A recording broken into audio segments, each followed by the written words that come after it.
too, got one too. It's not what you've done or what you said, it's who you support.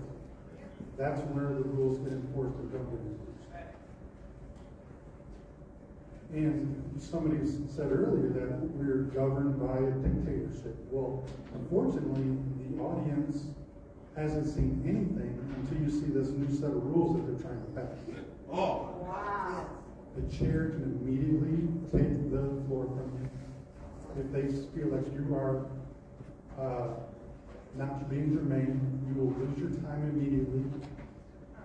The public who came out, and we didn't have quorum last week, the public came out to speak, and yet we're interrupting them all today.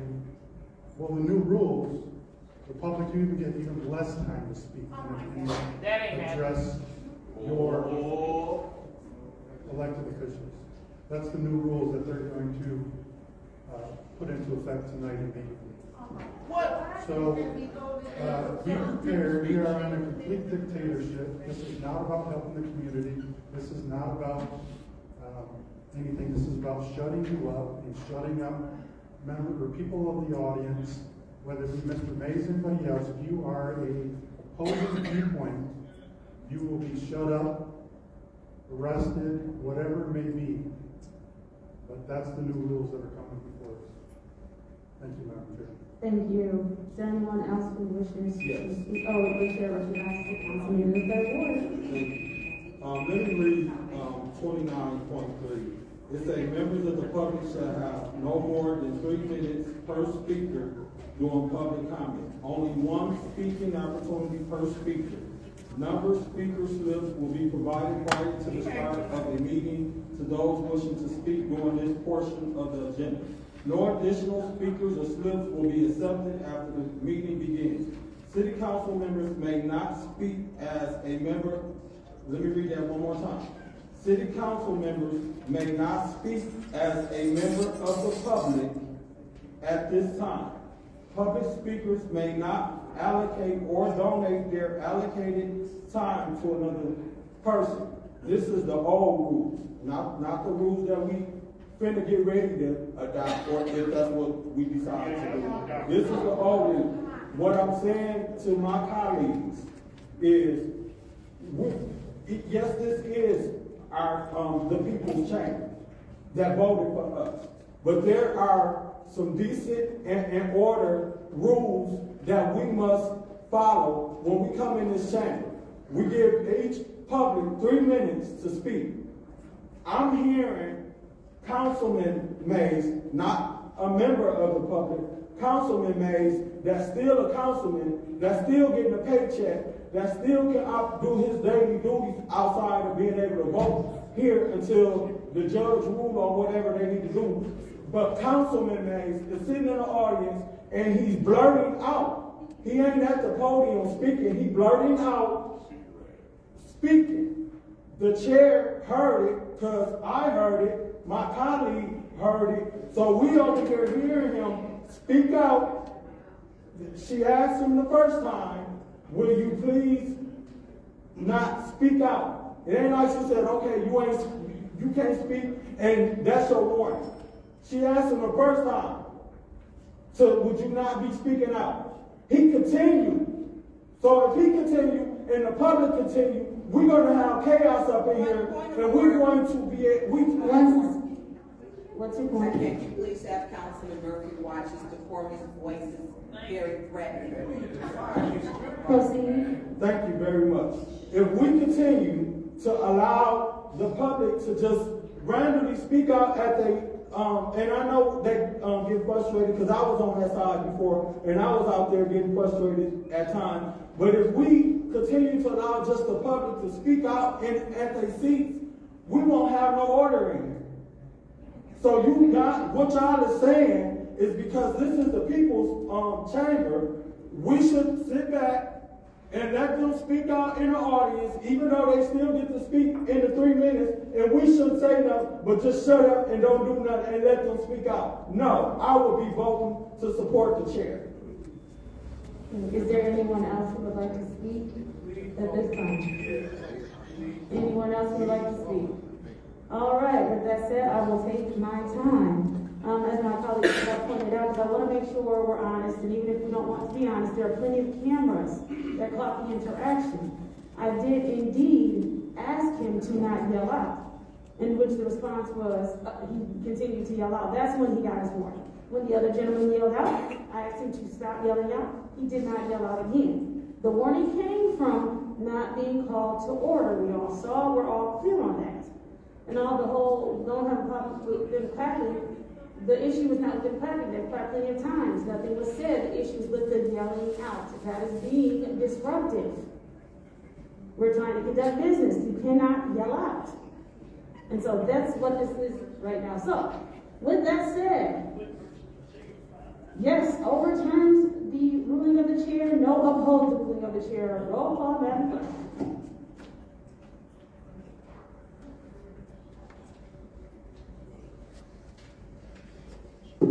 Ms. Lewis. No.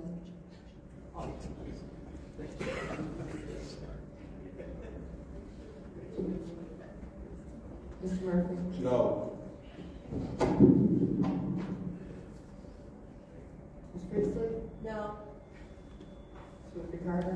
Yes. Ms. Burns. Yes. Ms. Mashat. No. Mr. Franklin. Yes. Ms. Worthing. No. The vote is 3 yes, 5 no. The vote is 3 yes, 5 no. The ruling of the chair stands. That is his first warning. I believe we're still on public Madam speak. Chair. I'm sorry, go ahead. I'd like to appeal the warning given to Ms. Winfrey Carter. All right, it's been appealed. Is there a second? There is been appealed and properly supported. Absolutely. We really have a lot of business, and this is the truth because several of you did not show up December 18th, December 20th, and January 3rd. Not just that, football game is on. Don't be started. People don't want to be here. Let the audience speak.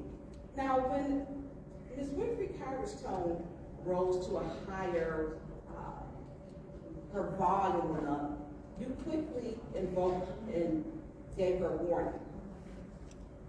Okay, I'm talking, but you're talking. You might want to give yourself a warning. You're talking over here. You're talking. But when Councilman Murphy did it, you didn't give him a warning. You did, and he always speaks passionately. That's just how he speaks. When that's almost every single time, unless he was talking about one of them cars. That's the only time. Anything else, he's going to speak up. But you have unfair treatment. And the treatment is so obvious that, yes, residents are going to be upset. So then when you say, you all are reading off the rules and 27.2, 27.3, 27.1, and then you don't know how to interpret them nor apply them. And then they're not applied fairly. If you go to Commissioner, when these are grown-ups here, let these people, they were patient. These are people elected, every single one of us. Every one of us was elected by, except for 7th Ward. 7th Ward was not elected. 7th Ward was appointed. So for us who were elected, you work hard. It's not easy. You knock doors. Actually, I don't know how many phone calls today. They weren't even my ward. There's so much backup. And it was just easier for me because I just spoken to someone from another ward. Because you take care of the people. Appealing to y'all's sense of goodness is an impossibility. You talk about doing business, but then you do business behind doors. $11,000 lawnmowers, $1,500 candy checks, voting on $72 million tax abatements, going for $3.5 million for Ashley Capital, ARPA funds for $300,000, ARPA funds for $50,000. This is business behind doors. But when the public is here, we need to be transparent, then you want to shut them down. That's the problem. So you can't treat these are grown people, and you wonder why they're frustrated. It's the treatment. You're not fair. So if Ms. Winfrey Carter, we let her have her time. You did have dialogue back and forth on her time. You probably should have gave yourself a warning on that. Because you took the floor illegally, technically, and then you based your argument, and you argued your argument on her time. That shouldn't have been done. This day, I hope we can get this together, but y'all need to be fair. Thank you. Is there anyone else who would like to speak? Is there Yes. anyone else? Oh, Yes. Go ahead. The chair recognizes the councilwoman in the 5th Ward. Go ahead. Yeah, I didn't even realize I had a warning. Thank you, Councilwoman Burns, because I didn't hear. But giving me a warning, you should give yourself a warning. Because I still had like 36 seconds on the clock. I was gathering my thoughts, and then you rudely interrupted me. If anything, you could have just let my 36 seconds run out. Yep. But here we are. Here we are. This is what happens. These are the dumpster fires that we have here. We have chairpersons that think they are superior. I'm the chair. Don't get disrespectful to the chair. I'm the chair. A joke. This is a joke. Even this process is a joke. You know why? Because they have their 5 votes. Michelle, to hold the mayor accountable, guess what? They have 5 votes. And that's how they roll. They're gonna vote the 5 votes, the 5 people up here. They vote in a pack. Just like that illegal literature that was sent out back in 2021. A pack. So that's where we are. But of course, since I got a warning, I'll be voting against the chair. Because while I have a warning, the chair should also have a warning as well. Thank you. Is there anyone else who would like to speak? Madam Chair. The chair recognizes the councilman in the 8th Ward. Yeah. Ms. Winfrey Carter, you're going to get one. Let's put it out there now. There's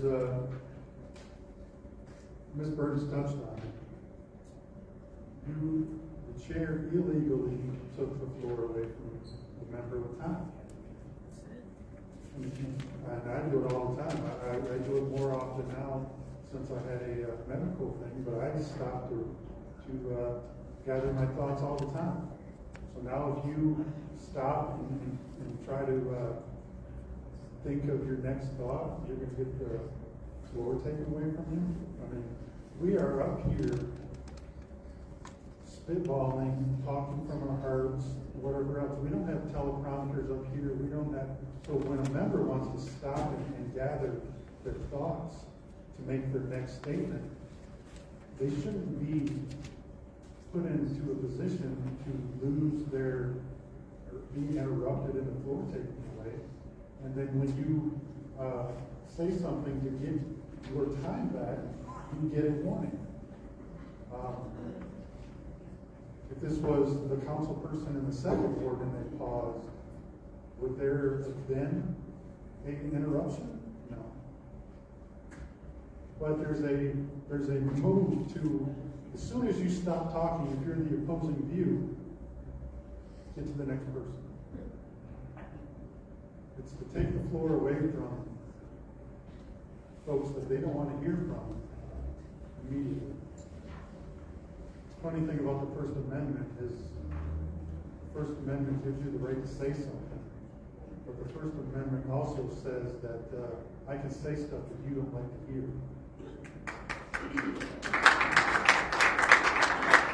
So I would just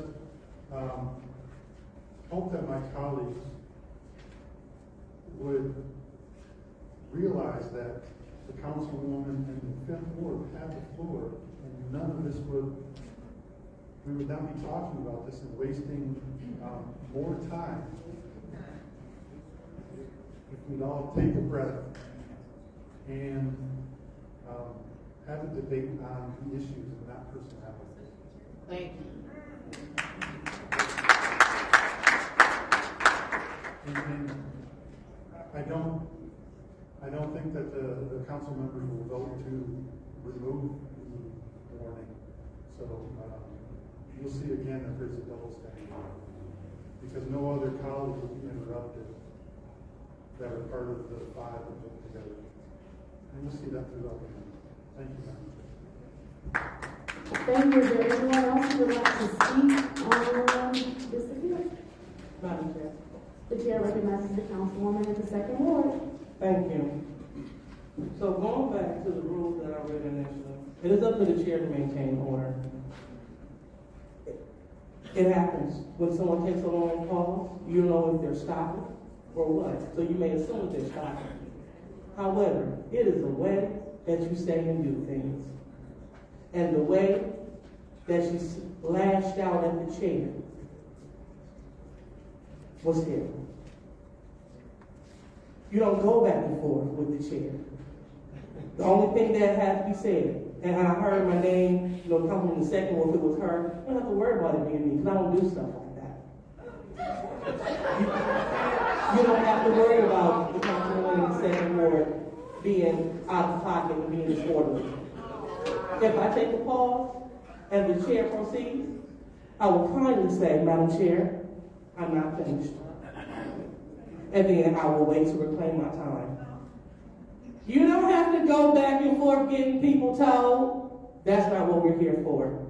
So for those reasons, as the chair maintains order and gave her a warning for being disorderly, we will have order in these chambers. We will have order in this council. Nothing what anyone said had anything to do with what just happened. The chair was disrespected. The colleague was brought to order. The colleague refused to be brought to order. The colleague got the warning. So with that being said, I will be supporting the ruling of the chair. Is there anyone else? Are you done? Wait, are you done? I'm finished, thank you. Thank you. Is there anyone else who would like? Yes. All right, the Yes, chair recognizes the councilman in the third ward. Thank you so much. And to the public who is watching this, I want you guys to remember this. My colleague spoke on this is a complete dictatorship that's going on up here, Councilman Pfeiffer. This is not a dictatorship. What is a dictatorship is when Public Act 436 came into the city of Flint, and the emergency manager came and took over the city of Flint and stole our assets and stole and bust the unions up. That's the dictatorship that we need to be discussing if we want to talk about a dictatorship here on this city councilman, not rather somebody was in order or out of order. So when you talk about a dictatorship, you need to put on the agenda, let's talk about Public Act 436, because that's where your dictatorship is at.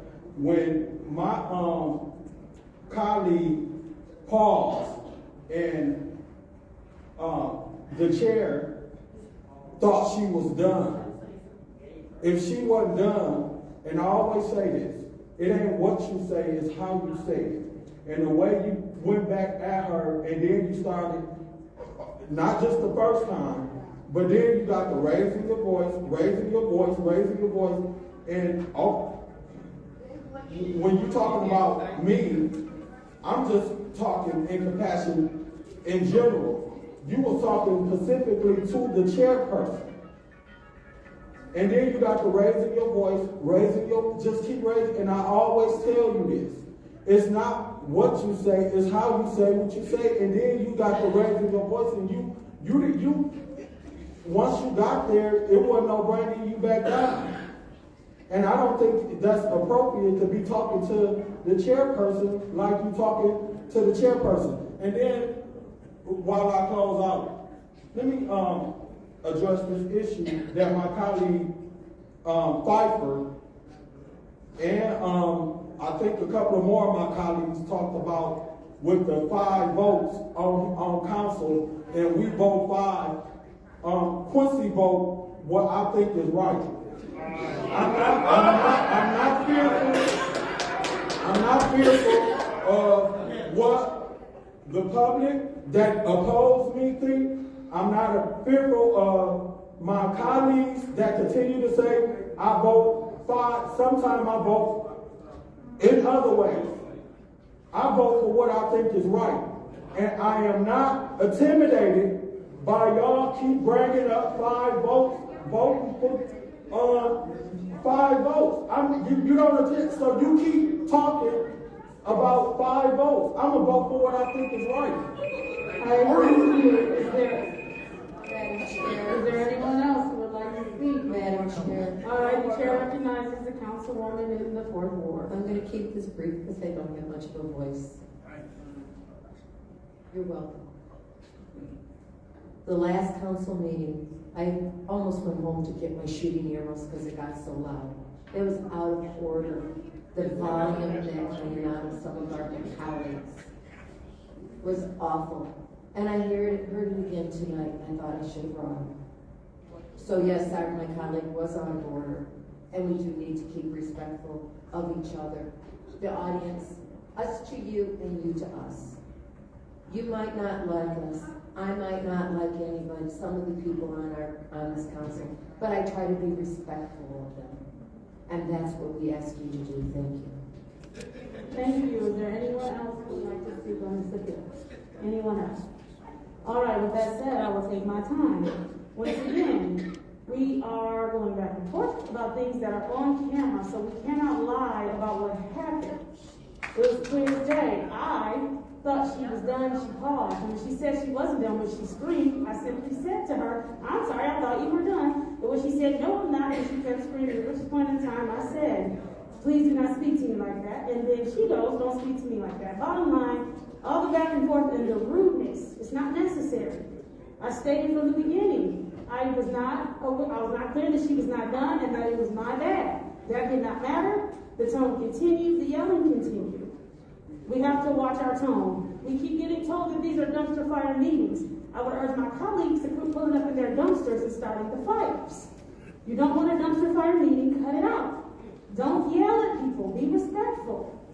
I try to keep my tone as even as possible, and it does nothing, because it's still met with all kind of shrills and screams and everything else. It's like we don't have to do it this way. Everyone can be respectful of one another. Again, Ms. Winfrey Carter, I was not aware of the fact that you were not done. I thought when you paused, you were finished. I immediately apologized when you said you were not done, and that was not enough. With that said, yes, overturns the chair, no oppose the chair. Madam Clerk, roll call.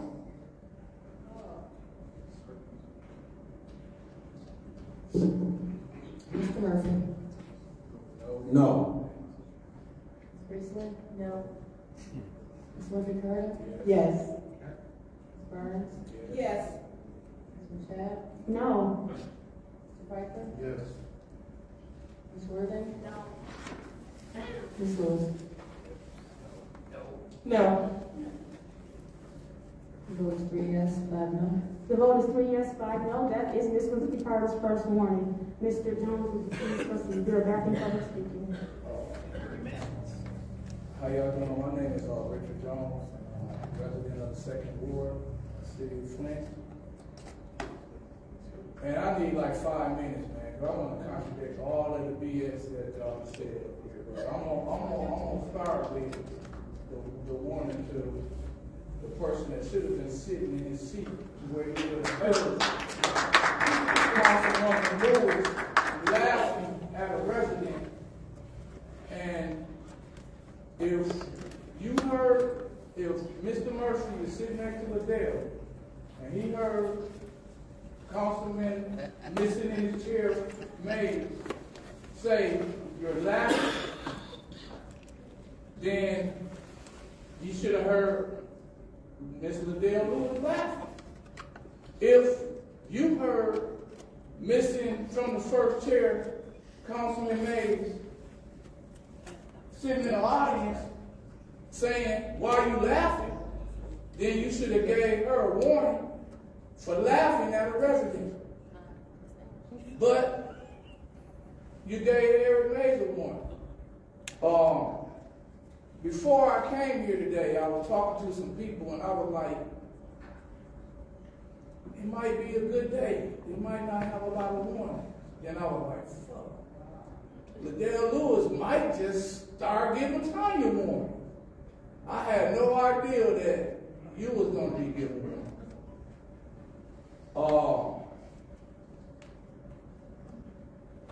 It's very hard as an audience member not to say anything. It's really impossible. If y'all could have some leniency, y'all meetings wouldn't be prolonged like this. Now, I'm on y'all side as far as a resident going back and forth with y'all. I ain't with that. But some of these warnings is just let it go. Just keep it moving. Just something like Mr. Murphy always say. Some fights you ain't meant to fight.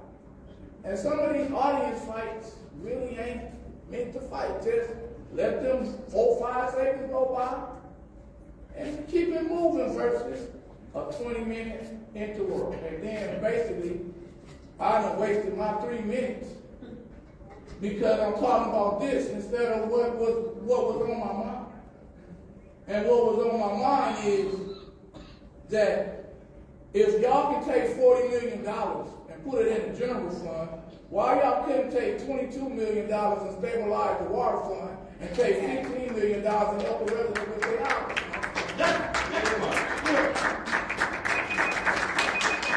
Thank you. Is there anyone else who wishes to address the council?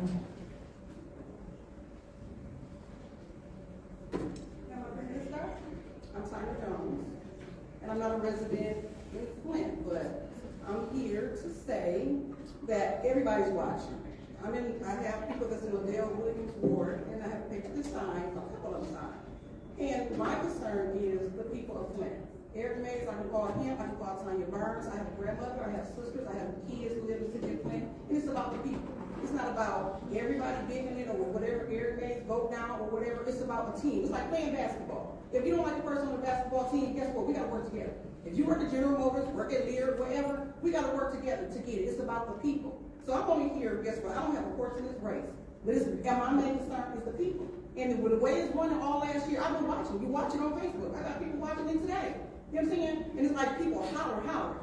I've got a strong voice. If you hear me talk right now, I'm here. I could be doing something else. But I'm here because I'm concerned about the people. Liddell always says the chair. No, it's the people. Because like you in the chair one day, guess what? You're going to be moved out the chair. So it's about, you got to be more concerned, not about a title, not about a damn title. It's about the damn people. So when it comes to nothing from nothing, the city got to worry about water, got to worry about this, that, whatever. Now we're supposed to be together as a motherfucking group. So if you want to put me out, I don't know. Because that's what I don't have a race. I can't even vote. But I'm here because I'm telling you, people are watching this. They watch this every day, and don't shit get done. And enough is enough. Take it how you want to take it. Thank you. Anyone else who wishes to address the council?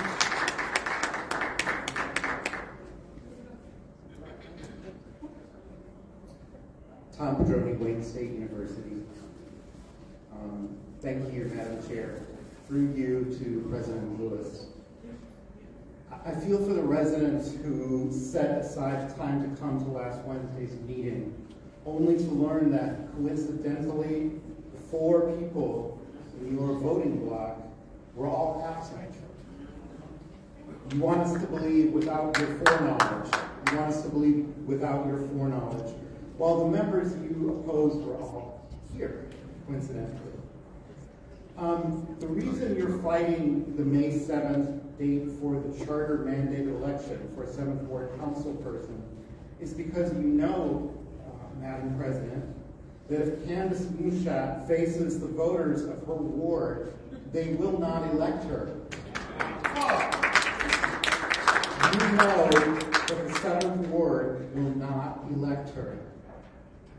So, like any despot who despises democracy and the people's voice, you want to disenfranchise the people of the 7th Ward, silence their voice, rob them of elected representation for as long as you can, just like you've done with the 1st Ward.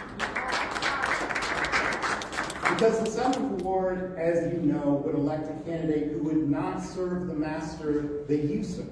And that you made sure Candace would serve before you appointed her. As before and always, you're willing to fabricate to accomplish your goal. You claim that the BLM mural, according to those who maintain the roads, would jeopardize traffic and safety. You fabricated that.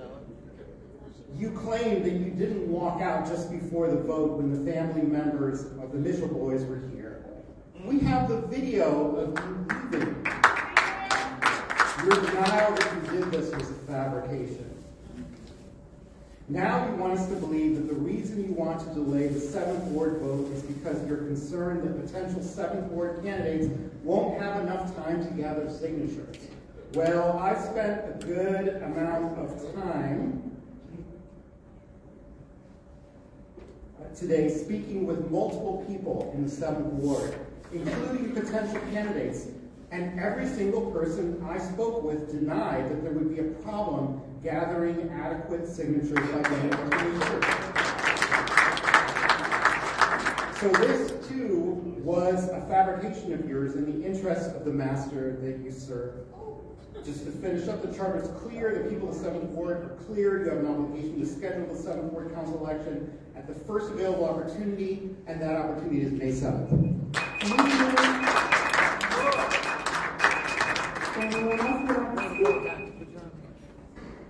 Hello, council.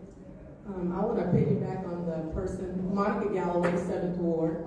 I want to piggyback on what the previous speaker just said. But more than anything, I want to petition Commissioner Councilman Murphy, the one who labored tirelessly over this charter that had not been revised in 50 years. I too agree with exactly what was said before, but you spent hours over that charter with the other 8 commissioners. You guys lobbied this community. You went to meeting after meeting after meeting. And the fact that the charter is very clear is disappointing to me. Now, the thing that is disappointing the most is that there was a post on Facebook. And originally, I was going to share the letter that I sent to the Bureau of Elections Regulatory Division about this council's lack of being in. Yes, and thank you for having it. But the fact that you guys are consistently going to violate the charter. And why do I say that, Commissioner Council Murphy? Because this is not about what your desire is for the 7th Ward. This is about what the charter says to you. And the law is very clear. And for the record, I'm not running for the 7th Ward.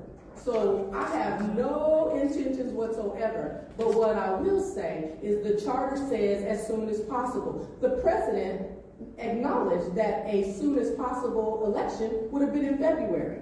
And so that meant that we understood that we were out of compliance.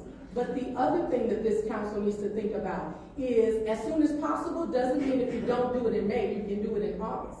It means it's as soon as possible. What does that mean? If you don't do it in May, that means the clerk's office has to put together another election in June or July. And that means the residents have to pay for another election. And if you do it in May, also the general election will fall on the primary election of the regular cycle. And so this council does not get to break the law. And I'm speaking to our appointment. I'm saying to you, appointment Candace Mouchette, our councilwoman, your vote against us will send loud and clear that you don't desire to represent us. And know for surety, and I don't mean this any kind of way, but this ward, Candace, you better make sure you choose who you're going to serve. This ward will support you as long as you support them. But a no on the election in May sends a loud message that you don't want this election to happen in a timely manner.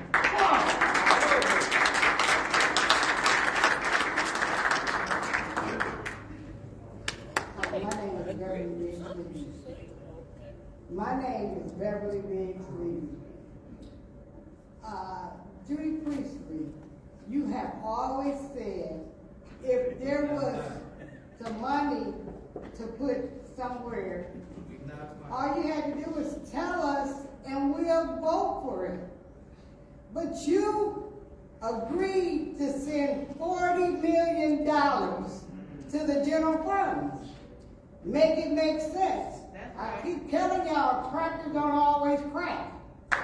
Well, you gotta make this make sense. You said if there was some money anywhere, all they had to do was tell you where that money was, and you would make sure that we, the citizens of Flint, would get a doorknob, or doorbell, or socket, or roof, or windows. You and all of these five foolish sent $40 million to the general funds. Make it make sense. It doesn't. Now, we asked for that $40 million to come back to the citizens of Flint to get some windows, some doors, some roofs, all five of y'all. Because, you know, I keep saying, I told you, Eva, I wouldn't stop it till the fat lady sings. And I still ain't singing yet, and I ain't dancing. You gotta go. And the other, and I'm so close to you, Liddell, it's pitiful. You blink an eye in the next couple of weeks, and we will be going across the street with your petition. We will. I have quite a bit. You have suffered some of the people that say don't sign, but you didn't suffer them all. And that's the truth. You can look up now. But everybody that's sitting on this board, if you do not live by the citizens of Flint, we're getting rid of you. And we ain't biting our tongue, and I'm not clapping my hands. We are getting rid of you. You guys taking all these bribes. Bribes come to the citizens of Flint. You got 50,000, you got 300,000. Where is a doorbell? And then you got on your paper that you get ring cabbage for the citizens. Hell, I'm a citizen, where mine's at? Make it make sense, because it don't. You talk a good game, but your game is real lame.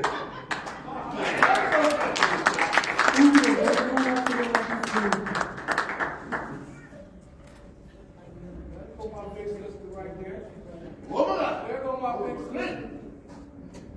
Claire McClinton, here again, demanding, and it's not Claire McClinton. There's been conversations in the community with individuals and groups who came up with this proposal about the $16 million additional dollars in home repair and rehabilitation. Waiting to hear a motion about that. We hear a lot about but you had $40 million go to general fund. But when we said $16 million for home repair, where are we gonna get it from? The same place you got the $40 million to send to general fund. That's where you get it from. And we stand, the Boston Defense League stands in solidarity with the community and all those people who had input and said we do not want that money in general fund. ARPA was the #1 issue at that church event. Ashley Capital got $20 million on ARPA. Priority $20 million on ARPA. The big box 501c3s, millions of dollars in ARPA.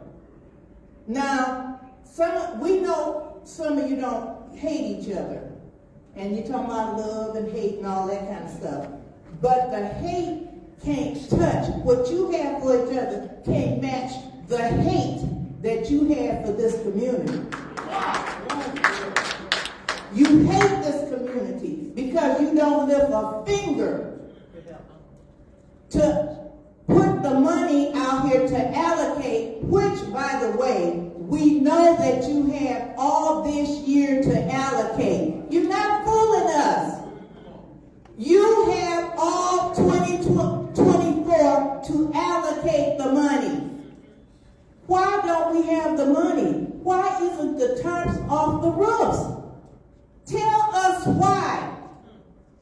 But we're not going to sit by in silence. We're not going to put up with it. We're participating in recalls. We're looking at court issues. I wish you would look at court issues and find the illegality of the sale of that Florida real estate firm that bought those 190 million homes. Will y'all look at that? They never notified this city that the auction was being held. You lost your right to first refusal. Y'all love to give away y'all's rights. You gave away your rights to the ARPA committee. You gave away your rights to the general fund. You gave away your rights. You didn't even demand that Deb Cherry bring you that auction. You didn't do it. You don't want the seat, get up and leave.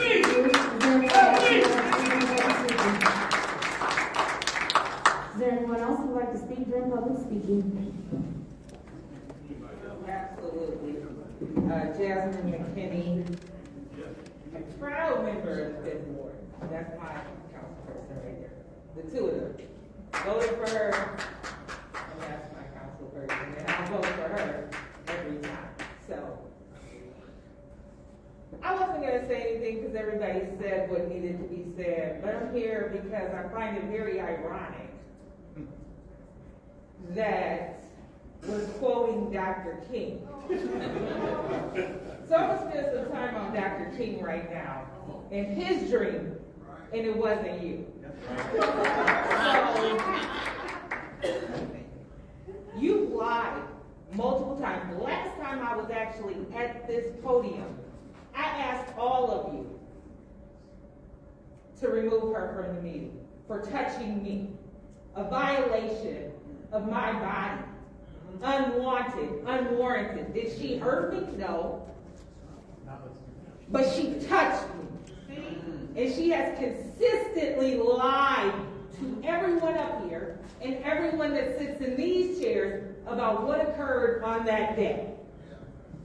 But she sits today, the white liberal, to quote Dr. Martin Luther King, who we honor because he was murdered. From one of you. Murdered. I'm not saying you killed him, but he was murdered. Okay? Murdered. His house was firebombed multiple times. And no one stood behind him. And I bet you, that if we had, and sometimes I wish I did, have a phone to heaven, and we could call him up, and he was watching what you have done on this council, he would not be proud that you are quoting him on this day. All right? And to the rest of you who stood by and did not remove her from that meeting, and who have consistently sat here and allowed her to lie about touching my body, shame on you, especially those of you who share my color.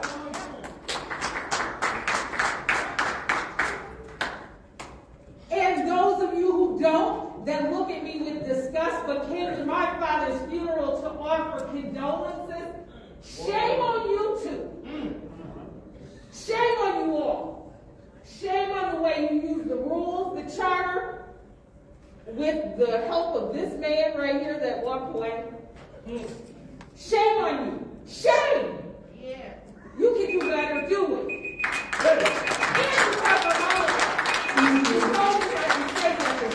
But this woman has worked tirelessly and continues to for the betterment of this community.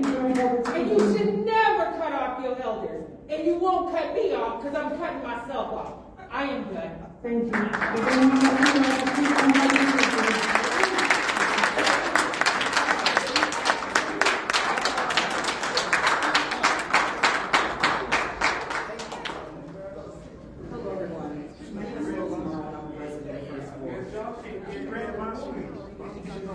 Can you hear me now? Yes. Okay. My name is Rose Mayoral. I'm a resident of the First Ward.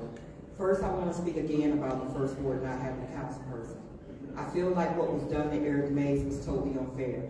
I've spoken before here about you guys arguing among each other, disrespecting each other, and I'm not saying everybody, but the way you disrespect the residents, how can you sit and try and put the residents out for speaking? That's freedom of speech. I was running late tonight because I was debating if I was going to even come. I said, I can watch this online and do my homework. But then I was like, nope, I'm going to come down here. Because if I don't come down here and complain, who's going to listen? I'm putting it in writing. I'm doing a lot of stuff in writing. I'm helping with the recall of Dale Lewis. I'm going to help with all of the recalls of everybody that needs to go. When I relocated back to this city, I cried because of the way it looks. The city looks like shit. Yes, we're working on downtown, and I'm going to play both sides with that one. I understand the reason why we're working downtown, because we got tourists and visitors coming. And I don't want to be embarrassed, so I'm not going to say anything about that. But it's a thing called multitasking. It's enough damn citizens, and well, I'm not going to say citizens, employees for the city of Flint that can multitask and do two things at one time. You can work on downtown and work on these other wards. The wards are going to have to work together, because I feel like the city has forgotten about us. We had a councilman, whether y'all like him or not, there's a lot of people that like him from the different wards. The second thing I want to speak about is a lot of the residents, when I drive through the city, everybody's making jokes about calling it the Blue City because of all the towers. Metro Community Development, Habitat, Humanity, and G-Card, I call them constantly trying to help residents. They told me they don't know why the city keep telling us to call them because the city is not giving them $1. They're waiting, they said they're waiting on the money. They said they have applications, but there's problems, there's questions that need to be answered. And there was organizations that came up here and got the questions worked out or answered your questions. So I don't know if you guys can speak on that tonight, because I know it's not on, from what I can see, that you guys are going to speak on them receiving money or when they're going to receive the money. They said, to my understanding, it was allocated, but they just haven't received it because some questions need to be answered. So my thing is, what questions need to be answered? Because I will help get the damn answers and bring them in myself if I have to, because people can't wait. We were blessed not to have snow, but it's coming. Yep. So this is the time to try and help as many residents we can with furnaces and roofs so their roof won't cave in. 2024 is a different year. I'm going to keep praying for the council. Whether I agree with you or not, I've asked you guys to agree to disagree. And let's just respect each other and move on and do what's in the best interest of the residents. Thank you. Thank you. Mayor Councilor, that's speak. Mayor Hall speaking.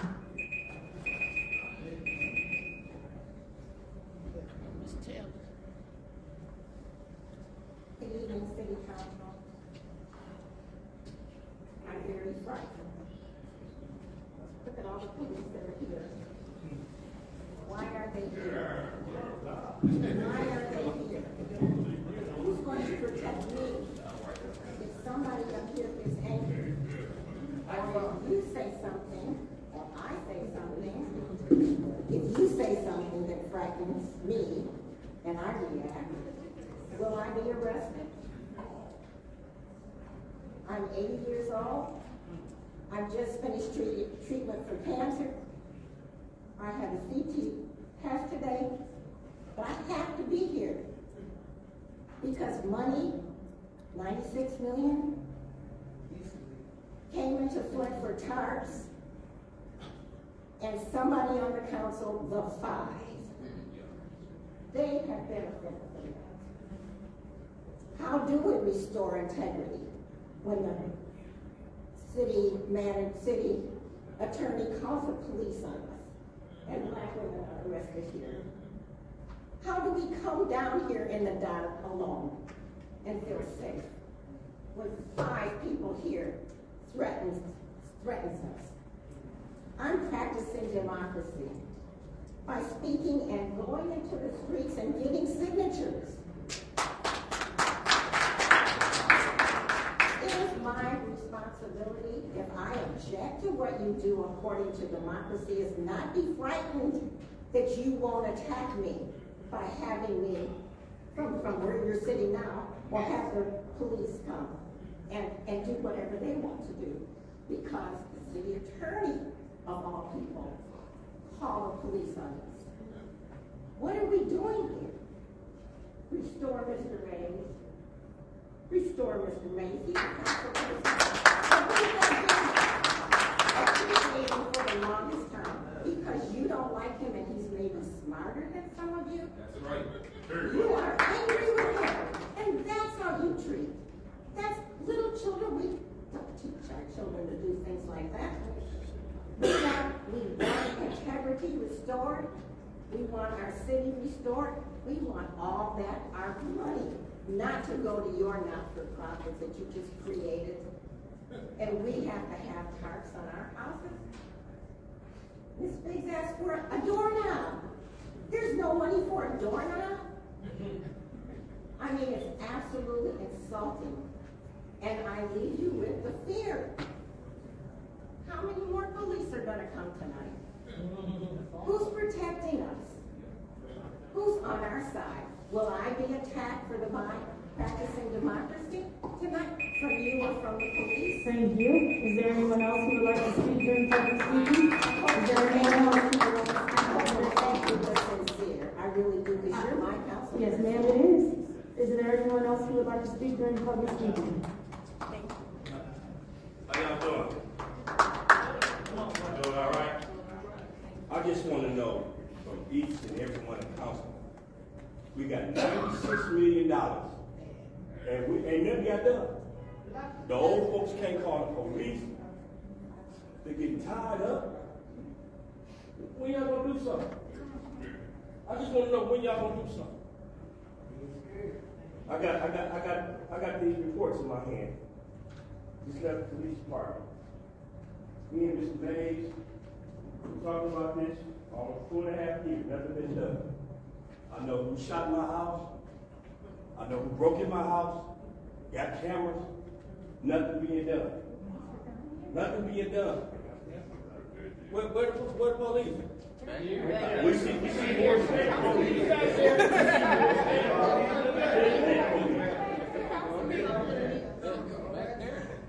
This is ridiculous. What we gonna do? We need to veto all y'all. Because apparently y'all don't live in the city. Because y'all don't care. Our seniors are scared to go to Haskell.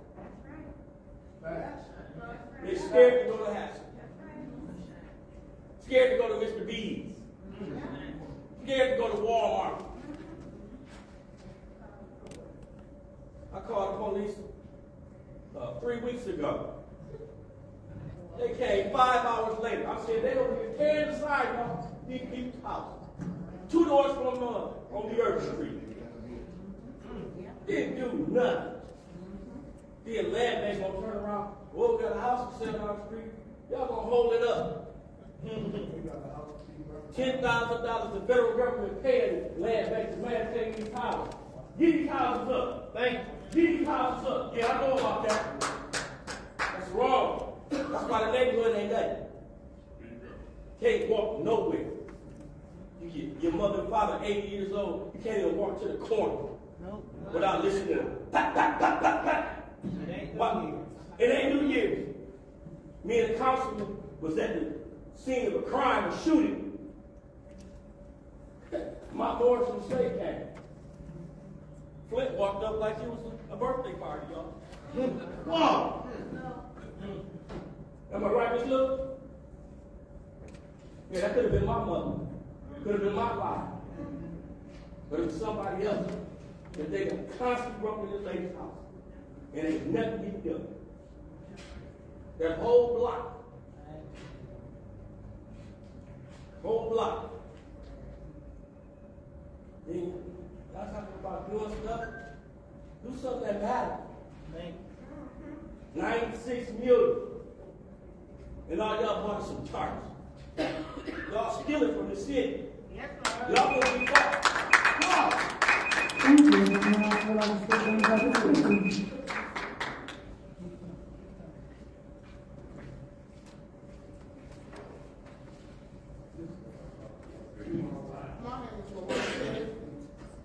And I don't want to get up and speak for the people, but I'm here because my 11-year-old daughter came to the meeting on 3rd because she had something to say. She was asked to write a paper in school, and she wrote about this freaking city council that don't know how to respect each other.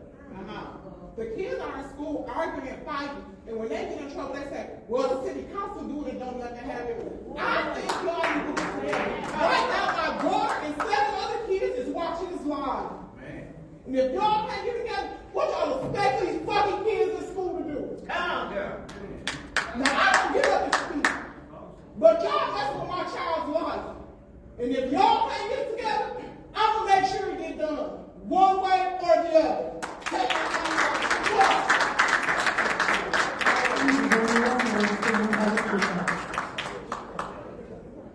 Yes, ma'am.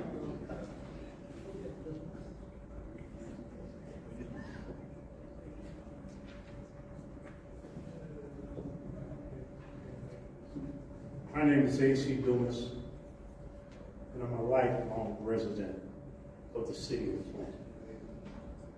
I was raised in the 7th Ward.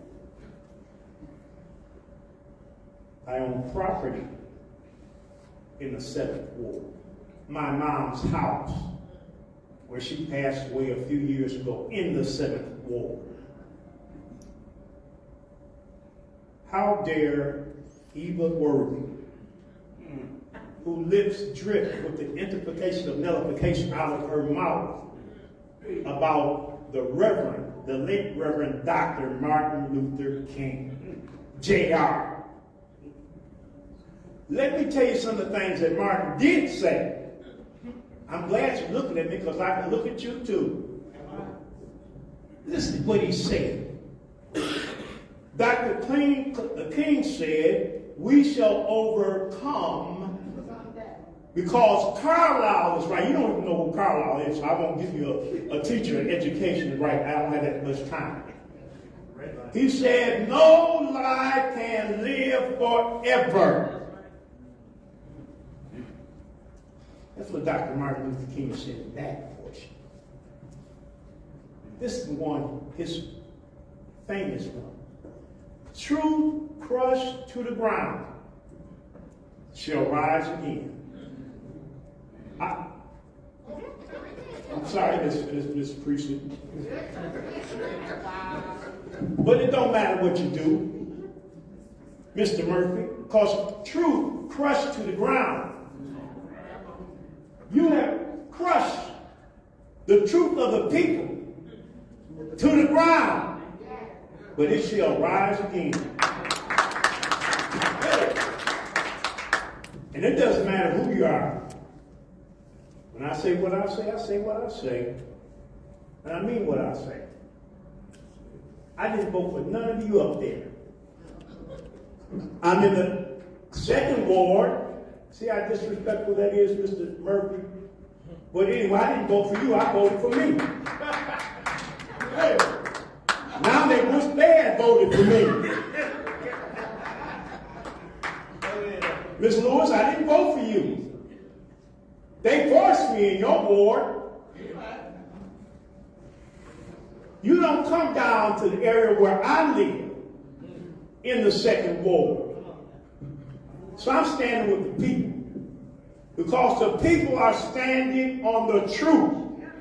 And truth that is crushed to the ground shall rise again. And all of God's shells are loaded.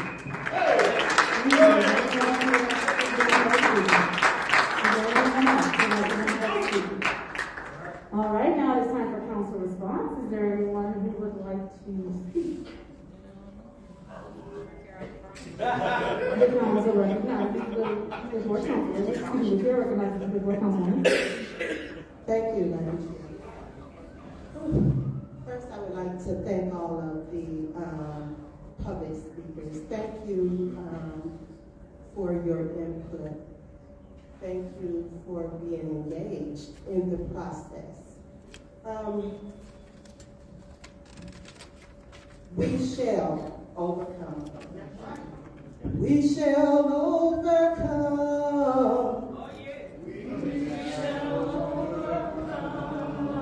I've heard everything that all of you have come forth to bring us. And the one thing that I got out of all of the messages is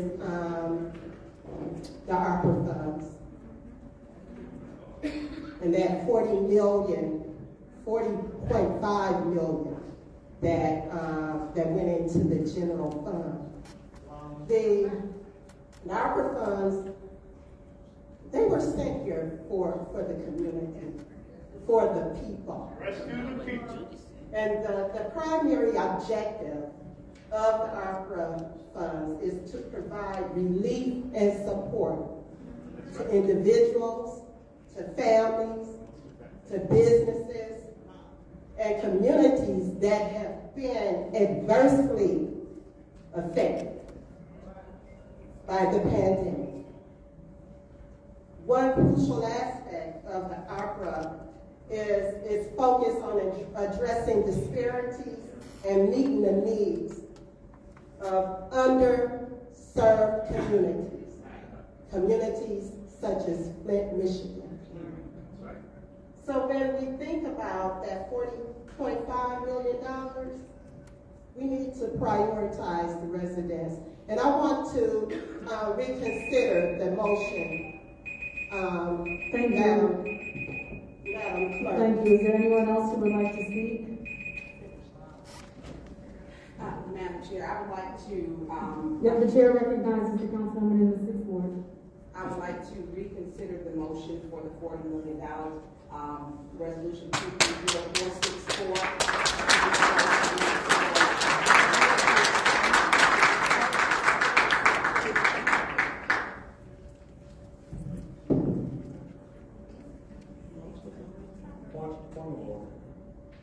What's your point?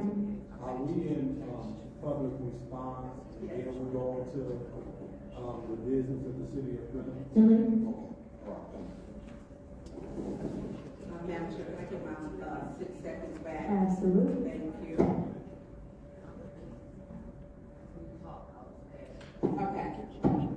Thank you, Madam. So you were ruling on that you asked for a second or?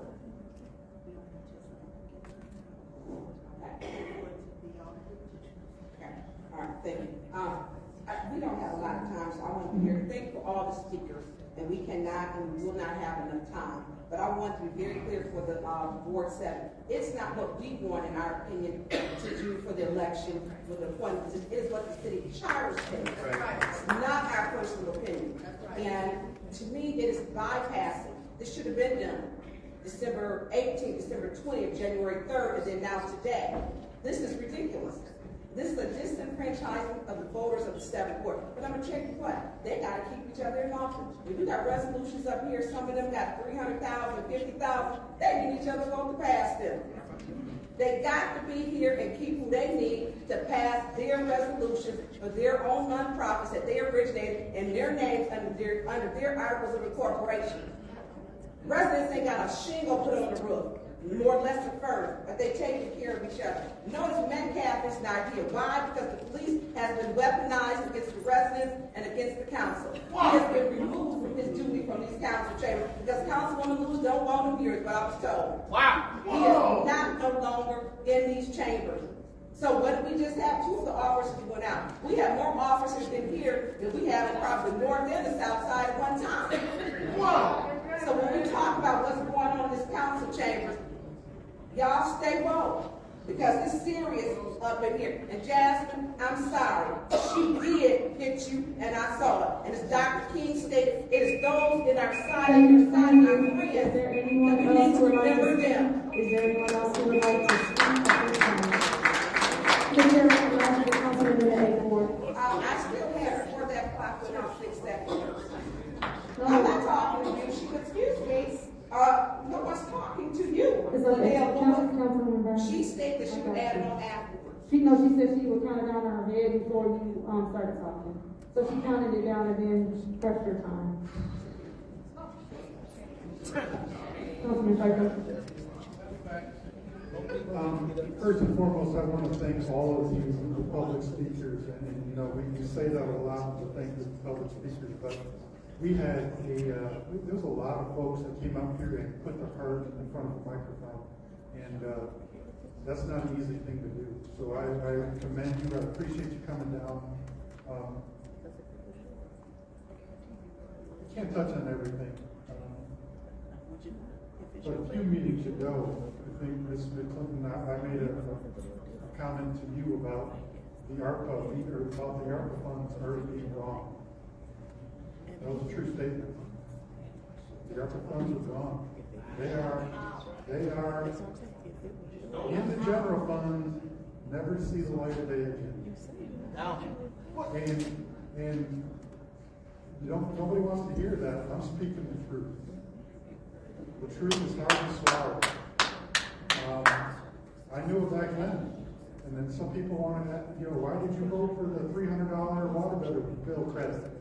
Because I knew that was the only money that was going to ever have a chance to help the community. And that is true to this day. That is the only money that this community has seen.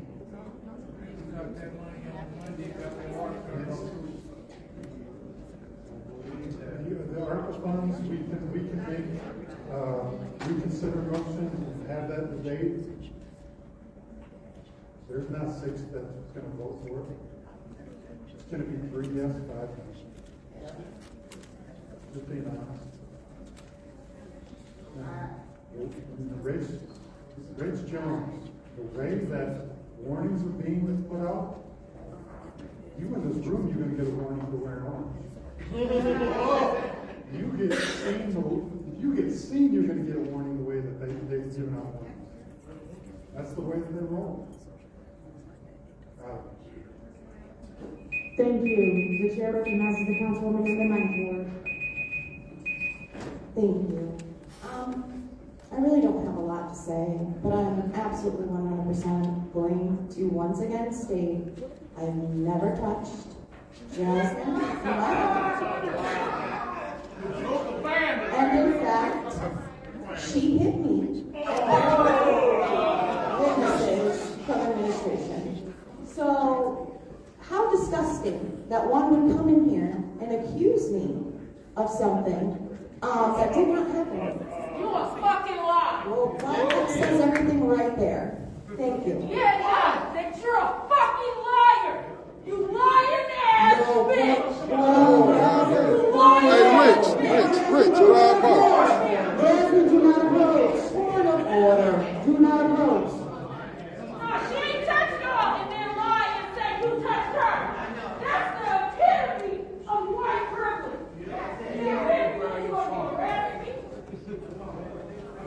She lied, and I thanked her for her children.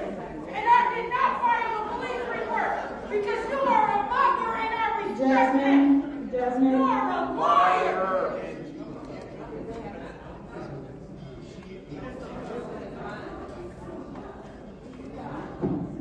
You know it takes a lot to fire that woman. You already shot. That's not natural. That's not natural. Councilwoman Martin, are you done? I don't know what's going to happen when I'm gone in May, but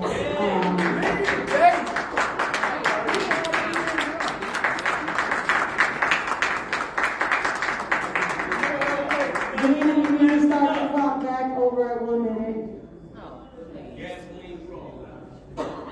Davina, we have to start the clock back at 1 minute.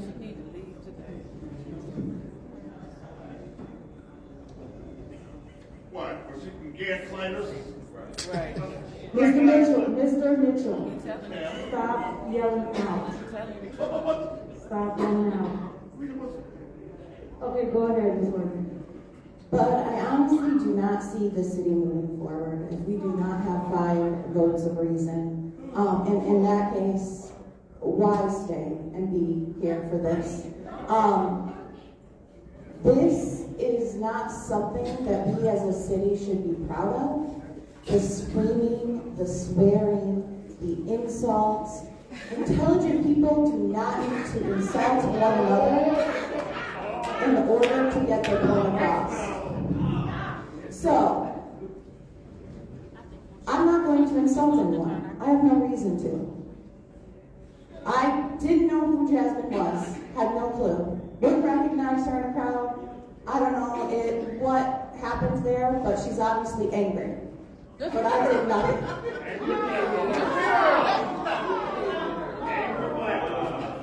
Honestly, this is just sickening. I hope this city moves on and goes forward, but I don't think it will. All right, thank you for that. Is there anyone else who would like to speak during council response? The chair recognizes the councilman in the third ward. I would like to thank all the speakers who spoke. You guys said some interesting concerning things. I was taking notes while you guys were speaking. Let me speak on my behalf for Wednesday when some of us didn't show up. I showed up, I think it was 5:07 or something. I was in the basement. When I was in the basement and was pulling in, I heard that the meeting had got adjourned. So instead of me getting on the elevator and coming all the way up, I saw people leaving out, and I was told that the meeting had been adjourned, which was kind of odd to me that the meeting went so fast, because I thought we had a 4:45 special city council meeting that was called by my colleagues. What I asked my colleagues to do prior to y'all setting a special city council meeting, which I think is important, is that you guys reach out to us or just make sure we available to be here. I was never notified. I did find out about, but I had an appointment that I had to be at, and my appointment ran a little longer than I anticipated. But when they call special city council meetings, not necessarily do they really reach out to us. They just call them and just assume we all just be. What's your point? What's your request? To the speaker. Wait 1 second. I'm sorry. She didn't touch your spot. I'm sorry. Can you put it back in 50 seconds? It was 27. It was 50. It was 30. It wasn't 50. It was less than that. Wow. But that's right.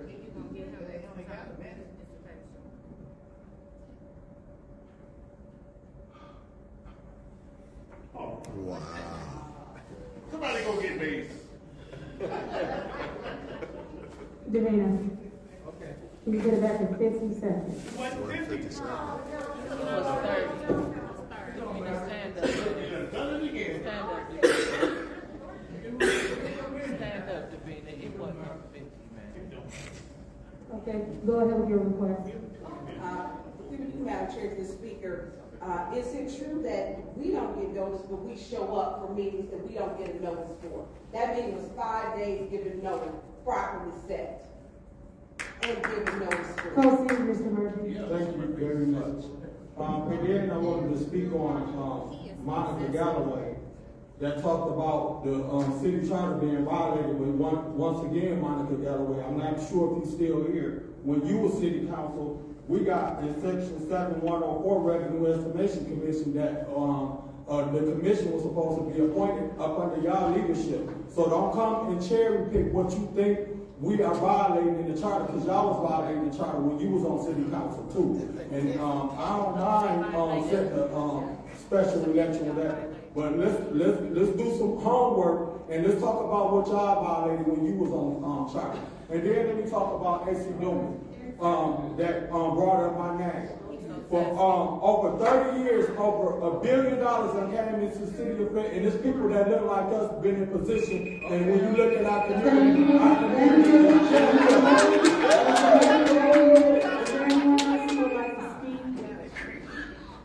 Is there anyone else who would like to speak during council response? The chair recognizes the councilman in the second ward. Thank you, Madam Chair. It is very disheartening that we have people colleagues that say things and they look forward to the residents not going back to playing the tape. I just encourage the residents, do your own research, do your own digging. Play back these tapes so you can hear exactly what was said and what was not said. I'm sorry to hear that that Rose is deciding to participate in my recall.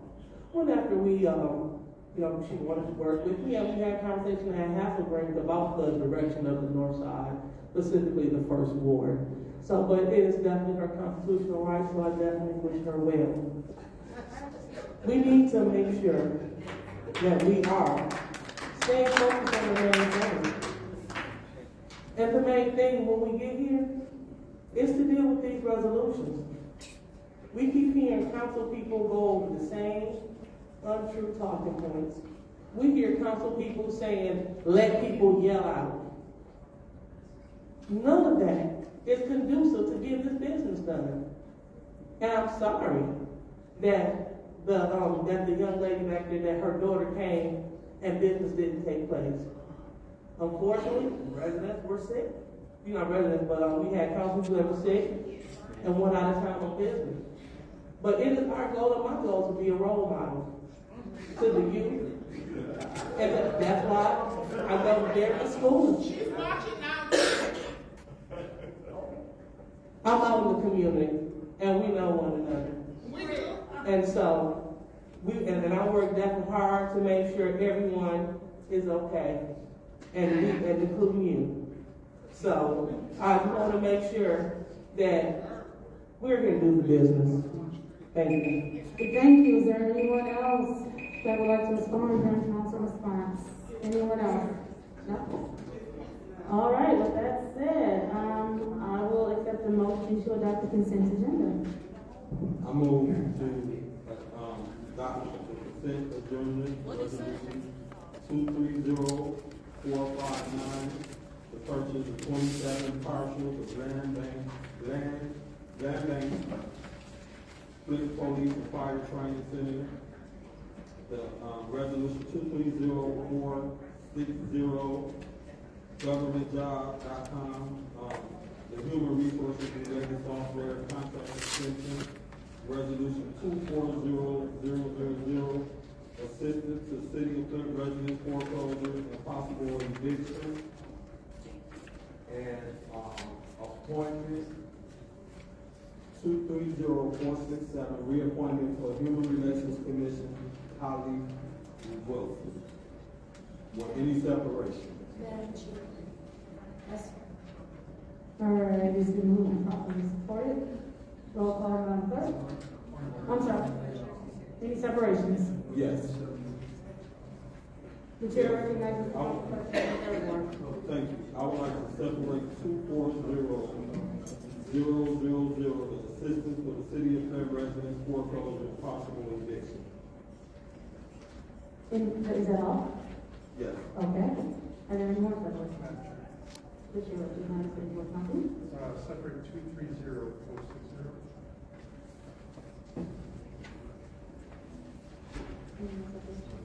Are there any more separations? Madam Chair. Yes, I'm going to.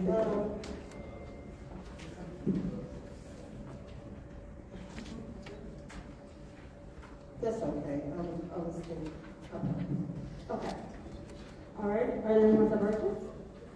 Then the consent agenda will include 230459 and 230467. Roll call, Madam Clerk.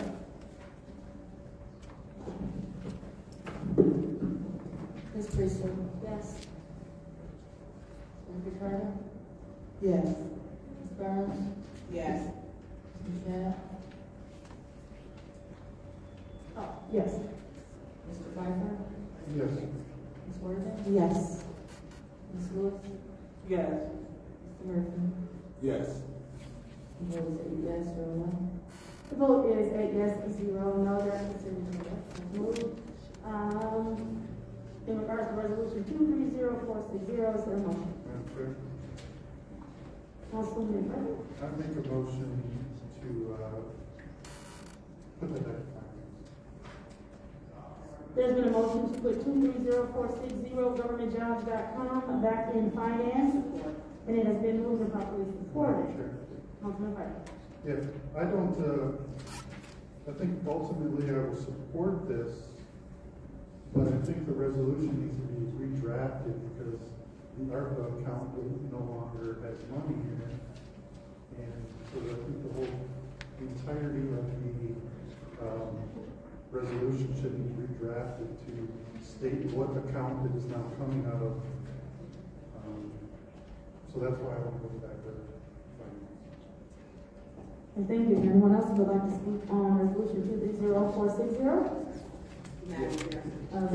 The chair recognizes Councilwoman. Go ahead. Thank you. And I do support that, sending it back because we no longer have guidelines or boundaries. ARPA stipulation guidelines have been removed because that money has been transferred to the general fund.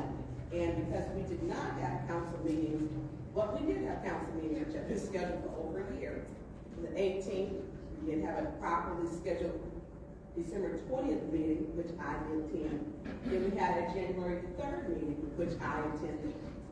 And we now have to make our resolutions reflect the fact that $40 million went to the general fund. It is no longer has the guidelines. It no longer has to be spent according to what the Department of Treasury has stipulated.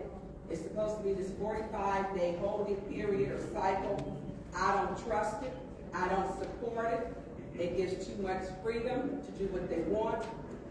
And as some of my colleagues had stated, who had resolutions, oh, we don't get our money, and gave a thumbs up. So many of them. So I, with all of these, to you, Madam Chair, to the clerk, any of our resolutions that have ARPA, we really need to, I think, like Councilman Pfeiffer stated, relook at them so they come out of a different account number also that is going to come out of. Is that correct? Yes, it was my understanding that the ARPA resolution needed to be redone to correct the account numbers. And that information was supposed to be provided. Okay, and so with that said, we're going to run into any problem because colleagues did not show up, colleagues did not stay. They didn't even call the council to order on December the 18th. The president of Flint City Council, Adele Lewis, left and went home. Never called the meeting to order. Never called it to order. This is the president. She didn't call it to order. So because we didn't have those meetings, we are now doing the work they should have done last year. Last year. So we are behind, and so this is going to put us further behind because they didn't do the job. They didn't show up. They left. They all got on the elevator and went. And so now we need to make sure all of our agendas that still reflected 2023, that it reflects 2024. Is Mr. Moore here? We have another round. I'll wait for the next round. Mr. Moore, I'll wait till the next round. All right, is there anyone else who would like to speak on this? Yes. Councilman Murphy? Through you to Mr. Moore or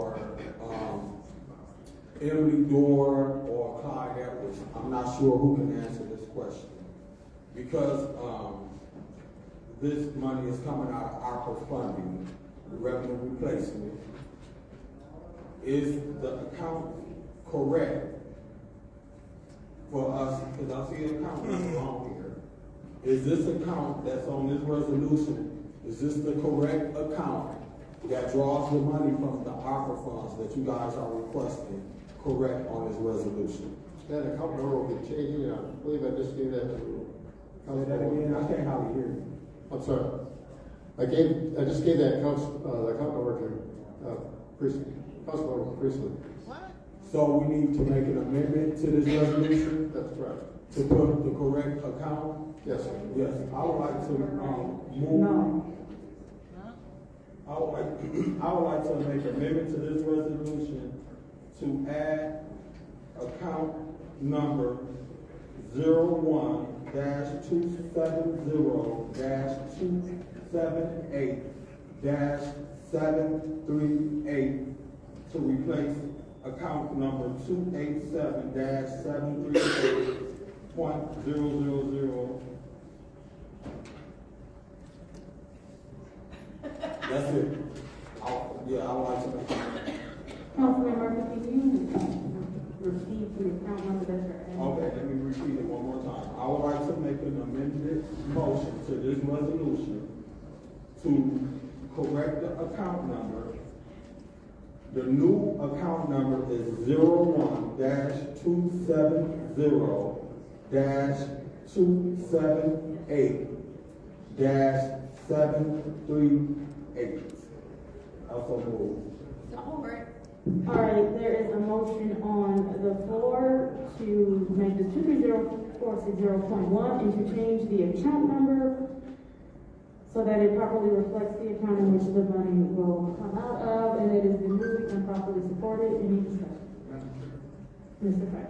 It's not just the account number, the whole verbiage in the resolution states for ARPA-funded human resources related software, whereas Flint City Council allocated Flint for American Rescue Fund stuff.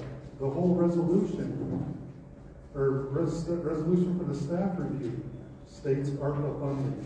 It's not just the account number. If it was just the account number, I would have made that motion.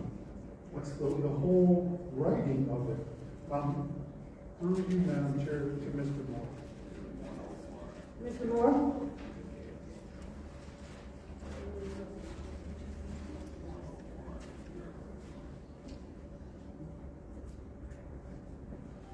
Mr. Moore, just to be clear, the money has already been transferred, is that correct? That's correct. Okay, thank you, that is all. The whole resolution states that Ernst & Young is to review it. That's not in existence anymore. The whole thing needs to be scratched and redone. Mr. Mays, can you please refrain from talking with your... Point of order. Yes. State of point of order. Go ahead. What's your point? We have a suspended member of council walking around, talking with members, and walking, just generally walking and speaking, and he should be seated just like anyone else. Thank you. Mr. Mays, if you could please.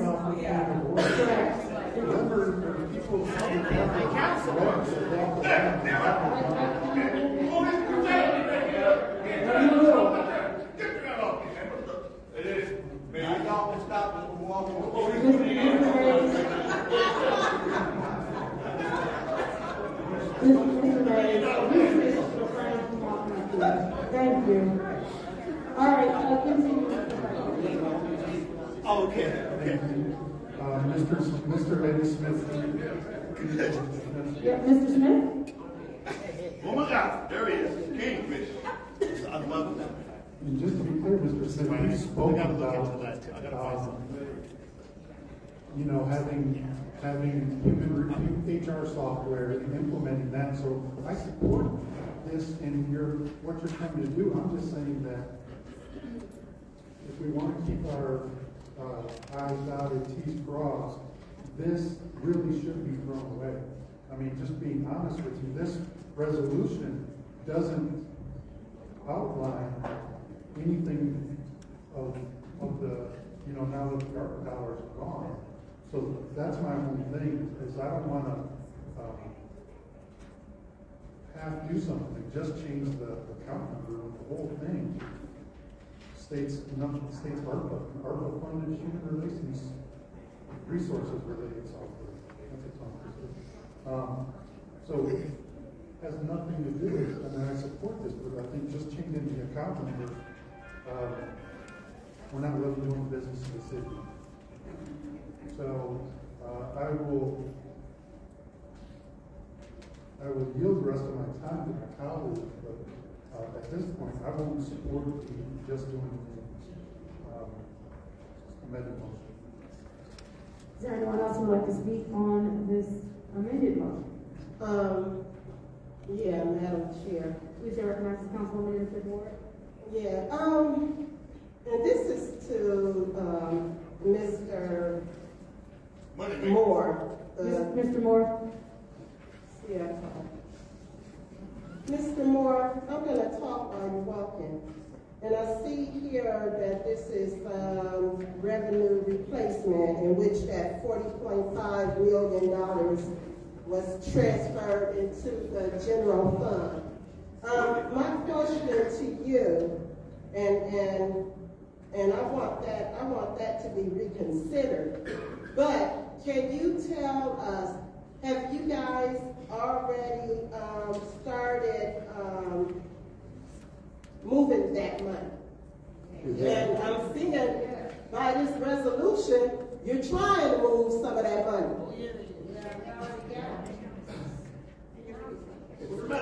Go ahead, speak, Mr. Moore. If you're asking if we've moved the money to the general fund, the answer is yes. Wow. Okay.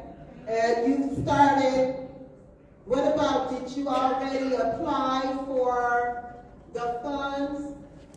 The form that we will have to complete for that, we received this afternoon, and that will be submitted tomorrow. Wow. So the money has already gone into effect. We've already started spending this money that has already gone into the general fund.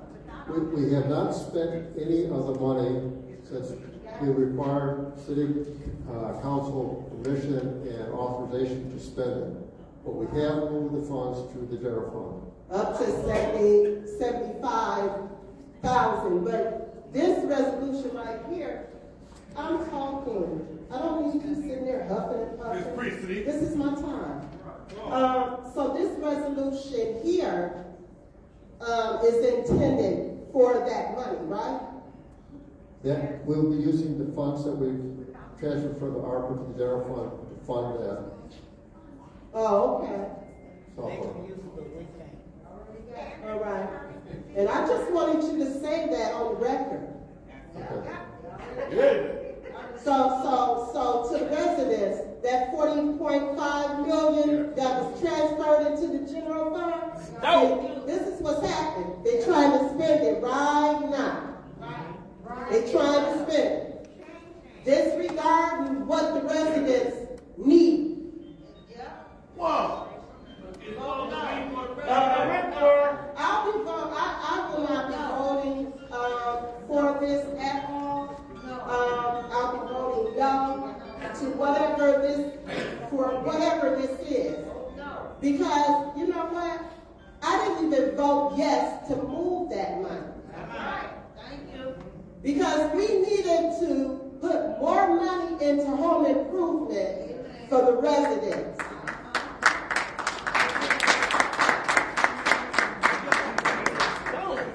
This is ridiculous.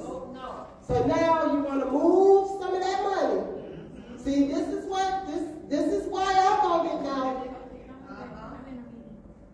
This is why Pfeiffer, this is why I voted no.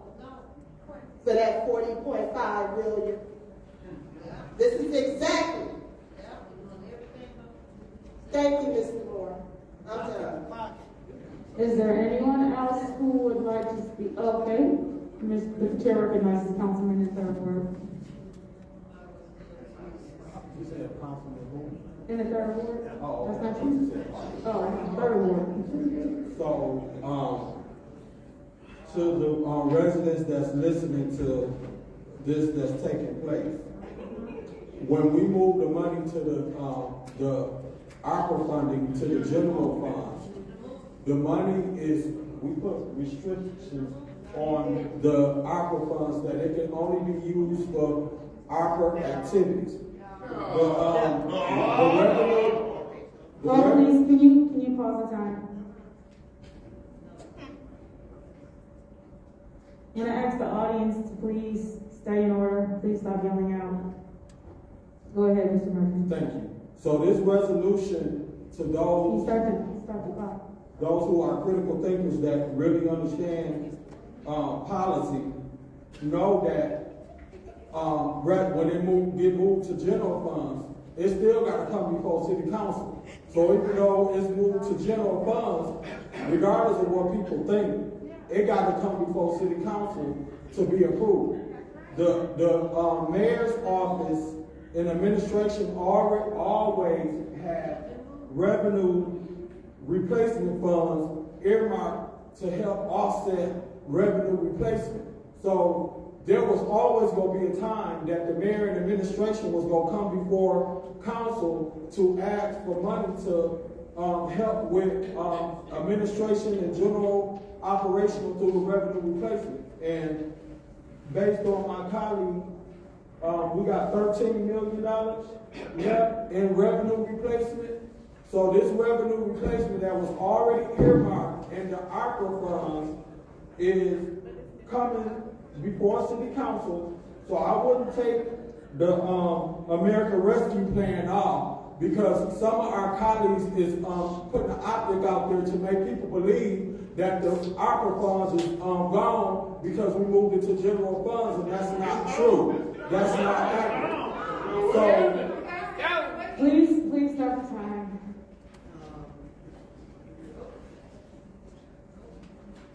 So to Eddie, my question to you is, in your opinion, and I want to support you, and is this account in this resolution, and I'm sure you looked at it, that's coming from ARPA dollars? Do you think that this is in the right format for us to vote on it, as long as we change the account that is on this resolution?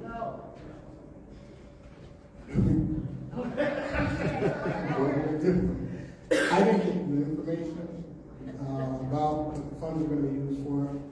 I think it's in the right format. If there's something missing, let me know. I don't have a problem taking another look at the resolution or the verbiage in there.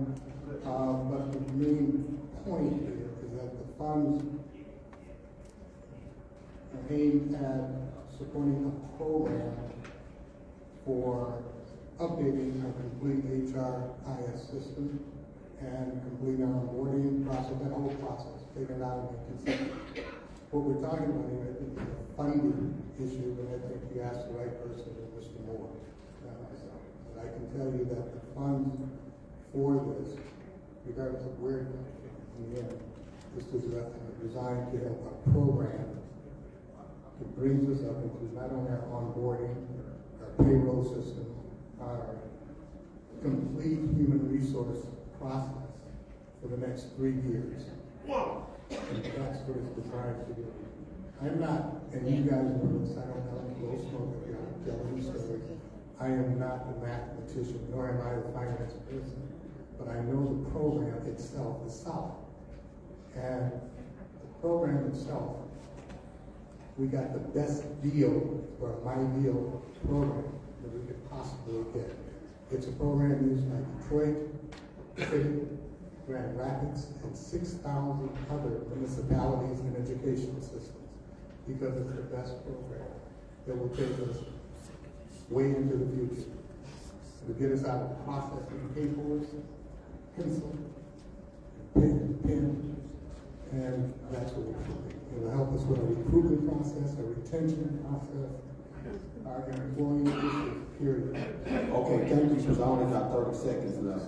I'll be voting yes for the amendment and the account number. I'll be voting no to send this back to finance, and I'll be voting yes to move this to council so that we can try to get this done. So the majority of us can get this done, but we appreciate the work that you're doing, and we'll do what we can to try to help this. Thank you. Is there anyone else who would like to speak on this amendment? Madam Chair. Councilwoman Burns. Thank you. Mr. Moore, you may have, oh, there you go. Okay, the money that has been transferred, is it now in a 45-day holding? Because that's what you stated at our last meeting. Or we have to kind of let it sit there. Right. The plan is all along has been follow the same process that we've always used for allocating the funds. And so. But there's no guideline or stipulations on it. It's just in the general fund right now until 45 days. Right. And then we will follow the guidance that Mr. Pfeiffer had in his amendment at the last time that we voted on this. And we'll be having it designated as the ARPA. Okay, so right now we're in that 45-day holding period. Right. That there's no guidelines on it. The guidelines. Other than coming to council to approve our normal check and balance. Right. The guidelines that we've been following have been following the same process that we have for ARPA funds previously. And but once it's moved to general fund, it's not attached. Well, general fund is not ARPA. That is not in the same account. But that doesn't mean that our assumption has been that this board would want to have the same oversight that. But we're not talking about what we're talking about. Where is it written for this? There's nothing written with this 45-day hold period because as we stated and we went into talk, 45 days, we need to make sure with the Department of Treasury that it doesn't look like we're moving the money from the ARPA fund over to the general fund before we spend. We had that conversation. This is on video. If you look at the account number that was changed, the 101-270, the 287. That 287 means that it's ARPA funds that we're using. Okay. We're doing that so that you can track. And I get that because my colleagues are quick to try to tell people what is, they're not being truthful. Right now, this is not an ARPA account. And Mr. Smith, I support getting the software, but you cannot send something up in an incorrect format because my colleagues didn't show up for work on December 18th, December 20th, and then January 3rd. So if they had showed up, then your resolution would have been correct because, you know, we wouldn't have had these problems. They had showed up, but they didn't show up. So those 5 who walked out did not call the council meeting to order on the 18th. Then we have to come back on the 20th. We're doing this work now. This is not formatted correctly. And with you, I read your resume and it's that length. We need a very impressive one at that. We need to make sure we're sending stuff up. This is fly by night. This is just not, and it's not saying you. It's just saying have it done and prepared for the next one because our wood's in here 1, 2, 3, 4. Is it 4 or 5 times on this resolution 230460, and then just change the account. We need to do it properly. This is not properly formatted. It's just not. So did you also get the amount, since we moved to general, we put the ARPA money into the IDOs, hey, we're going to get $250,000 and we moved $40 million over to the general fund, which I thought was ludicrous and absolutely did not vote for it. Because we do not have any guidelines on this, and they will try to sit here and tell you, other than council has the right to vote it up or vote it down. That's it. And you can use up to $75,000 100 times if you want to.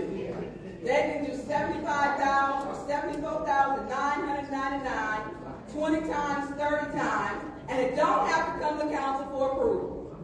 Period. It does not have to be approved by council. So, how much are we getting back when we were told we would get $250,000 if we give the $40 million or transfer the $40 million? Do we know the amount yet?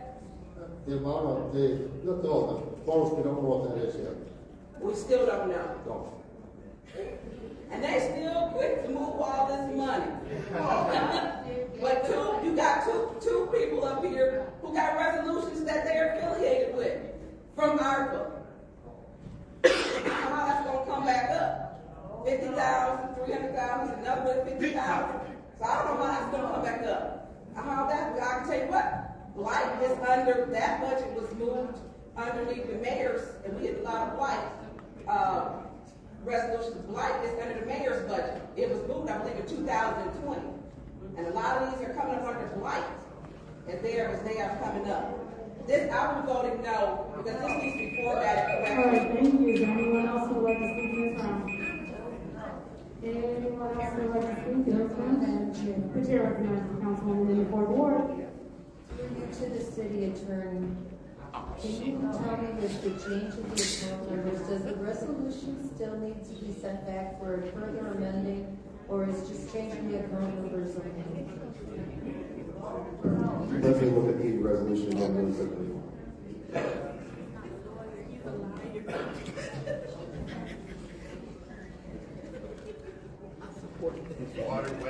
We have another resolution for ARPA on this.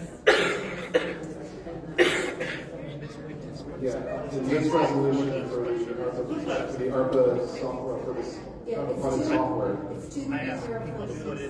For 230460, the controlling parts of this resolution starts with the funds will come from the following accounts. And the authorization in the paragraph after that by this council to use the funds for the stated purposes. So it would seem to me that the change the account number to the ones that were identified by finance basically gives the direction to finance as to where the specified amount of funds can be taken from and what they can be used for. Everything before that paragraph is essentially I don't want to say necessarily window dressing, but it's essentially provide context, but it's not providing any kind of direction. Thank you very much. I will be supporting the amendment, but I will not support sending it to finance. Thank you. All right, is there anyone else who would like to speak on this amended motion in the first round? Madam Chair. The chair recognizes the councilperson in the second ward. Thank you. This is the second round. First round, okay. So I would like to speak. So I would like for, I don't know what we call anyone. So I just want to make sure that I have an understanding of what's happening. So per the attorney, the wording on this is okay because it's specified that we are going to take this money that is coming from I guess it's allocated fund. So although this is put inside the general fund, it's in the general fund underneath the subcategory of the American Rescue Plan. I'm making that clear. And so what we did was we took the new account number and we put it in this resolution so it'll be totally accurate and reflect where we're transferring the money. So with that being said, I would be remiss to not vote for this and also to send it to finance when we can approve it tonight. Thank you, Madam Chair. Thank you. Is there anyone else who would like to speak on this? Is there anyone else who would like to speak on this amended motion in the first round? All right, is there anyone who would like to speak on it? Madam Chair. Councilwoman Worthy. I call the question. All right, she's called the question.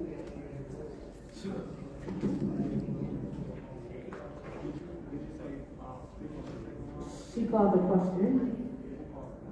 Councilwoman Worthy.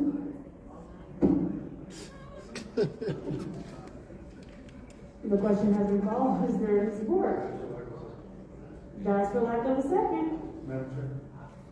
Councilman Becker. Let's get the work of the people done. Let's get the work of the people, but they don't want to do the work. If they would want to do the work, they've been here Wednesday when this was on the finance committee, and we could have made the changes and made it correct. So instead of that, they just want to push it through by changing the account number when the resolution is completely wrong. Yeah. This is what they do. So I'm going to do what I do. And per rule 8.2, I request that you put it right.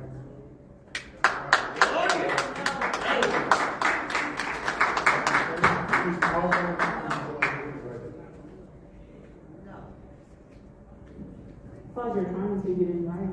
Pause my time. By rule, I should get the motion in writing.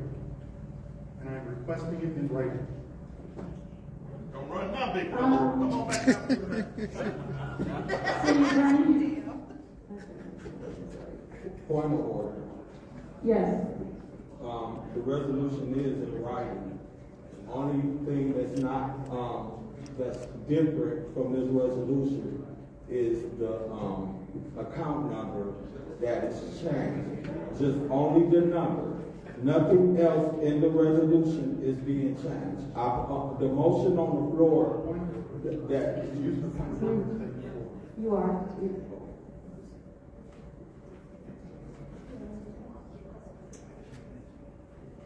Hey, May, what just happened? Point of order. What's your point? Okay, so, the councilman in the 8th Ward wants his time stopped. So what should be happening right now since he wanted it in writing? Somebody's going to type it up? What needs to happen right now? Put it back to finance. Who get paid? You know? Is there anything? I don't think we can do that. Yes. Yeah, he's asking for his time to be paused until it can be put in writing. Pausing the time would be up to your decision as the chair, but he does have the right to request that the resolution be placed into writing. There you go. It is. Well, There's nothing that would require the chair to pause the meeting, just pause his time on the meeting while that was being put into writing. It could be put into writing by the clerk, or it could be handwritten the changes could be done in handwritten and photocopied and passed out. All right, who would want to handwrite and photocopy? Attorney Kim. Point of order. What's your point? Will it be possible, since the only amendment that we're making to this is just a numerical change? So we write the number down? No, it needs to be revised. It needs to be revised. And you know this, lady. Audience, please.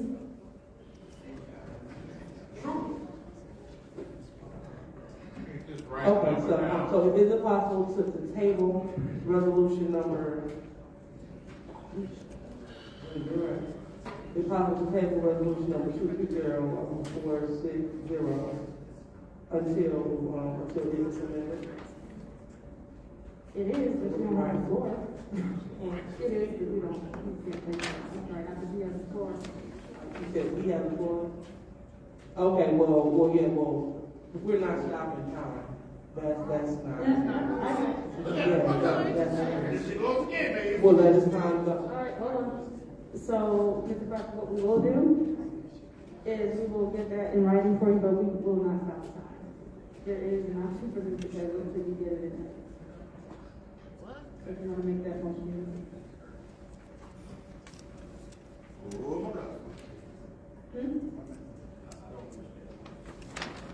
All right, so can we start this time?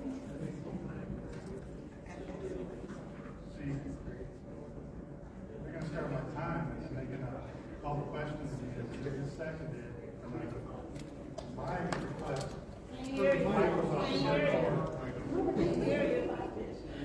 Microphone. Yep, I got it.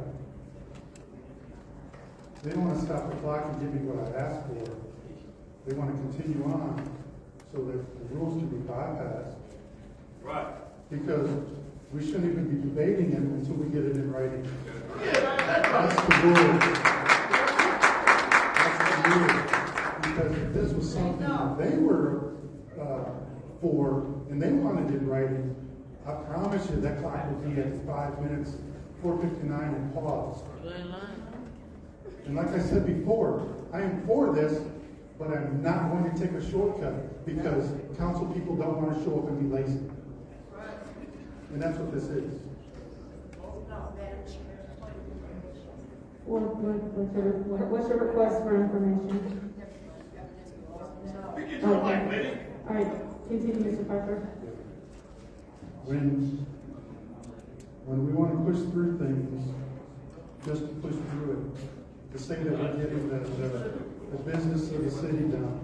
When the records are completed and somebody looks back at this resolution 5 years from now, it's going to say ARPA all over it, but not an ARPA account number. They're going to be confused as hell. We are making records for the city, and for residents, and for history. But when we're going to bypass it and just change the account number and not do the work because we didn't want to show up on Wednesday, this is what happens. This is what happens.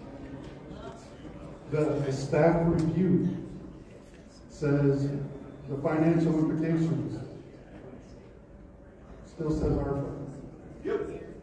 Is this a budget expenditure now that it's coming out of general fund? Should that be looked at? What other financial implications now that this is coming out of the general fund?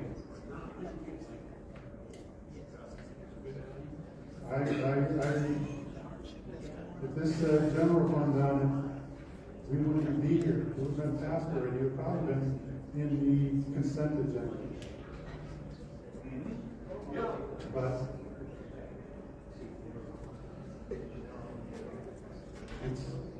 we just want a shortcut when it's things that,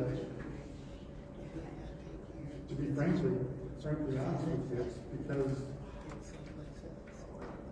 one of 3 colleagues are not in a group of 5, but they're opposed to it.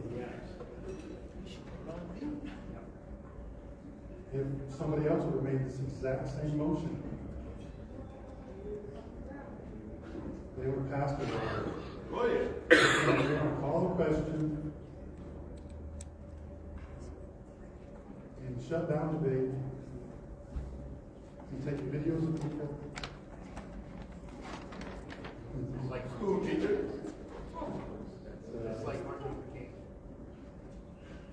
The hypocrisy is from hypocrisy is the greatest.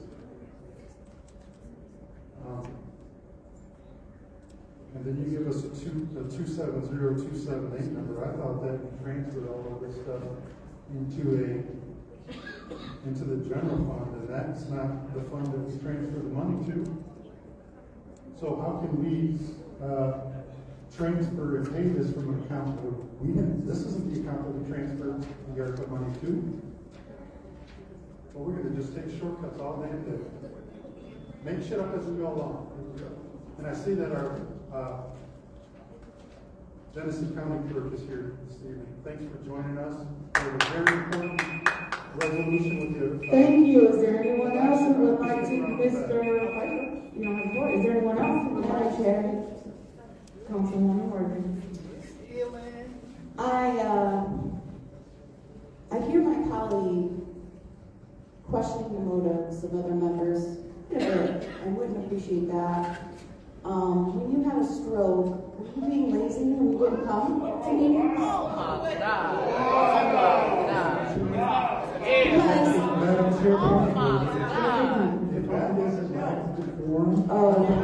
Calling us lazy as members You of are the the biggest piece of shit on this country. Get up again. Listen, okay. All right, listen. You would never say that to a man. So don't you dare say it to me. Because you can't beat me up, Dennis. Seriously, you think you're the shit? Come out with them. But you're not. No man would talk to a woman like that. No man. You're a man. Talk to a woman like that. That's a man. Yep, please don't yell out from the audience. Please don't yell out from the audience.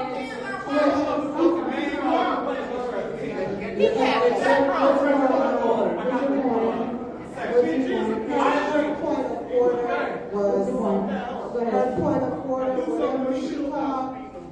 She has the floor. She has the floor. You is a piece of shit. That's right. Even has the floor, Mr. Piper. Okay, I'm calling a point of order on what she said. Oh, I thought you said her point of order was out of order. I'm sorry. Go ahead. Yeah. No, she didn't call the point of order. She is I'm calling a point of order. I'm sorry. I'm calling a point of order. That man had a stroke. She should have said that. A request for information. Listen, this is a really quick. Everybody. Ms. Morgan. refrain from speaking on his medical condition. Yes, I know what you said before that. Refrain from speaking on his medical condition and continue with it. I would like to point out that he called me the biggest piece of shit. So, can we give him a warning? No. Mr. Wyford, for the warning, Martin Luther King, yes. Martin Luther King. Please, audience, come to order. Thank you. Yes, ma'am. Yes, ma'am. Now, if you want to take me to jail, that's fine, but my baby, you're a child as well. Yes, ma'am, I agree. Let's please let's be mindful of the fact that there are children doing their projects who are currently watching this. Let's watch our language. Let's watch how we speak to each other. Ms. Worthing, continue. Thank you. So, No. I'll wait. Audience, can you please come to order? Refrain from yelling out. Jamila, will you please start our time? Continue. Ms. Worthing. The amount of hate that comes for just doing their job is insane. No one can work in these conditions. And excuse me. Refrain from yelling out. This is ridiculous. And the behavior of Mr. Pfeiffer and his brother to me, the woman on council, is absolutely disgusting. What's your point? What's your point? She's not being germane to changing and amending this resolution. Proceed.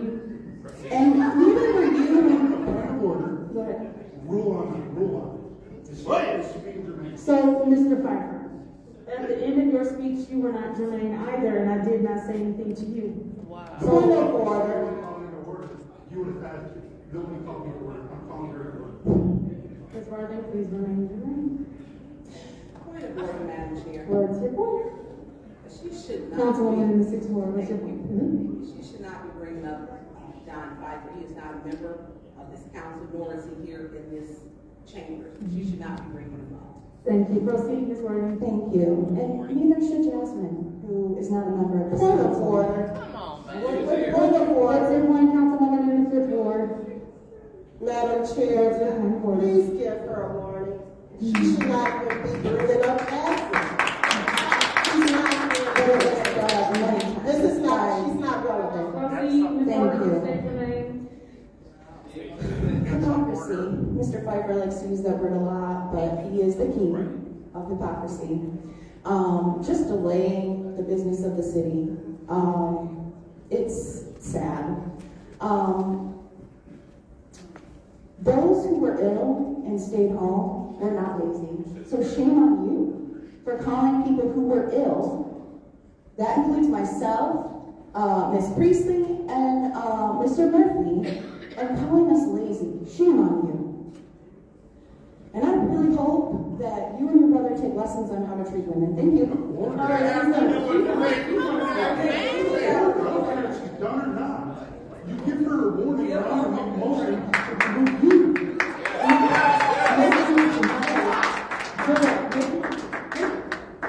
I make a motion to remove you from chair next week. Why? There we go. Let's talk about it. All right, Madam Chair. All right. She teasing this man about having a damn stroke. Hold on, man. Stupid ass, dumb people. Wow. Please don't leave. Please don't leave. Fucking idiot. A roll call, Madam Clerk.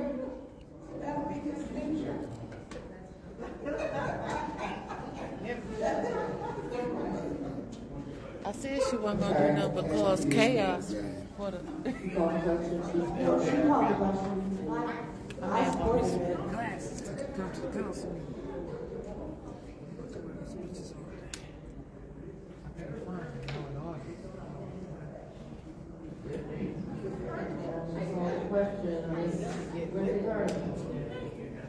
No.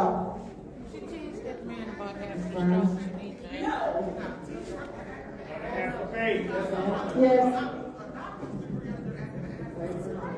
I have to pay. Ms. Worthing. Yes. Ms. Lewis? Yes. Mr. Murphy? Yes. Oh, you knew he was gonna say yeah. Ms. Priestley? Yes. Well, The vote is 5 yes, 2 no. The vote is 5 yes, 2 no. Now we move on to the vote. Roll call, Madam Clerk. they just called for the question and not to discuss it. Ms. Burns? No.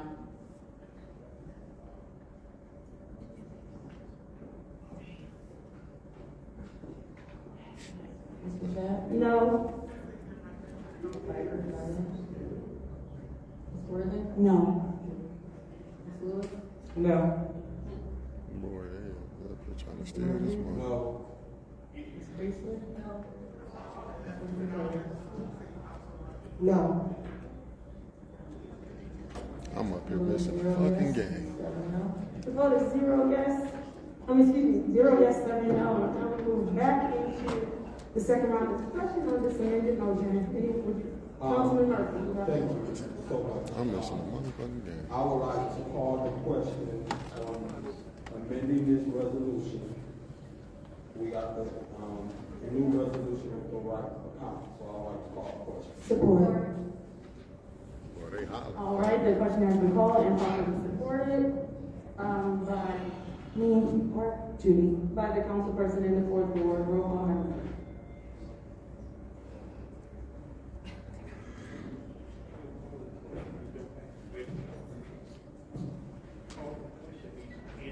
Ms. Michelle? Yes. Ms. Worthing? Yes. Ms. Lewis? Yes. I'm sorry, yes, yes.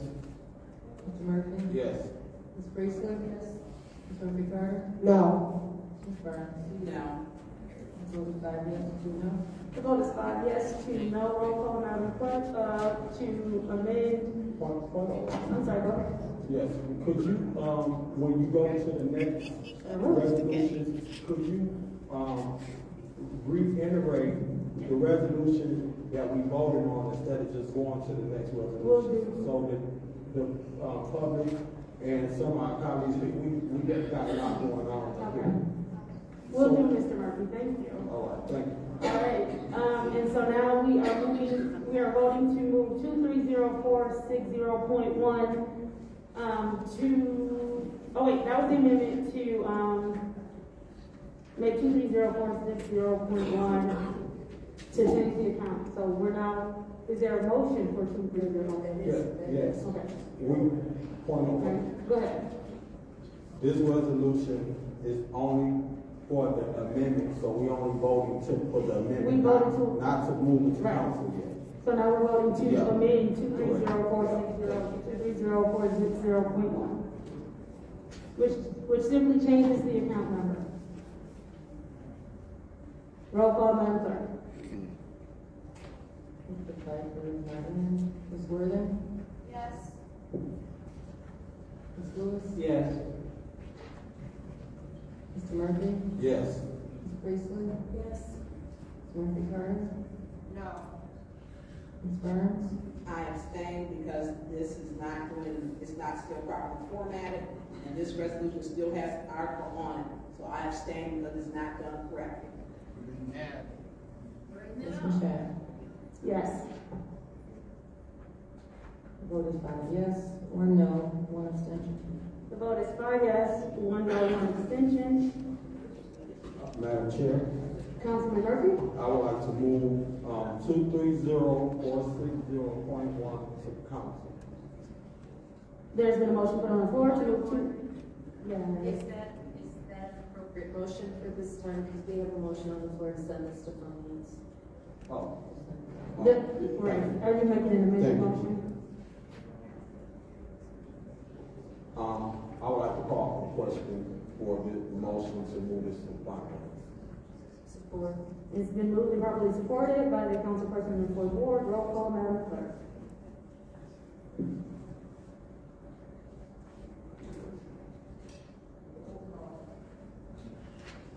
I'm sorry, that's the postponed. No, this is to call the question. We voted on the call question. No, he just did it again. Point of order. Go ahead. Through you to the clerk. Councilman Pfeiffer had a motion on the floor prior to us getting back to this, to move this resolution back to finance. So we gotta get rid of that motion, vote it up or vote it down. So that's what we're doing now. And that's why. Excuse me? You're confused, because when you amended it, that motion was kind of amended. So you saying once we do the amendment, It's the whole. so that drops. But the call to question was for the amendment. You voted on the amendment, so, and then your motion was just to move to council. Right. So I don't know what the call to question. It shouldn't be. I was doing it right to begin with, but thank you, Ms. Priestley. Okay. This now I need a motion to. Okay, so can I go back to my original motion prior to Judy doing a point of order? My motion is to move 230460.1 to council. And there's a motion to move 230460.1 to council. Is there a second? It's been moved and properly supported by the councilwoman in the floor. Is there discussion? Yes. Councilman Murphy. Call for the question. All right, there's a call for the question. It's been moved and properly supported by the councilwoman in the second ward. Roll call, Madam Clerk. Ms. Worthy. Yes. Ms. Lewis? Yes. Mr. Murphy? Yes. Priestley? Yes. Ms. Carter? No. Ms. Carter? I abstain because this document is not properly formatted, and I feel it's duping or tricking the Department of Treasury. Amen.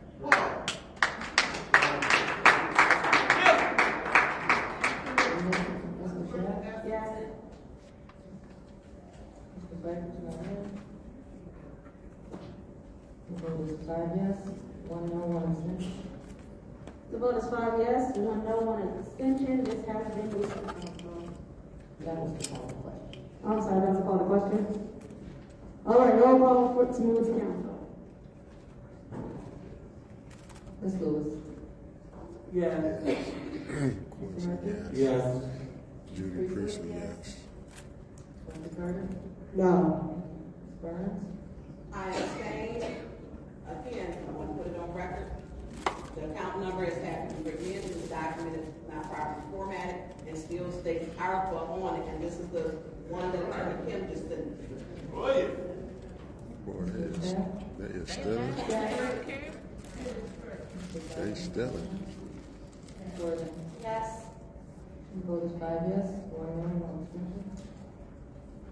The vote is 5 yes, 1 no, 1 abstention. This has been moved to council. Moving to resolution 240000, which is assistance for the city of Flint residents foreclosure and possible evictions. Yes. Thank you. I would like to move 240000 assistance with the city of Flint residents foreclosures and possible eviction back to finance. It's been moved. Is there a second? Support. It's been moved and properly supported by the councilwoman in the second ward. Is there any discussion? Yes. Councilman Murphy. Thank you. This resolution is a resolution that I've been working on for a couple of months. Finally, we got it on the agenda. This resolution came up when those 190-something properties were foreclosed on. Former Chief Tim Johnson was the first person who reached out to me to meet with the new owners who bought the properties. So eventually, the administration, myself, the owners, Michael Freeman, Amanda, we all met with the new owners. based on what the new owners said in my research and trying to research how this happened, I was very disappointed, first of all, in how the process took place. How did one developer get 192 or 230 houses was very disturbing for me from the get-go. And I have a problem with that, how that process took place. And moving forward as a council, I think we should look at how we address that issue. And I'm not sure somewhere else or whatever the case is, these residents is dealing with some issues that need to be addressed. And I'm not sure what their financial situation is, so I said maybe we could try to help them with revenue replacement dollars up to $150,000. And this resolution is for $150,000. But I want to move it back to finance because I've been in talks with G-Card to serve as the fiduciaries to try to help. If the council agreed, I wanted to hear what the council input was on this resolution. Do y'all think we should try to help the residents? If not, do y'all think we should add, if we should take away? But I wanted to put it in the hands of the council to hear what you guys wanted to thought about trying to help these residents that in situations that probably could have been prevented. But what about the 700 people? What about the 700 people? All right, Order. Yes, yes. Could you warn the resident that's speaking out because they don't have the floor to be speaking out like that? And I'm sure they're concerned about this process, but that's out of order for them to be hollering out in the audience. Thank you. Thank you, Councilman Murphy. Well, I will not warn you. I will ask that you please refrain from yelling out. You will have a chance to speak during the regular council meeting on it, sir. Thank you. Is there anyone else who would like to speak on this resolution? Madam Chair. All right. Thank you. I understand what Councilman Murphy is saying with this, but I think this needs to go back to committee. One, because we have, and here's my issue with this. Yes, they need help, but this is also a legal sale that has already went through. And not just that, when we talk about the process of the homes themselves already. Also, there's some of those homes, if they have tenants, well, they're not tenants because they don't have any contract, landlord-tenant contract, and our building and permit department will have to deal with that. And I think we need to afford to give them some time. And no one knows how much, if we give them $2,000, is that enough to help obtain ownership? Because we're really getting in the process of something that it has not really worked out with the city, nor with the owner of the properties. Are they going to buy the properties? Can they get the properties back?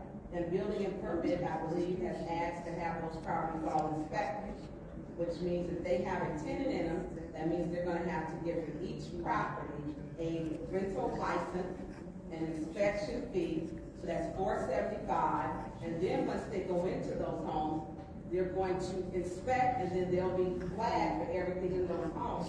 So can they still obtain ownership of the home? They may need a roof, may need a sidewalk, or we may need a furnace, a mechanical. So I think we need to look at this a little more and have some legal advice on that. And each of these would really be a case-by-case basis, because each one has a different need. And they bought them as a bulk. They've already made their money back. But we have those homes that, those people are still occupied. If we can help, I get the sense of helping the residents, we need to make sure we're doing it in a legal way to make sure that money's going to go to that. And what is this owner? Because they own the homes. They own them. They do whatever they want with the homes. And so if we're giving them $2,000, we need to make sure it's a ownership and not just giving it to legal services. This isn't a clear path to show what's really going to happen with that money. And we do know that those homes already have violations according to our building and code permit. So I think, I'm going to put this being standing committee and it needs to work. And we also need to be speaking with that owner to see what is the intent. pretty much property structure code.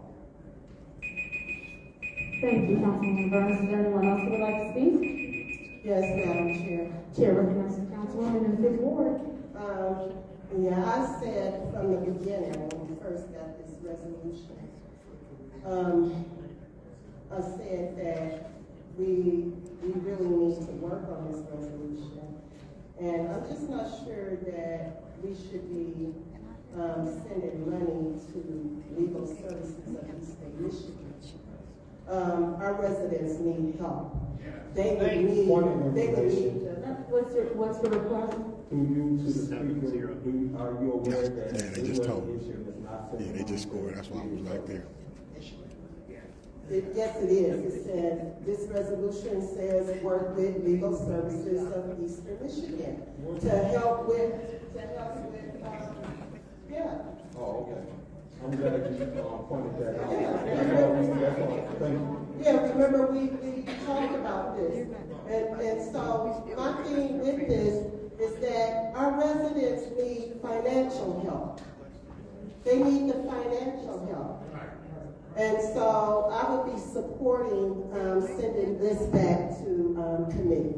Thank you, Madam. Thank you, Ms. Murphy Carter. Is there anyone else who would like to speak on this resolution, on the motion? Is there anyone else who would like to speak on this motion? Last call, anyone else? All right. Second round, is there anyone who would like to speak on this motion? Yes. The chair recognizes third word. I just want to thank my colleagues for their input. And I didn't see this legal service, but what I was thinking that, you know, based on what Amanda was saying, some of these people don't even have water at their house now. So they lost their house for back taxes. They lost their house. Some of them don't have water on them. And the landlord, the owners, did say they would consider either reselling them back the house. You know, I'm not sure whether before they fix it up or what. But I was thinking the $2,000 can go towards if they got to move, the first month's rent and deposit. If some of them have to move in another house, and then they got a back water bill that they got to pay, because when you move into a new house, you put water in your name, you owe a water bill. Then, you know, so we just don't know their financial situation. That's why I understand what you're saying, case by case basis. And I did have a conversation with Catholic Charities that already have dealt with these kind of situations with a whole bunch of residents in apartments that had to be relocated, and they was able to serve as fiduciary. What we wanted to do was meet with United Way and other partners to see if we could find some other additional leverage dollars that may can help, because what Catholic Charity was telling me this morning when we had a meeting was that $2,000 really is not enough to help them. But what I didn't want us to do is be the resolve all for someone who probably has not been paying their taxes, and we just want to assist them. So the $2,000 is just a system, whether it's moving costs, whether it's helping them with first month's rent and deposit, whether it's helping them with their utilities or whatever they need, and they got them. We can come up with the criteria as a council on what these eligible dollars could be used for, so that we can put restriction on it. Be like, this money can only be used to do this. We ain't giving you $2,000 to go out the street and put to the casino or nothing like that. And it's not for this. So I really want this to be a collaborative effort with us. I don't like what happened with this 190 homes. I serve on the land bank. At first I was told that it was a Supreme Court ruling that did this, but once I got to read the Supreme Court ruling, that wasn't true. So I was disappointed that I was misled to believe that it was a Supreme Court ruling to make 192 homes or 200. All right, thank you for that, Councilman Murphy. Thank you. We are only supposed to be doing one round. Yeah. So, Well, thank you for the extra 5 minutes. I didn't want to cut you off because I think everybody is clear on what's going to happen here. So roll call, Madam Clerk. This is to move 240000 assistance or City of Flint residents foreclosures and possible evictions back to finance.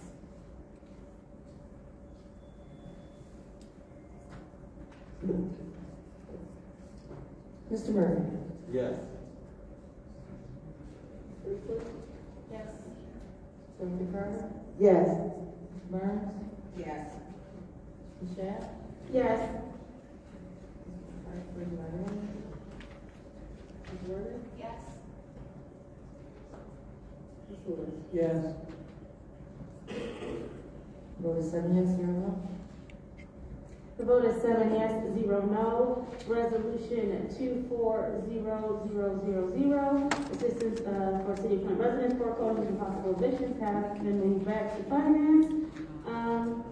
At this point in time, we have finished all of our regular agenda items. There's one more discussion on the one more 20-minute discussion on our agenda, and this discussion is about getting a parliamentarian and properly following rules in the City Council. Councilman Murphy. So, because of how the City Council has been running, and I talked to the Vina about this, I asked that we have a orientation for City Council to go over how we do referrals. And I know with Vina just being in her position for a year, she had a lot on her plate as far as doing things in the public office. But I think we need some order on this council when it comes down to procedures, how we do things. For instance, on Wednesday when I came here, I was put in a garage, I know 507. So I'm thinking the special city council meeting was running, and then next thing you know, I don't know what happened to the council when I was on my way up here to the council meeting. So I think we need some procedures for what time are we going to start city council meeting? Are we going to actually start on time? If we're not going to start on time, we got 10 to 15 minute leeway to start on time. So these are just questions that we need to get clear on how things go. When we get complaints from the residents, when we send the referrals to the administration, should they have a 7-day or 14-day or 30-day or 90-day response to respond depending on the situation? Because I know there are some outstanding referrals that may get sent to the administration that we may see in our ward. Somebody may call about a situation, and we just need to make sure that we're doing things decent and in order. And then as far as the parliamentary procedures, how we run city council meetings, how we conduct ourselves, how we respect one another. There's just a lot of things that I feel as a council person, and I think me and Ms. Priestley, we kind of talked about this because I gotta be honest, when it came down to me voting for president of city council, I was conflicted a little bit because I just felt like I didn't know who we needed to lead us in a direction to actually move the city council forward to be able to bring us together. So what I asked was that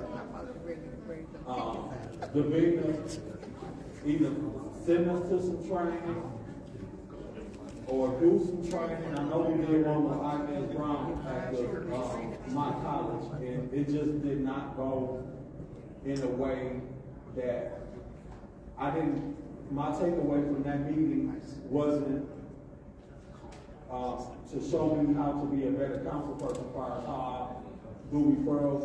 And I know one just happened on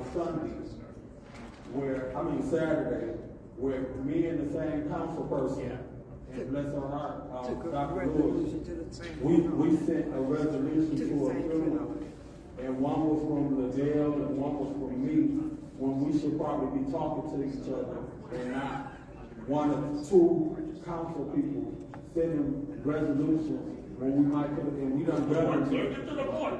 We have done them together.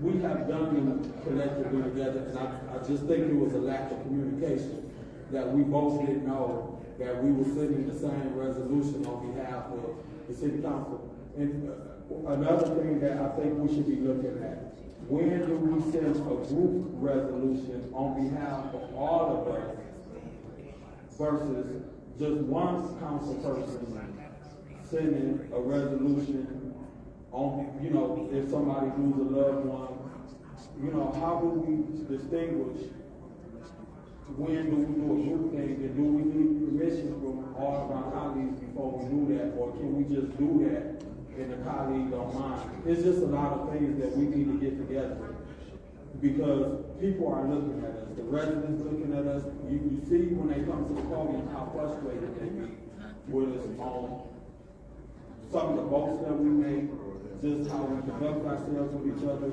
We need to do some kind of icebreaker to try to remove this hostile work environment that we have with one another. And we need to keep striving and keep working to try to do our best to come here to take care of the business and not be going at it at each other. For the 2 years that I've been on here, and including me, I ain't all innocent. We have been going at it with each other, and we need to get it together. This is 2024, and we need to figure out what do working together, what do disagreeing to agree respectfully look like, and I'm for us trying to find some money in the budget to move to have a better city council. So that's all I have to say. Recall. Thank you, Councilman Murphy, for that. Thank you. I'm not taking all that time, and I'm going to touch on some of the things. Yes, we do need the quorum, but there's a lack of respect, and it will not be cleared up. It will not with team building.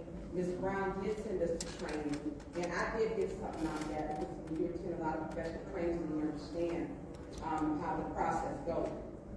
Professional training cannot make us like each other. It cannot even make us respect each other. Because I think everyone up here has been called out of their name. Every single person. And so there's a deep-seated hate or hatred for certain people here that whatever it is getting in these seats, it's the power that overcomes the will of the people and the good of the community. And it hasn't changed. I will give our city clerk a lot of leeway, and I'm going to tell you why. I think her system was dated back to 1964, and we're 2024. It's antiquated, so you can't say to get her up and running as quickly as she's been out of. They have floppy disks, and floppy disks came out in the 80s. I really don't.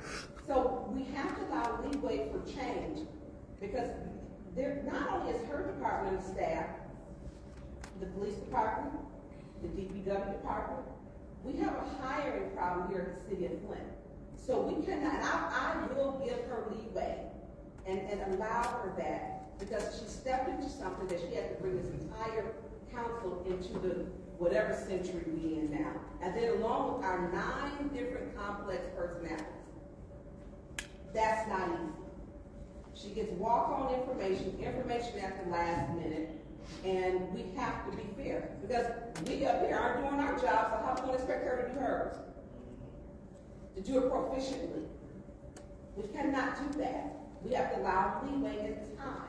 Let her hire someone that can do the job properly so that we aren't rehiring and firing, because we have a hiring issue in the city of Flint. When it comes to resolutions, Councilman Murphy, people don't want to put their name on the same resolutions, and I agree with that. And my family was upset because Dr. Lewis sent a resolution to my cousin's funeral, my first cousin.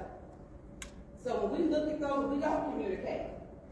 We don't communicate. And how do you fix the hurt? That's therapy. That's therapy, and that's Xanax and some Paxil. It's some drugs that you need to deal with. You're gonna get drug tested. These people are not gonna get along. It's just not gonna happen in this. And when you heard the people bringing up, when you had it, someone brought up, they said Councilman White brought up lazy, but then you brought up something that could have taken his life. Yeah. When he had a stroke, he could have died. I'm not gonna ever, if Pfeiffer is my dude, I will always say that. Yes.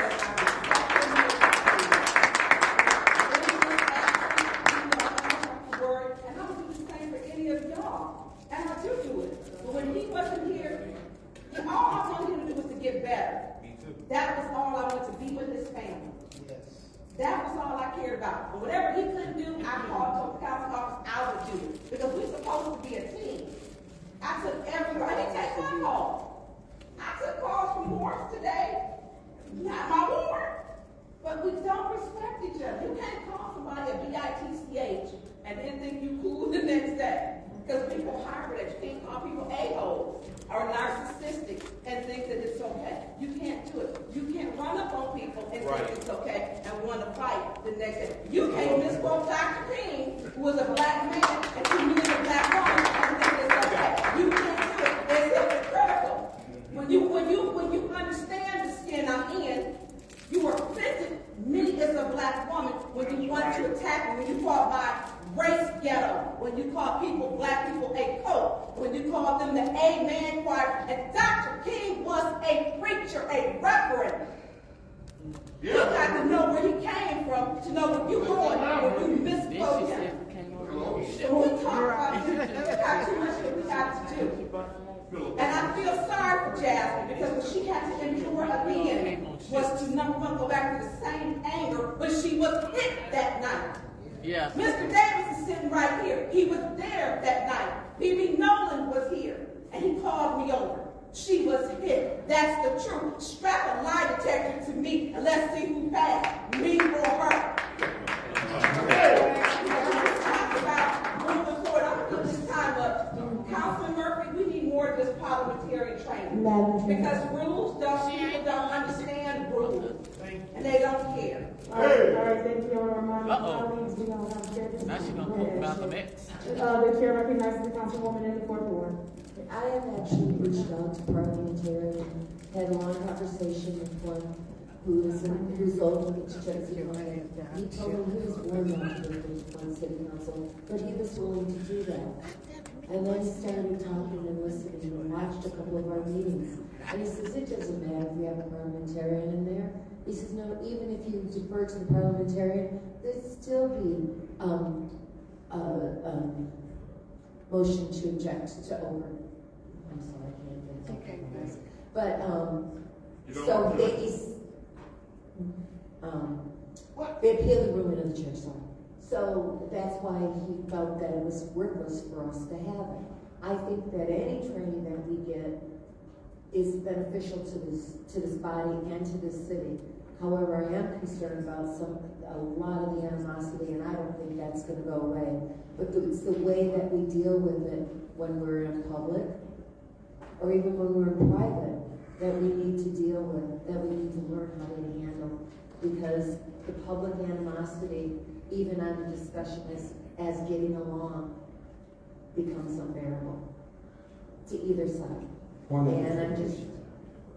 What's your request for information? Through you to my colleague, there's a guy by the name of Delmar and Virginia Lauren that would be willing to do some parliamentary training.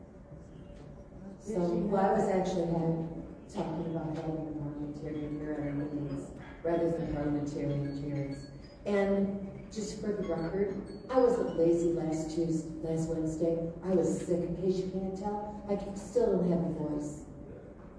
I was sick. Thank you. Thank you. Is there anyone else who would like to speak? The chair recognizes the councilwoman in ninth ward. So we start out saying that we want to be respectful, and then we end with accusations and screaming. It's just never going to change, I agree. No parliamentarian, no meeting of the minds will ever change the hate that some harbor inside them. And the only way they can get it out is to yell, scream, and call other people names. It's horrible. It's a horrible example for the children who do watch, and I wouldn't let my child watch this. She would be scared. She's 9, and this would scare her. And that's sad that she can't even see what her mom does, and she's interested. What do you do, Mom? Like, how does it work? And I can't share that with her because she would see the man next to me screaming and calling her name. And with those in the audience, I'm sorry, screaming. Can we please quiet down over there? It is deplorable behavior, and some of us should be ashamed of ourselves. It's never okay to scream at someone else. Okay, we are adults. What does that mean? We are adults, I thought, but actually my middle school and high school students are more mature than this council, and they would never behave in this way. They don't. They have never. I've never had. This is worse than a middle school, and it's shameful. The fact that some of you can treat others on this council the way that you do publicly, no shame, is mind-boggling. But others of us have jobs, I guess, that we worry about and try to remain calm and have decorum because we do have other things going on in our lives. Thank you.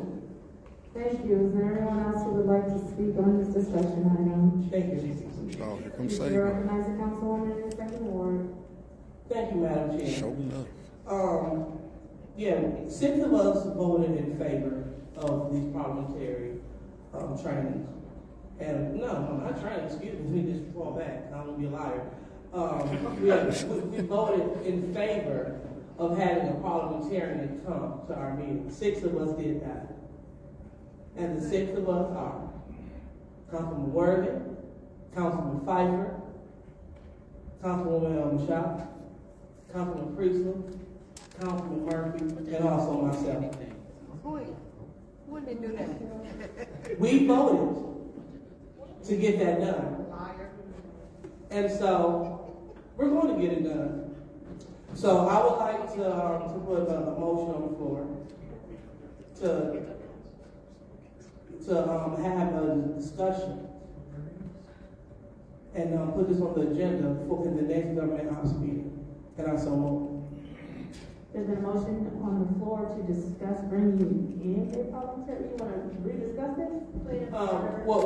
Well, honestly, we need to handle the business. We need to get it done. We need to decide when we're going to do this. What's your point? Per our council rules, the chairman can automatically put that on the rules. We don't have to put that on the agenda. The chairman of that committee, so we don't need to have that go to the vote. Okay, so, and then that'll be Councilman Word and Government House. Yeah, so, go ahead. Respectfully, I would accept a motion to bring someone on, but as far as discussion, we've had it. Okay, so, well, we need to get down to the business. Who we're going to have, who are we going to select? How are we going to get this process done? Because we needed a parliamentarian when we first started. This is our 3rd year. And so a lot of things we learned, a lot of things we have yet to learn. And so we need to learn those things. And I want to get the ball rolling because the more we sit back and not allow it to happen, the more we continue to have this kind of chaos. So the reason why I propose to discuss it is so we can discuss who we're going to have. I see. Oh, okay, yeah, that's cool. So that's why I wanted to have a specific discussion. So we can get it done. But otherwise, we're going to just keep going round in circle. We're going to keep proposing people and not getting it done. So I feel that if we had a discussion, then we can put that on the agenda, and we can nail down the specifics Madam Chair. Yes. Yes, in regards to this, I suggest that possibly the chairman may, the president may want to appoint a committee, and they could bring a proposal, including dollars and cents, as to what we have available for that, so that they have a proposal as we discussed. Right. They got 40 million point, what is it, 40 million talk point about five? rather than suppositions, and we've had that conversation now. So what we need to do is actually find out how much money. What's your point? Madam Chair, I don't understand. I thought Councilwoman Lewis was doing her discussion. I believe Councilwoman Priestley already had her discussion. Is she on a request for information or what? Her speaking is out of time. Madam Chair, Yes. I would like to speak as well. Madam Chair, there is no guidelines as to 1 round or 2 rounds. It's a total of 20. So I would entertain somebody putting a motion on the floor to extend your Madam 2 Chair, minutes. make a motion to extend the time by 5 minutes. It's more than just one person that needs to speak. Madam Chair, I make a motion to add 5 minutes to the discussion. There's your motion on the floor to add 5 minutes to the discussion. Support. It's been moved and supported. Roll call. Member.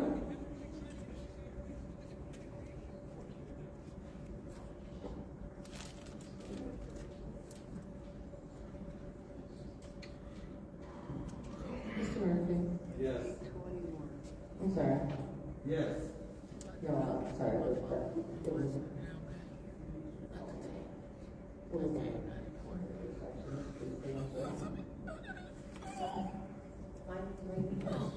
Yes. Yes. Yes. Yes. Oh, y'all heard the game? Mickey took my phone and went to go watch the game. Yes. Yes. Vote is 7 yes, 0 no. The vote is 7 yes, 0 no. There will be 5 minutes added to this discussion.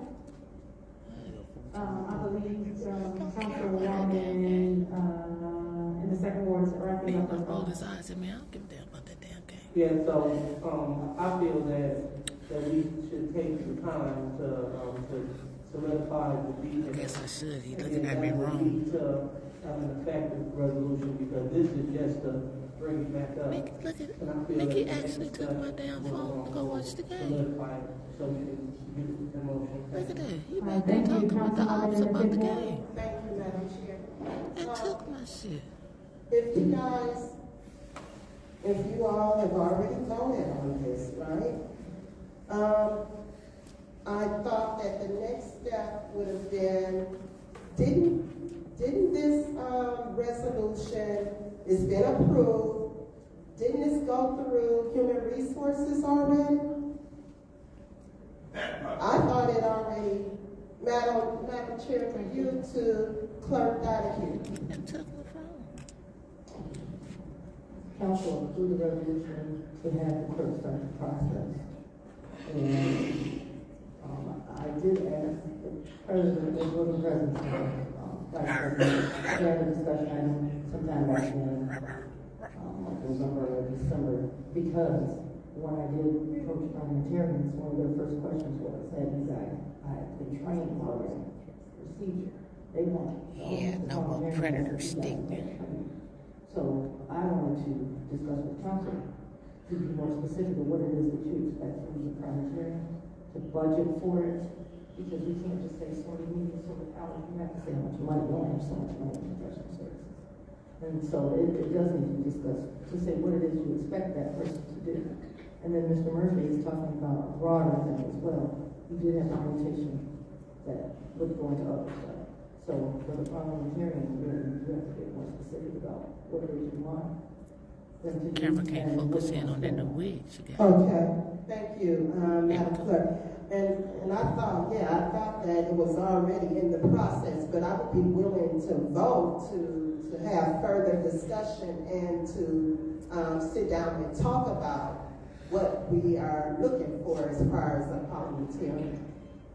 Thank you, Madam Chair. All right, I think that I am the only one left. discussion. And I will make this brief because we do need to get to council. I think we are in deep need of training for everyone to know the rules for sure, for everyone to know parliamentarian procedure, for us to know as much as we can possibly know about the Robert's Rules 12th edition, because it's a big book, so I understand. But I just think there are tools that need to be set in place. I'm also not of the mind that there's just, it needs to be the fact that what happens is a lot of times it gets into personalities and likes and dislikes, and that's not what we're here for. Oh, who'd you be talking to? That's the election often chair. to things that have nothing to do with the agenda, but the time to take pot shots. And I just think if everyone would stop doing that and just focus on the agenda, we would get a lot further. You all have far more history with each other than I do. And so for me, it is easier to shrug off and go, okay, whatever. Or it is easier for me to go, oh, sorry, I didn't know. And I understand that you all are not at that point with each other. I mean, it's my hope that you get to that point with each other, but even if it's not a sorry, so you can at least shrug it off, or you can at least stay germane and not bring up things that are not happening in that moment. But again, adults handle history however they want to. I just look at this camera, man. It go down and everything. But you know, I'm with it. I want parliamentarians so bad. They're watching the damn game. Order. We need to give the residents something other than what they've been getting, even before I know something other than what they've been getting. I think it's one thing when they come up here, right? And they have a right to their opinion, they have a right to say, I don't like what you did, how you did it. But I think because there's so much disrespect here, it breeds an atmosphere where the audience feels that they can be disrespectful as well. I think everybody has to know that there's a fine line between freedom of speech and hate speech and harassment. And I think we don't understand how that works. And it gets very, very dangerous. I think if we can create a better environment overall, we would be doing the residents a huge favor so that they could come up here and stick to agenda items, even if they are saying, I didn't like how you voted on that. Because just like they can count to 5, allegedly, then somebody else can count to 4. There are audience members who literally sit here and say yes, no, with everybody that's talking. So it's not like, oh, it's 5 that's voting together. I mean, it he's out of here. Ronald Prevail is gone. I just don't think it needs to be this division. And with that, the discussion item is closed. And we have, we have a motion on the floor to adjourn. Is there a second? She gotta go to the bathroom, but she's scared to go unless it's an officer. She looked at me like she wanted to fight. Mickey, I don't care about that goddamn guy. He trying to force me to like this football game. Ms. Burns? Yes. Huh? Ms. Worthing? Yes. Shield, I think Shield. Shield, we still yes. Come back in. I'm saying I don't miss when they end this. I'm gonna go out and come back in. I'm going out. You can. I'm gonna stay here for the people. 5 years Everybody ago? go 21 to 3. 14 to 3. You stay here for the people just because your team. Family, I'm finna go out and come out. Let it keep going. Dipshit, there's only 66 people. They knocked a lot of people out. There's way more people than that when you look on her. Oh, okay. Don't take that out. Let me just see them score. See, you rather cut that off and leave that dumbass football game. If the people want to see this, either I can record this, I can go home. You got a choice. Let me put my snappers back on.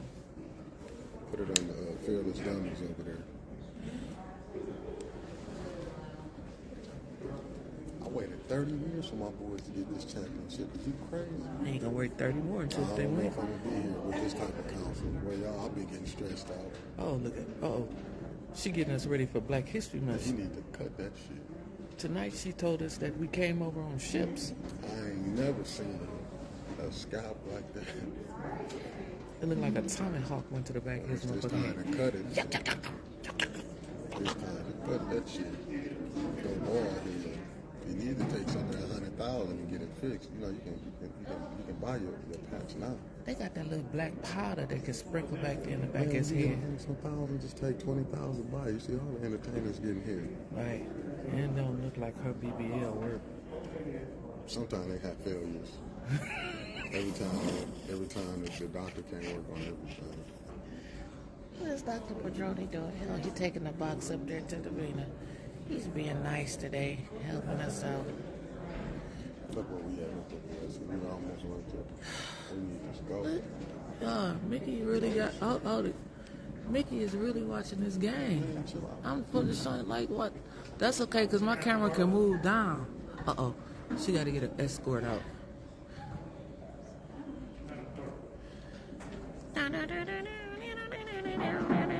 Batman, Robin. Batman, Robin.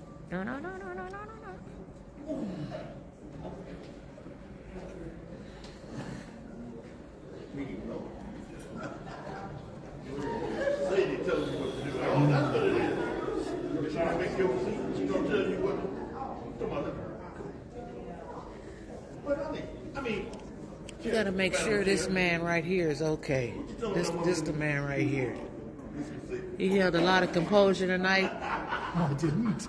Yes, you did. You did good. You did good. You did better than your brother would have. I would say you did better than your brother. Because I think Don would have snapped. He would have forgot where he was at. So let's get this man right here. What? She said, get the hell away from me. She said, get the fuck on.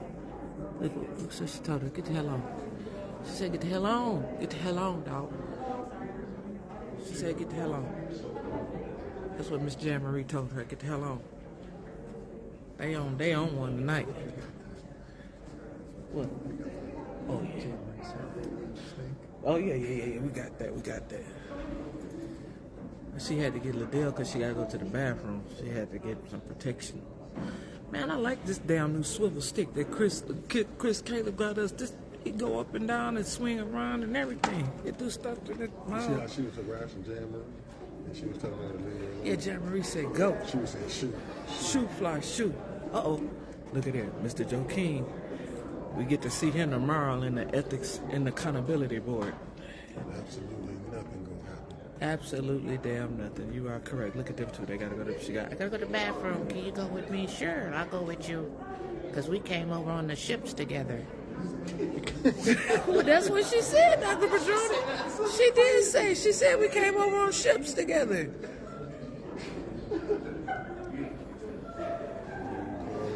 This mug walking so fast. She mean her ancestors was on top and ours was on the bottom. I don't know what she meant. When she said we came over I just gotta go clip it because she said we came over on ships. We all came over on ships. I heard She said she was HNN. She thinks she's HNN. Yeah, she did say that too. She said she was tired of being called a handkerchief head Negro. I don't know. I think the lady is confused. Let me take my breakaway glasses off. These are what you call pilot frames. Somebody gifted me with these tonight, y'all. Look at them. Look at them.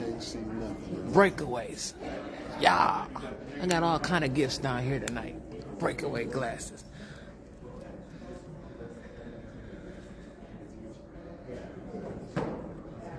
Miss Jan Marie, you're not playing with them tonight. There goes Miss Jan Marie right there. Don't get too close. She might shoo us away. You get your hug from Miss Jan Marie. She didn't shoo you away, Mickey. She didn't shoo you away. She's so pretty. So pretty. Pretty lady. Pretty lady. Beautiful lady.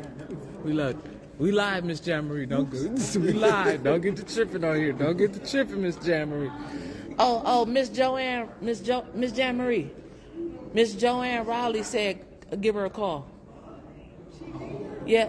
She did. She on the live right now. Look, she said she did. She's so happy you want to talk to her, Miss Joanne. What you do to her? No, this is off business. They're gonna talk. You don't put that on there. She wrote it on here. She said tell her to call me. This was Miss Joanne. She said she don't know if she got your phone number, and I know you don't want to put it on here on the live. So can you inbox her? Inbox her, Miss Joanne. Inbox Miss Jan Marie, so you can That sounds like some sophisticated language. Does that mean contacting me to Facebook. Yes, ma'am. Okay. Yes, ma'am. Okay. Look at Miss Jammarie. You notice when you around, AC don't have that walker. When you come around, he don't need Scat that Pack. walker. Yeah, he don't have that Scat Pack walker when Miss Jammarie come around. You got your hair down too tonight? Oh, he got a pimp walk with it. he got a pimp walk with that walk tonight. I can't help it. I'm in a good mood right now. I got my breakaway glasses that somebody gave to me. Look at these. I'm in a good mood. Oh, yeah. Man, I'm like, man, you can't tell me nothing with these. Yeah, I got the breakaways. Look at old AC going back over to Miss Jammarie, walk in front of him and see how fast he get up and down. Them knees ain't hurting tonight there. He got them robotic NAACP knees.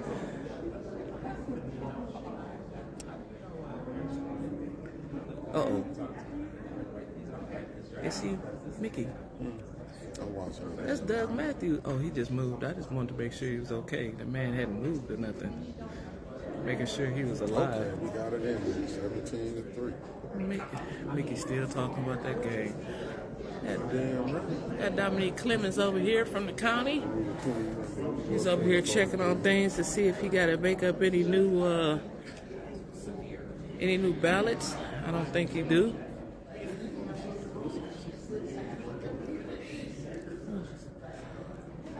Well, I don't know. Oh, here we go, y'all. Here we go. Look at it. Smooth. He showed a smooth criminal.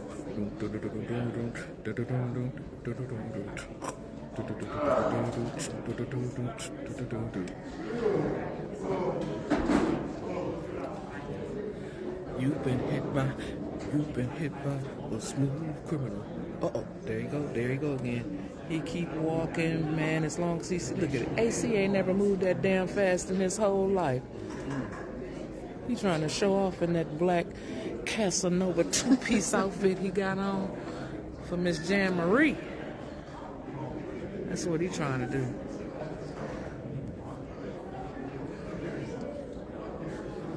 Look, well, didn't she say she was sick? Why she always want to get up and everybody? Miss Jammarie, put on a mask, dog. Put on a... She over there with the colors. Yeah, she's with the colors. She said she was sick.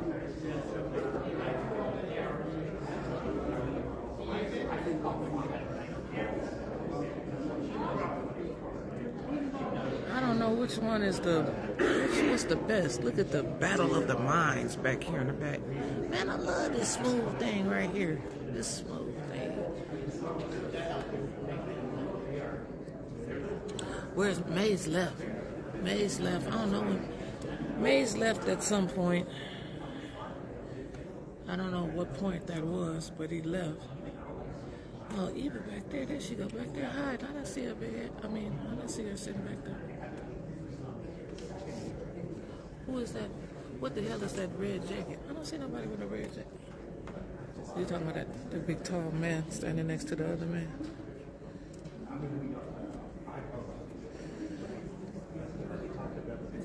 He got more than pep in his step tonight. Just so you know, if you got a council agenda, it's possible it might have been missing pages, so we put complete copies back there. So just make sure you have a copy that has all the pages there. And speaker slip, if you want to speak at this meeting, you need to fill out a slip about you. Hi, Doug. How you doing? They keep waving at me, Doug. Dominican, Ariel, you coming for an interview? Ariel coming for an interview. Ariel. Hey, what y'all doing? Ariel, tell them how much you love 810 News Media Group. Speak up. What you say? How much do you love 810 News Media Group? 810 News Media Group. My TV all broke. I ain't never, no. Hey, listen here. Just like Channel 12, they come in here filming stuff and never show it to the public. Yes, we do. We on like every morning. Democracy without reputation, without. Hey, peace to the football game with the president gonna throw the first pass out. Who winning? He watching the football game. Michigan. See what I mean? Watch it and get your ass kicked, just like Trump gonna get his ass kicked when he debated against the former mayor Weaver. Take that, Central America. It's never a dull moment here, and welcome to Flint City Council. Uh-oh. Here come the minds. What is them kicks she got on? Talk about my feet. Look like she got some bad feet, too. She got on them hornet's nest tennis shoes she got on right there. She got on the first pair of Jordans they ever made. She gonna drop kick you. She gonna drop kick me. I'm gonna be gone by the time she watch this damn video. I'm gonna be gone. I got a bad knee. I can't be running. I can smell you shoot. Davina got on a slick down wig for the night. Zoom in again. I can't zoom in too much more.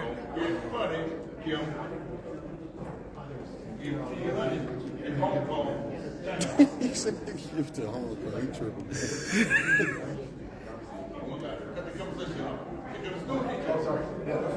Uh-oh.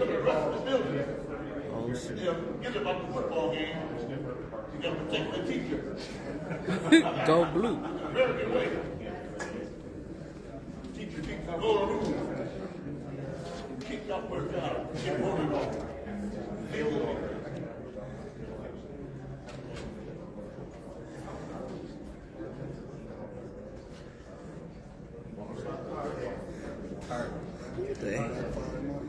Who the hell is that? I mean, ain't that the song, the flip of the wrist, the flip of the wrist, the flip of the wrist, the flip of the wrist? Ain't that the song, the flip of the wrist, the flip of the wrist? Uh-oh. That ain't no Burberry. That's a Sherberry. She got on that fake Sherberry. She think it's a Burberry, but it's a Sherberry. Look like they put a lap band around her legs, because it ain't work for the upper part of her back. No, I'm a big fan of not creating this. My neighbor took me to see color purple this week. I seen him with that thing just like somebody she wanted to work in her kitchen. You know, all that. Hello. Messing up black bags like that.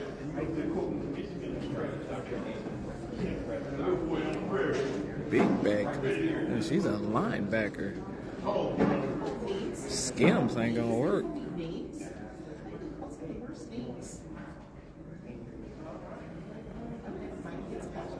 Oh, back to that red jacket.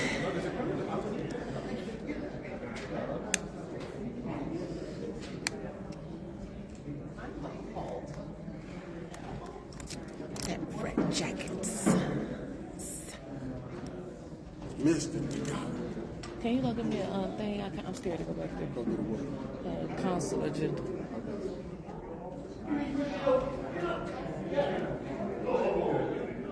Child, I'm trying to figure out. I don't know who he is, child. I'm just looking. Ooh, Lord. I don't know. They tight enough to be some, ain't they? It's not. I don't talk about people, so I ain't gonna say that. He's cute though. I mean,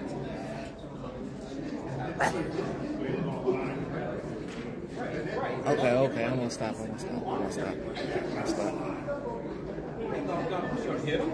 It ain't nothing else to do in here but talk about people. Oh, Shanetta. Somebody tagged Shanetta Woods. I found a police officer. They got him dressed in regular clothing. They go to man. Uh-oh. Oh shit, we really got put out. Shh. Be quiet. Shh. Here we go. Stay at ease. Y'all got shh. At ease.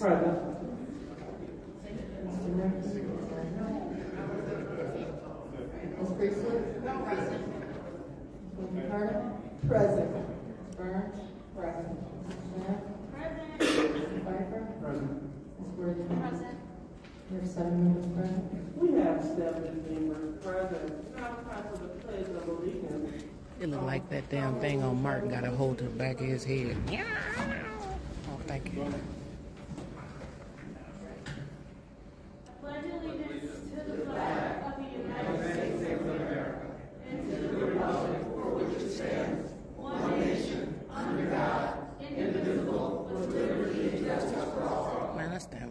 Kaepernick. There's no justice going on here tonight. Before we do that, we will utilize this time to recognize those that have transitioned. Do we have anyone that would like to honor someone before we pray? Yes, Madam Chair. Ms. Carter. Yes, I would like a moment of silent prayer for the family of Mr. O.C. Johnson Jr. I wouldn't want them to and pray for for the the family roadkill of outside on Ms. St. Valerie Haywood.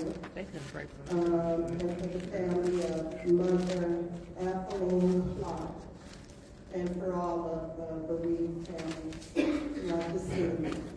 Thank you. All right, anyone else? Madam Chair. Ms. Burns. I would like to have a moment of silence for my first cousin, Nicholas Harrison, who's larger than life. He was a good man. He was a gentle giant. Yes, he was. And also for my, we had two deaths in our family and two funerals last Saturday. And also for Jay McCon, for the screen widow, Sakina, my cousin. And for all the other bereaved families that, you know, as we start suffering and dealing with grief. All right, anyone else? All right, so seeing none, I will go ahead and ask for those. So remember Mr. Dewan Liddell Willis Sr., Mr. Dewan Look, I can rotate that baby up. So we will have a moment of silence starting now.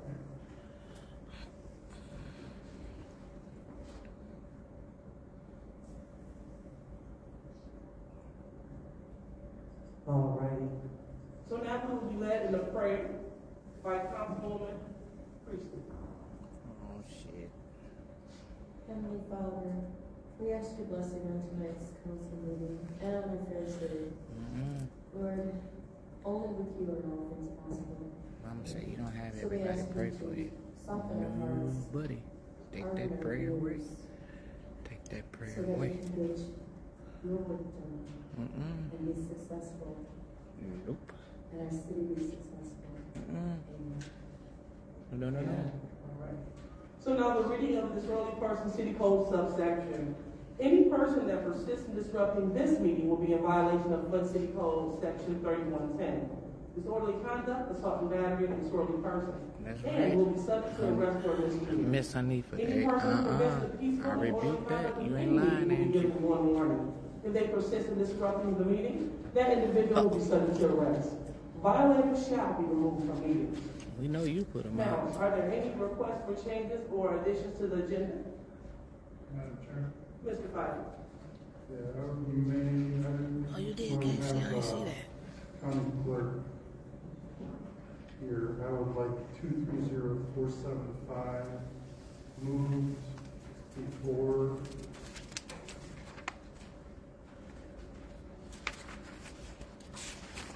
public speaking. 230475. 2304.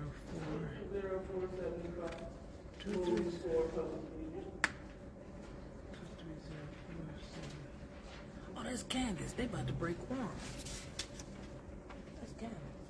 They about to break quorum. They about to go home.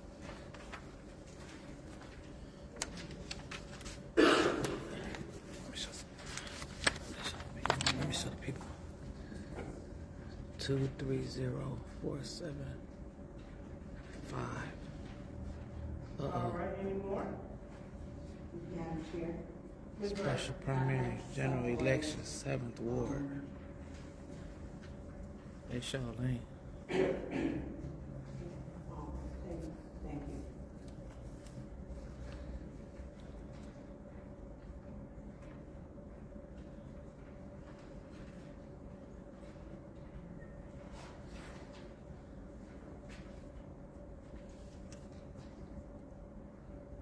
Do my phone need a charge, Mickey?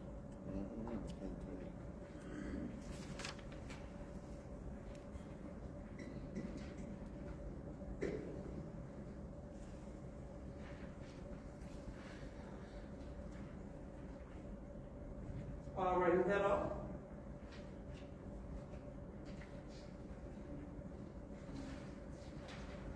Ms. Burns? Yes. So did you say anything? No, because we aren't on separations yet. Councilwoman Priestley and Councilwoman Winfrey Carter. Oh, it's because it's on commercial. That's the only reason why you gave me the phone, right? Okay, anyone else have any requests for change or for addition to the agenda? All right, so we'll go ahead and we will vote on moving resolution 230-475 right before public speaking. Yeah. So, again, I want to state for the record. So right now we're going to vote to move resolution 230-475 before public speaking. Roll call, Madam Clerk. Ms. Lewis. No.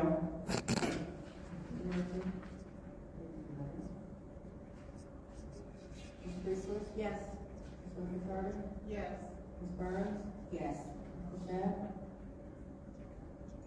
Come on, Candace, you got a brain. What she say? What'd she say? What'd she say? She wants some milk. Mr. Pfeiffer? Yes. Ms.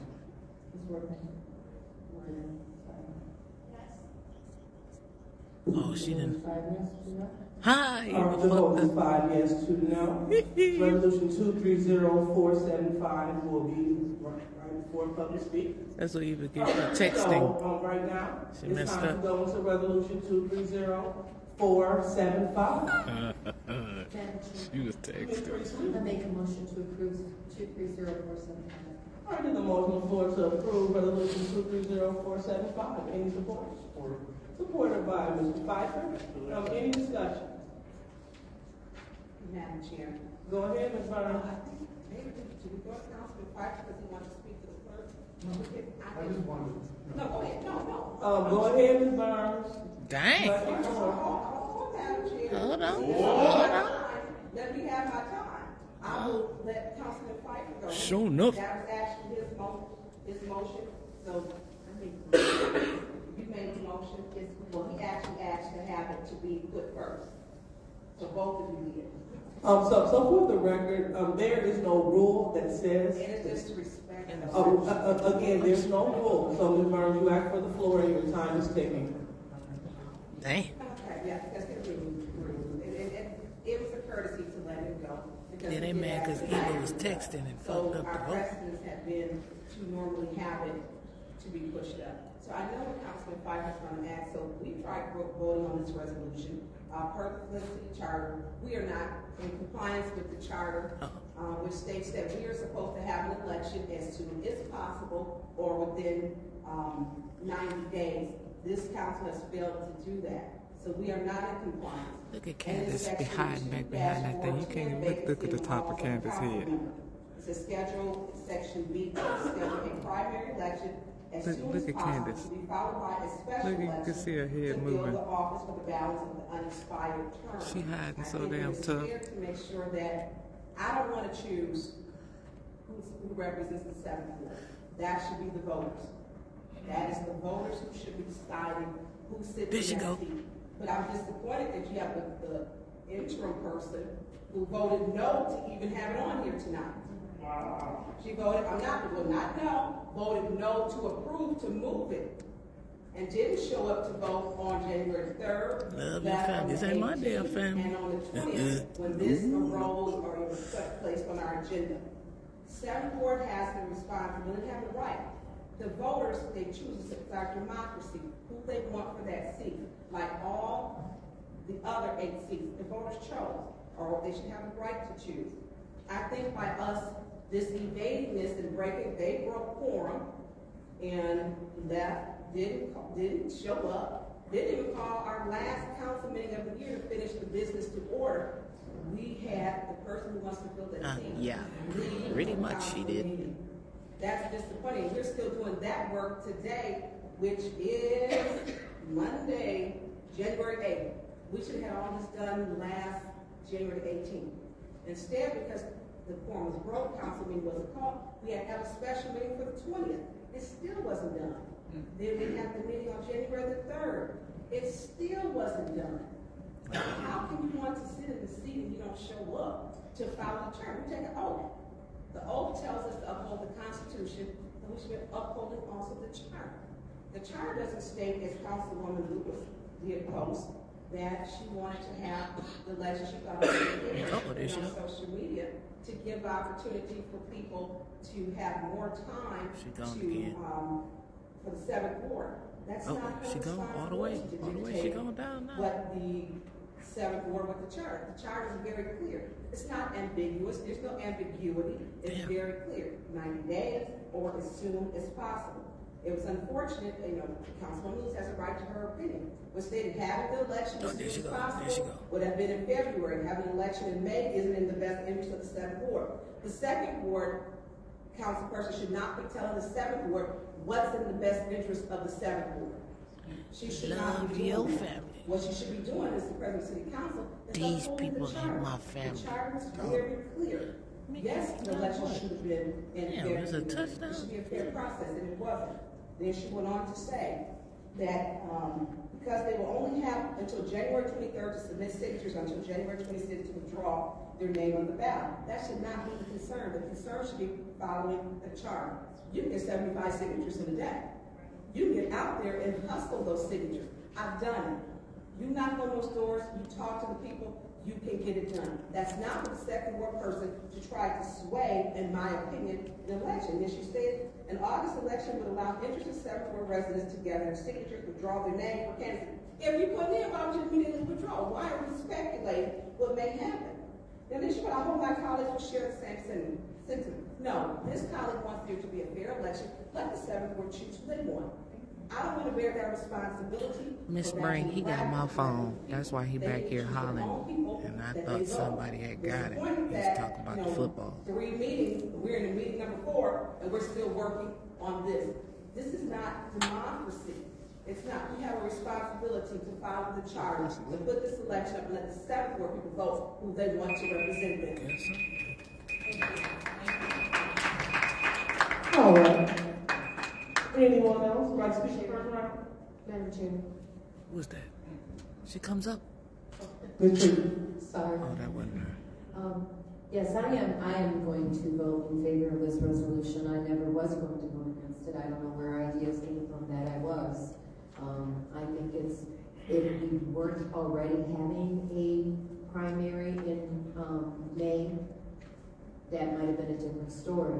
But it is as soon as possible. It's the same date as another election inside the city, and so I feel that it should have it done. And Ms. Burns is right. I did my 75 signatures in 2 nights after work, so it is possible. Thank you. All right. Madam Chair? Here she comes. Yes. So we can't say I don't want to pick the 7th ward representative and lay out lies, because we know we're trying to lead people to pick. The bottom line is this election is happening May.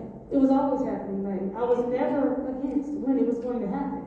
I was at those meetings that she keeps trying to say I was not at. That's not true. Everyone was always in agreement for the soon as possible.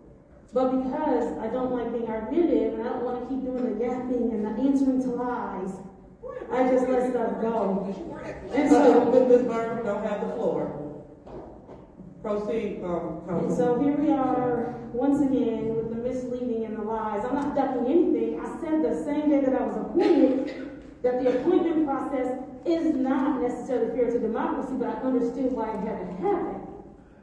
I've said time and time again, I look forward to being able to earn my seat and earn my votes.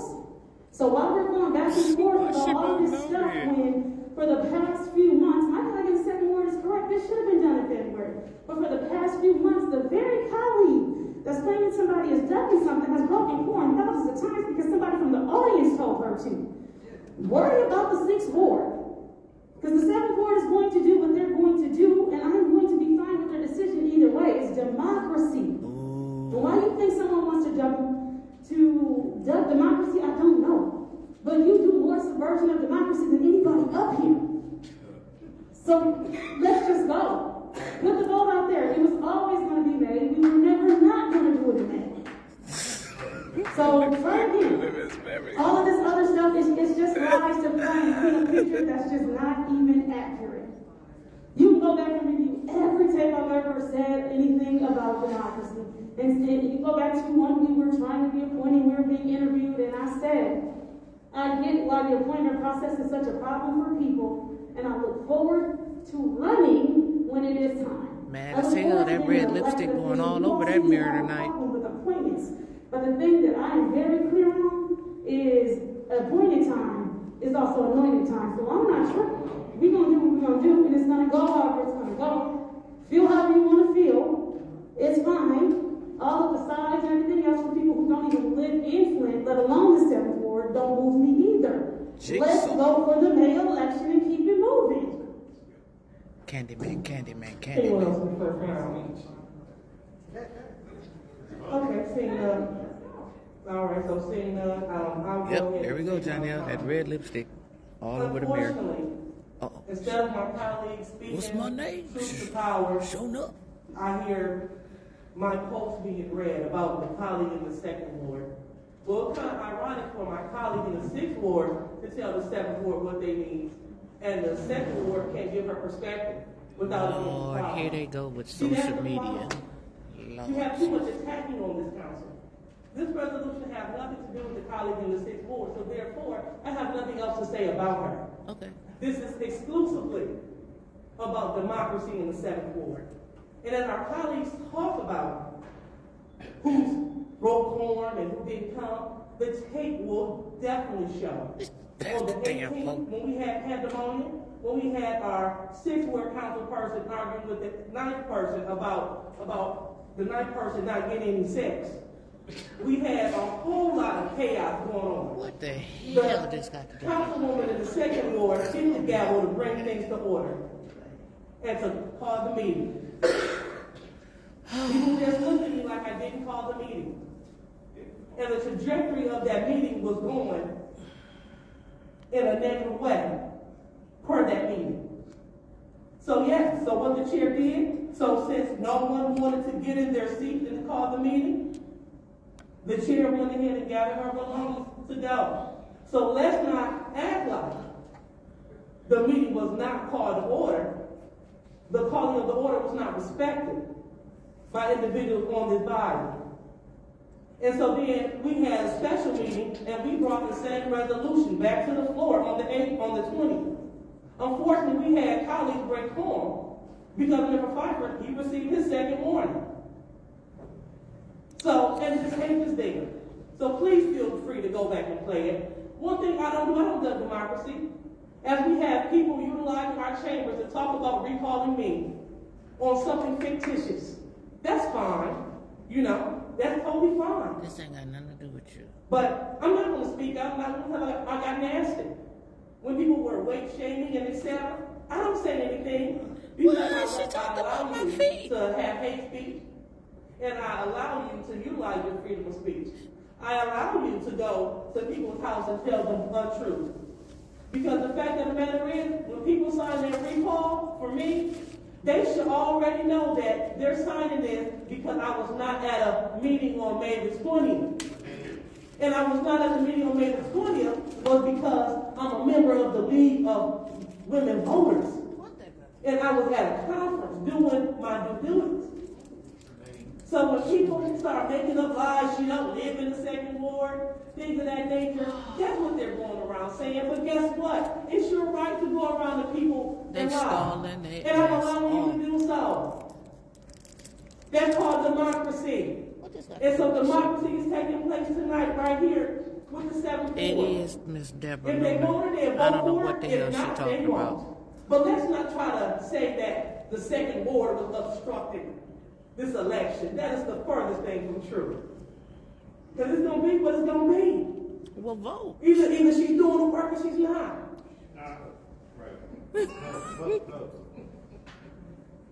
And so we definitely don't need outsiders coming into our chambers telling us what to do. But that's what democracy looks like. I guess when you don't do it in your hometown, you come to Flint where it's entertainment. That's fine too. He a real doctor. Feel free. He a real doctor. But what we will do tonight, I'm totally for the May election. Now I said what I said, absolutely. What this will do, this will shorten the window for those that are interested to apply. And then it'll give them 3 days to change their mind. Just like we had someone going for the clerk position. The lady pulled her name out, but she didn't want to be a part of this foolishness. Some people might have a come to Jesus meeting. You know what? I thought I did, but I don't want to be a part of this. I don't want to sit in that seat. So some people need more time. And then, once your name is on the ballot, it's locked. So if you decide that you don't want to do it, your name will still be on the main ballot. So you're going to take votes away from people that actually do. Now, that's what my post was saying. That's what I was talking about. So again, if you want to limit the amount of people that will apply in this primary and to go to the general, we can definitely do this. I don't care. This is democracy. Democracy now. So let's go ahead and get it going. I call the question. Support. Whoa. All right. It has been properly supported by Ms. Warden. Roll call, Madam Clerk.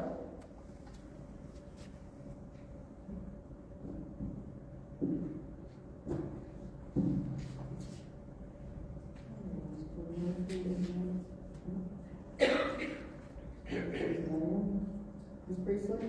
Yes. Ms. Winfrey Carter? No. Ms. Burns? No. Ms. Chad? Yes. Mr. Pfeiffer? Ms. Worthing? Yes. Ms. Lewis? Yes. The vote is 4 yes, 3 no. The vote is 4 yes, 3 no. That fails. So we are on to the second round. You want the second round? Madam Chair. Ms. Burns. Thank you. So, yes, this is democracy. And we know what the charter says. There's no ambiguity, it's not ambiguous, it's very clear and factual. I stated before when it was time for us to vote, it was a difficult thing because we never thought that we would, God bless you. Bless you. Never thought that we would lose a council member to fill that. I don't want to ever have it put upon me to choose for someone else's board. I feel it should be the residents because that's their board, that's their representative. That's a relationship that they're going to build. And yes, it should have been in February. It wasn't done. But we cannot say for our last meeting, we were missing 4 members on January the 3rd.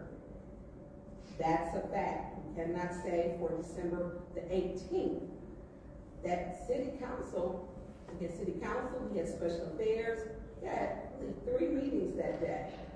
That last meeting, I don't believe was even called. It wasn't called. What we did do was get the business done. We didn't get the business done. We didn't get it done on the 18th. It was the holidays.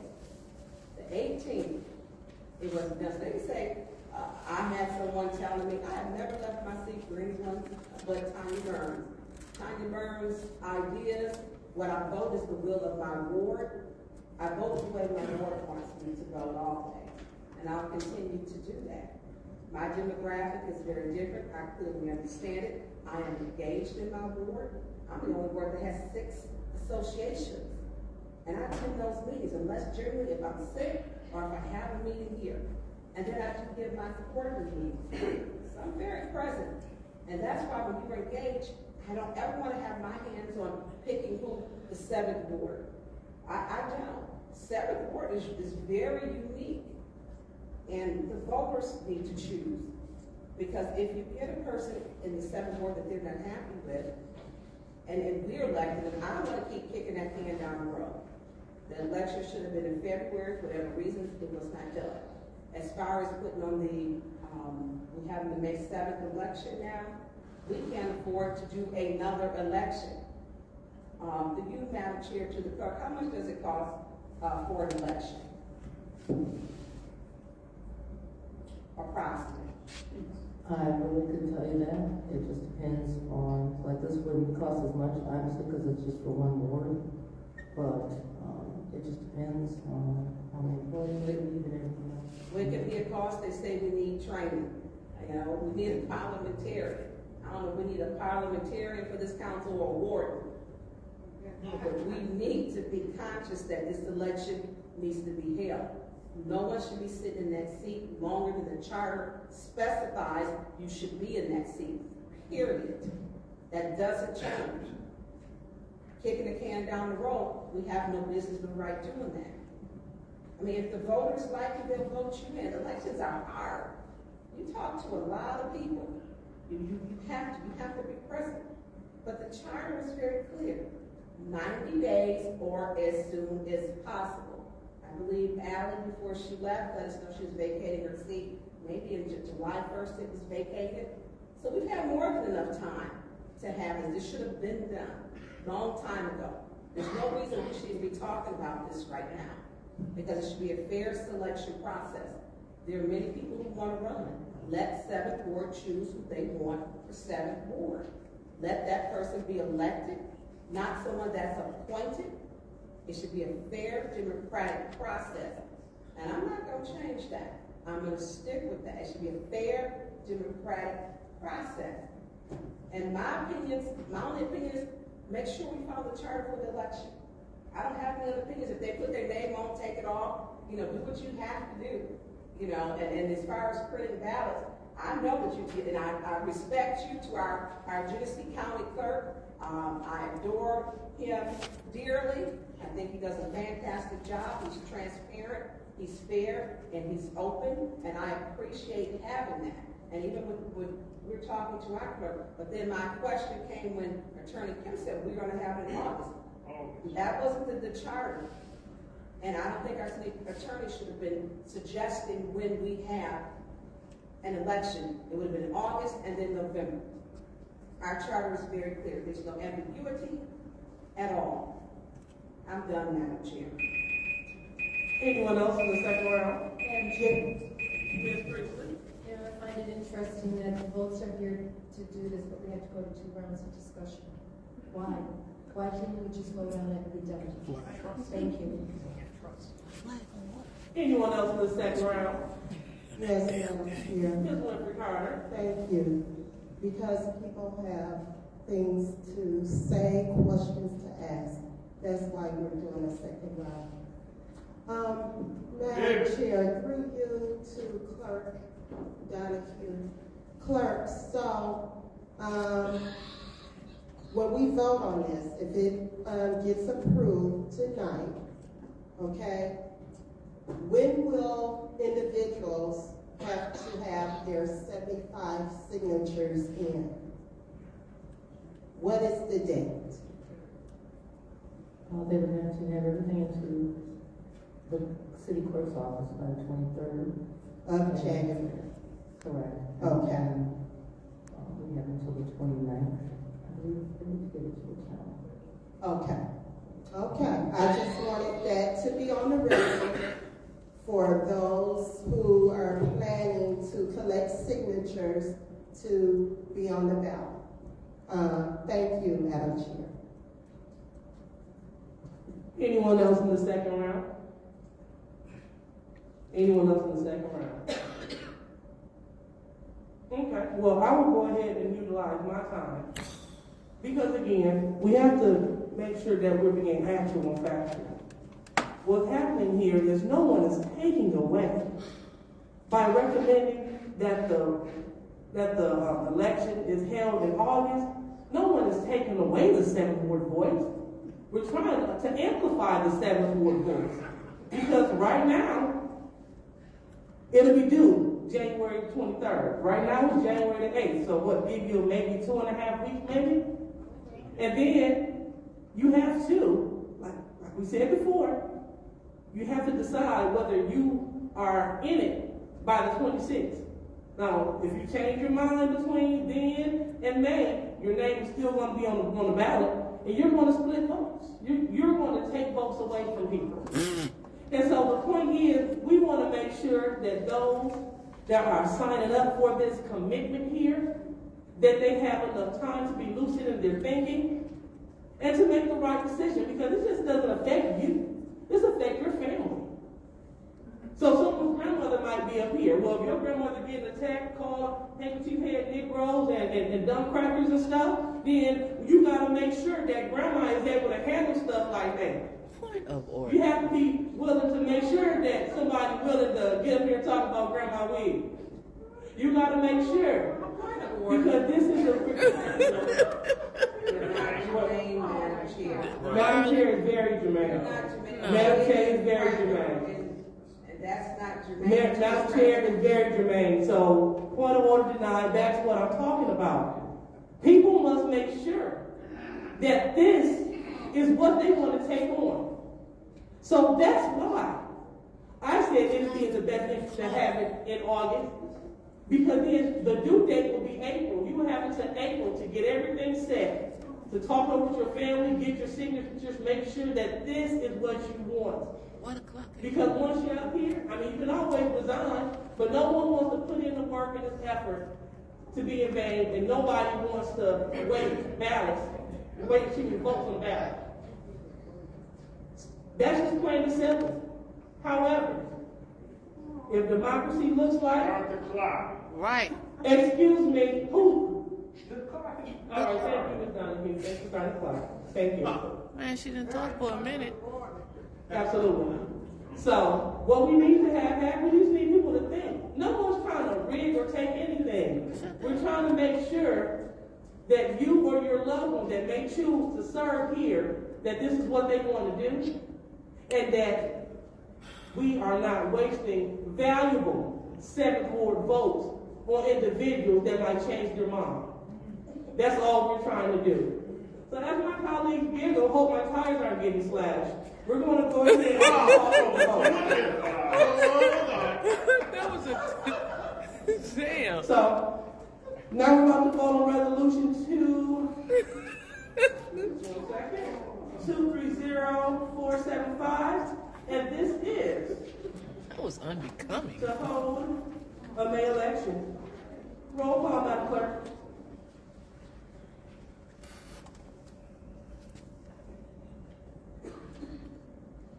Ms. Priestley? Yes. Ms. Murphy Carter? Yes. 2. Ms. Burns? Yes. 3. Ms. Shad? Yes. 4. Mr. Pfeiffer? Yes. 5. Ms. Worthing? Don't matter. Ms. Lewis? Yes. Yes. Mr. Murphy?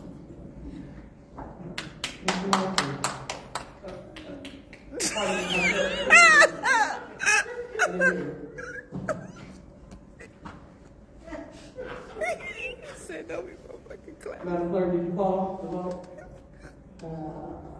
Is our still a little roll call? Mr. Murphy said no. Said don't be clapping. Mr. Murphy? Yes. The vote is 8 yes, 0 no. The vote is 8 yes, 0 no. That resolution passes.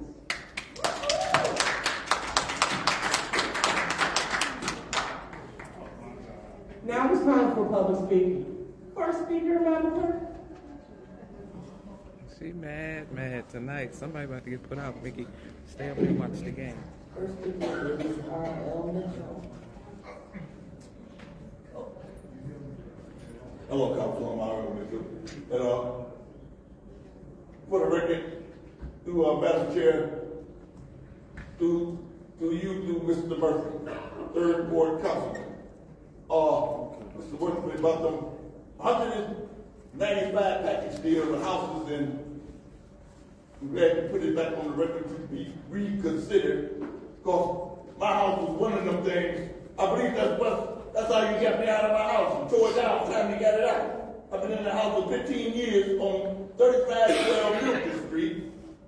My landlord went to prison for 3 years, and he gave it to his father-in-law to take care of the house till he come out of prison for messing up income taxes. And he said, and now you coming on being counsel, it got me out of my house and tore it down, and you should have rebuilt it. I already had asked for the money to rebuild it from that bank there on Martin Luther King Street where they was giving out funds to fix your roof. And you up there talking that junk like you're doing now. Holding up the $50 million and putting it back because you never be president. You just like never think nobody ain't gonna say nothing about it. And, you know, and through Mr. Burns, the letter people out of the state sending me checks and stuff in the mail. I want you to write fix it for me, write thank you for I can get. Thank you, make room for more. So I don't know how to write letters to it. I tried. Would you do that for me? And for Mr. Murphy. But man, like you got Laredo over there, they changed the boundaries. That's another place over there. You got time you gave it to change the master plans on Laredo Street. Then I'll put you back into the work over by Person Field House where you're supposed to be. But that's my neighborhood. Now I think, and now you're trying to get it all together, but man, make it happen. I want my money directly to me. Instead of giving it to them, when you put the $50 million in, write it out to me because I stayed there for 15 years. I didn't realize I was in that house that long. And all that stuff and then, now look, you do it or we don't. I mean, we the people of, and Miss Jack, you, 7th Ward, you up there, and we gotta have a kitchen in the basement of City Hall. You and Miss Mercedes up there in the, I mean, and telling you what to say. All right. Name public speaker, Madam Clerk. Next speaker is Doug Matthews.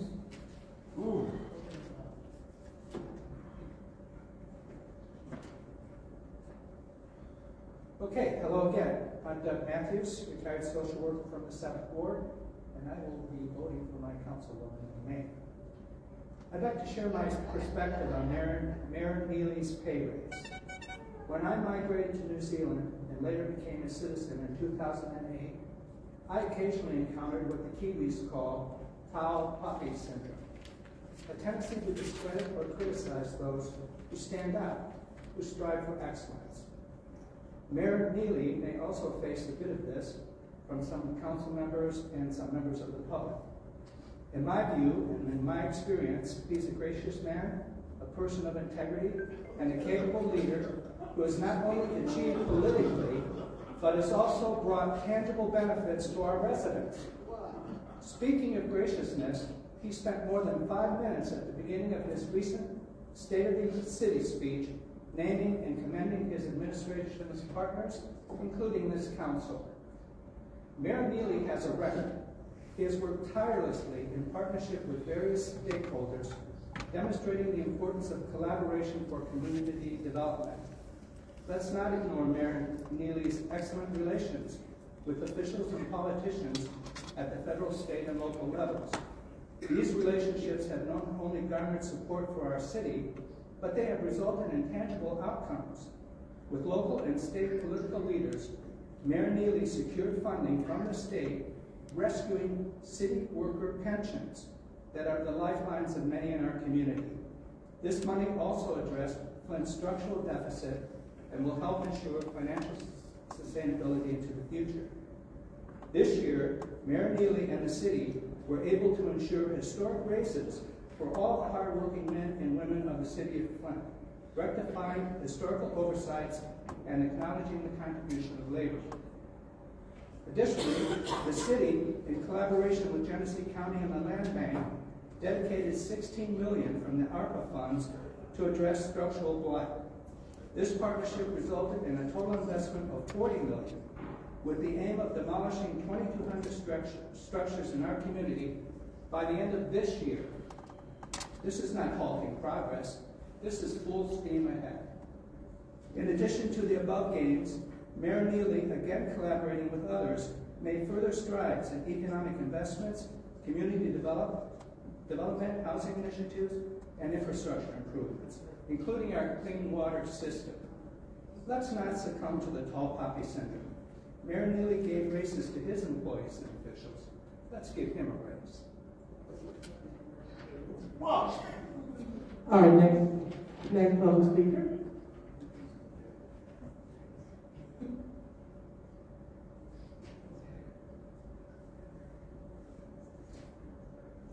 Next speaker is Bishop Verndale Jefferson. Gone. Next speaker is Elizabeth Taylor. Yeah, that's him, Josh. Gone. Next speaker is James Moore. Whoa, boy. There was. About Murphy. Thank you, James Moore, resident, Second Ward. Always down here at City Hall trying to learn a little bit more than the day before. You know, Michigan's a great place. I lived all across the country. And in the midst of being a great state, we got great cities, we got great people, and I've been hearing tonight a lot about respect. So I'm going to look towards Aretha Franklin of Detroit, former resident down there. She made that song very popular. She made it mean something. And we need to play it more often so that we can go back and learn some of the words. And maybe then we can all get along and get some things done. I want to take my last 2 minutes to thank the city of Midland and its residents.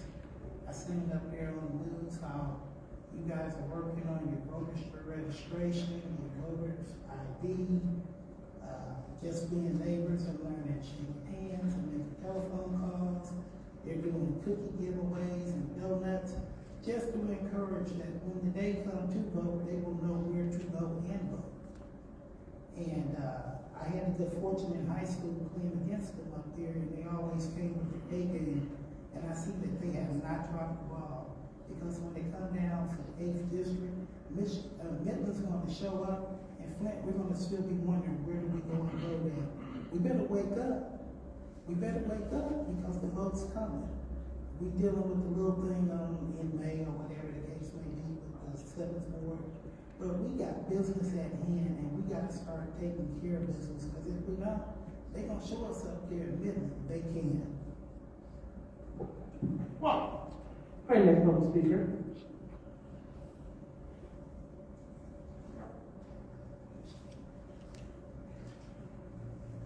Next speaker is Bethany Hazard.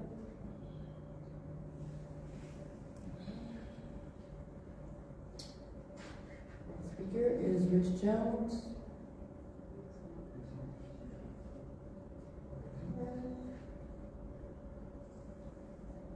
Next speaker is Beverly Biggs Levy.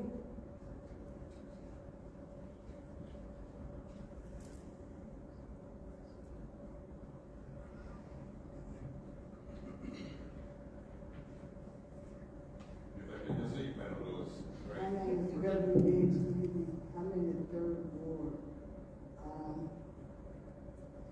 Candace, I was shocked that you said no the first time. You didn't want to get on that ballot. Oh, dang. It's going to be hard for you. You will not be elected. He's going to be the only person to vote for you.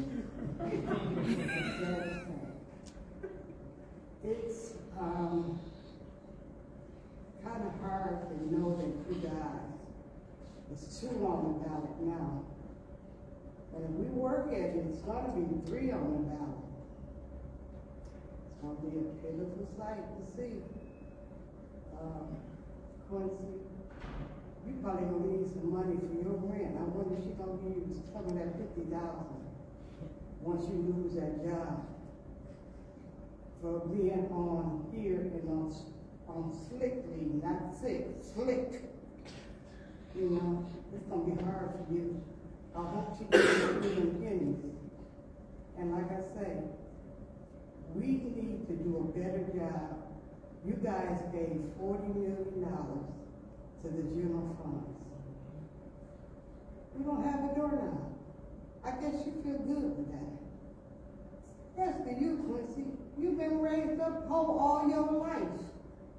And now you get on the board and you act stupid. You've been poor all your life.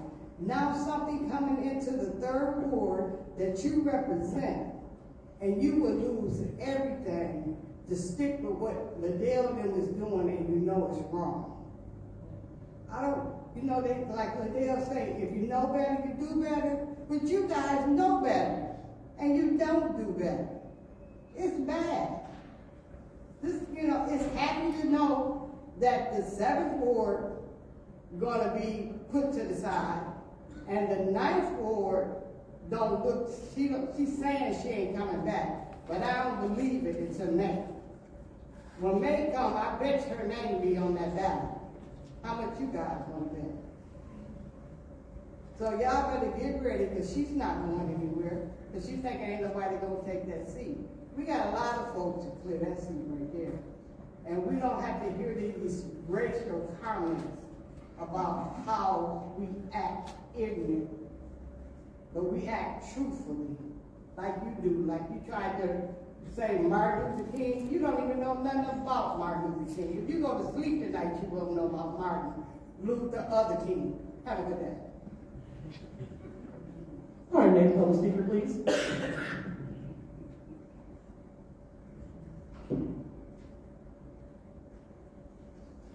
Next speaker is Monica Galloway.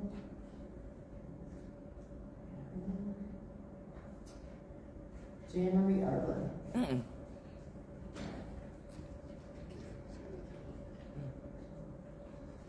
Good evening, Council. January ARPA, 7th Ward. First of all, I would like to thank each one of you who sincerely voted to approve the special election on May 7th and the general on August 7th. Ms. Priestley, I would really like to honor you for making very clear from the very beginning that you had no objection to that. I think that you set a precedent for the persons who typically vote along with you or you with them on other things, and I appreciate that. Things certainly turned out differently than I expected.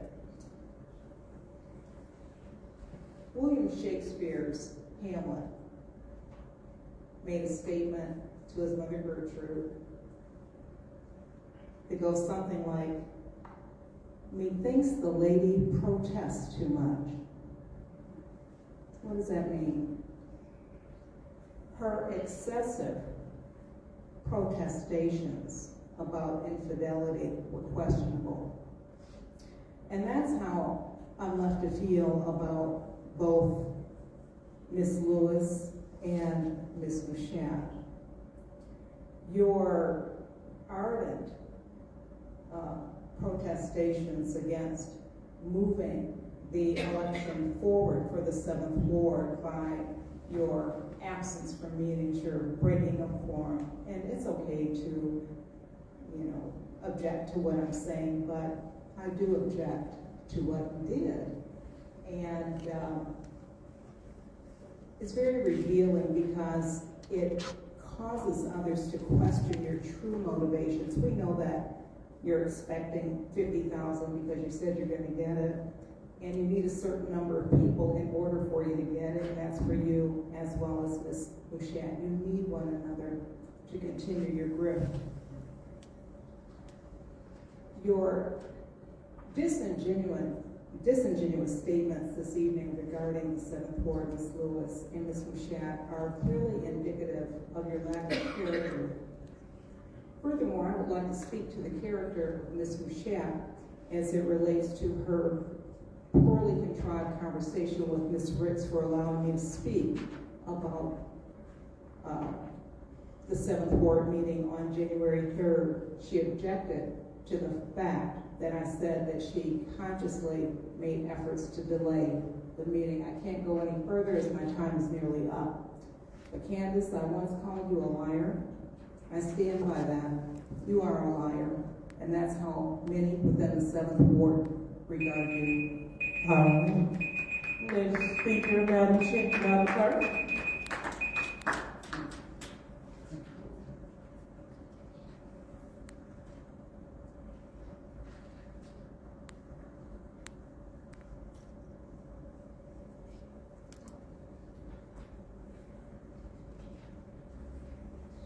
Next speaker is Procedural.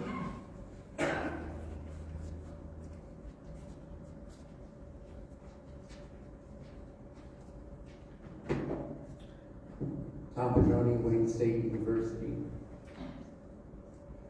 I want to speak briefly to the ARPA funds. I think there's some points that really need to be made again. I was reminded of them again, hearing from Claire McClinton, one of the people who's been fighting for this city the longest and most bravely, courageously, and persistently. As we all know, Flint received the second highest amount of ARPA funds in the state of Michigan. Wow. After Detroit, excuse me. But Flint is not the second biggest city in Michigan. In fact, as of a couple years ago, it was the 15th biggest. There are 13 cities at least in Michigan that are, besides Detroit, that are larger than Flint but did not get as much money as Flint. And the reasons that the treasurer gave more than $90 million to Flint, the second largest amount, were very clearly spelled out by Treasury about why some communities got a lot more. And this explains why Flint got second most in the state, jumping over those 13 other cities. And it's because of the disparities in the city of Flint. Because following the science, Treasury knew that the impact of COVID was not equal. It was hard on everyone, very hard, but it magnified already existing inequalities along race, income, gender, other things like that. And so Flint, based on its census tracts, received a very large amount. I have seen over the last year that I've been paying attention to the city council, one thing after another to take the money for the purposes that it was intended and shunt it off to other interests, to moneyed interests, to personal connections. In other words, what can we do, many of you, as elected officials, the mayor, city council, to get as much out of this money for our own advancement, our own political advancement, sometimes our own financial advancement? That's not what the monies were intended for. Next public speaker, please.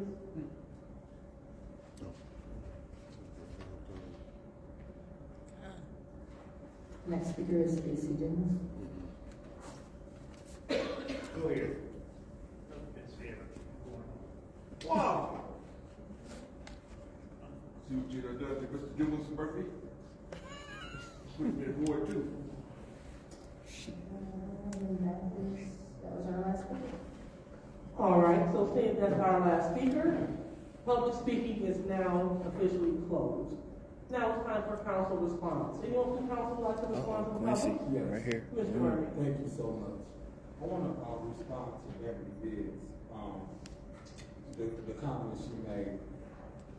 I've been sitting here trying to, ever since she made the first accusations about me allegedly messing with young men, I tried to just ignore that because, and I think about hurt people. And every time I've watched her come to this podium, she has came up here and said derogatory comments towards individuals. Not talk about policy, not talk about procedures, but made derogatory comments towards people. I watched when we was on the elevator, she called you out your name when we was at the county building, and she called you out your name. That's where I really lost respect. Now she's talking about my upbringing, where my mother worked at Hurley Hospital and worked her butt off to make sure we had clothes, lights, food. We never went without. Now she getting up here talking about me growing up poor, when not one time us growing up, even if she lived in the neighborhood where I grew up at, I never knew she lived over there. So for her to get up and now you want to talk about my upbringing and me being poor, something must be really going on that you feel like every time you hit that podium, you gotta attack somebody up here and not the policy and the procedures they're making, but personally attack them. You're talking about going to my job to do whatever you want to do. You can do what you want to do because you're a grown person. I was at my job today and I missed work. I can't wait to go back to work, but I'm going to go back to work when it's that right time. I'm not going to go back to work because you think I need to go back to work because I'm sitting here at City Council. I'm going to continue to do what I'm doing. But every time you hit that podium, you always trying to attack people. And you older than me. All right, thank you, Mr. Murphy. Anyone else like to speak to our council response? You ain't gonna do that. Excuse me. You ain't gonna do that. Excuse me. Please hold. Mr. Murphy, please hold. Sir, you're out of order. Sir, you're out of order. Okay? So let's not do that. All right. Anyone else like to speak? Madam Chair. Ms. Burns. Thank you. I want to thank everyone who is still here through this time. And we have not even begun yet. And I'm going to keep this very short.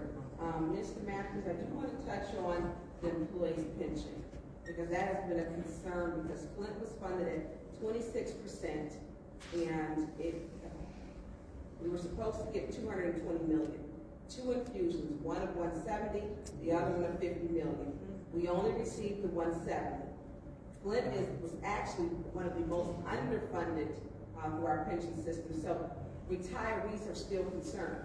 We never got the 50 million that Mayor said we were going to get. We never got it. And those retirees want to know where it's at. Yep. We have not gotten it. And so we do have a pension deficit issue.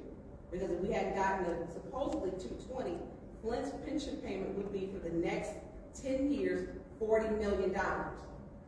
40 million. Because it's so underfunded. So there are people who are retired who are concerned, thinking that their pension may reduce to 40 cents on the dollar. Our pension system needs to be fixed. It is not. We have not gotten the money. People have served their city in every department and capacity, retired, depend on their pension, and they may have to go back to work. That payment is going to come due. That payment will send us back to emergency management. That payment will bankrupt us. That payment is detrimental, and we need it. We need it more than if we had the 220 million, that only put us at 60% funded. It is ideally that they want us to be funded over 90%. We're not there. So I just want to put the real facts out there, and I'll share that with you. I had talked with the CFO before, and then Jane Mager, who's no longer with us, and each CFO. Retirees are concerned about that.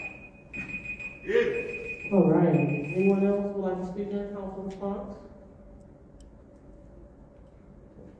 Madam Chair? Councilwoman Machado.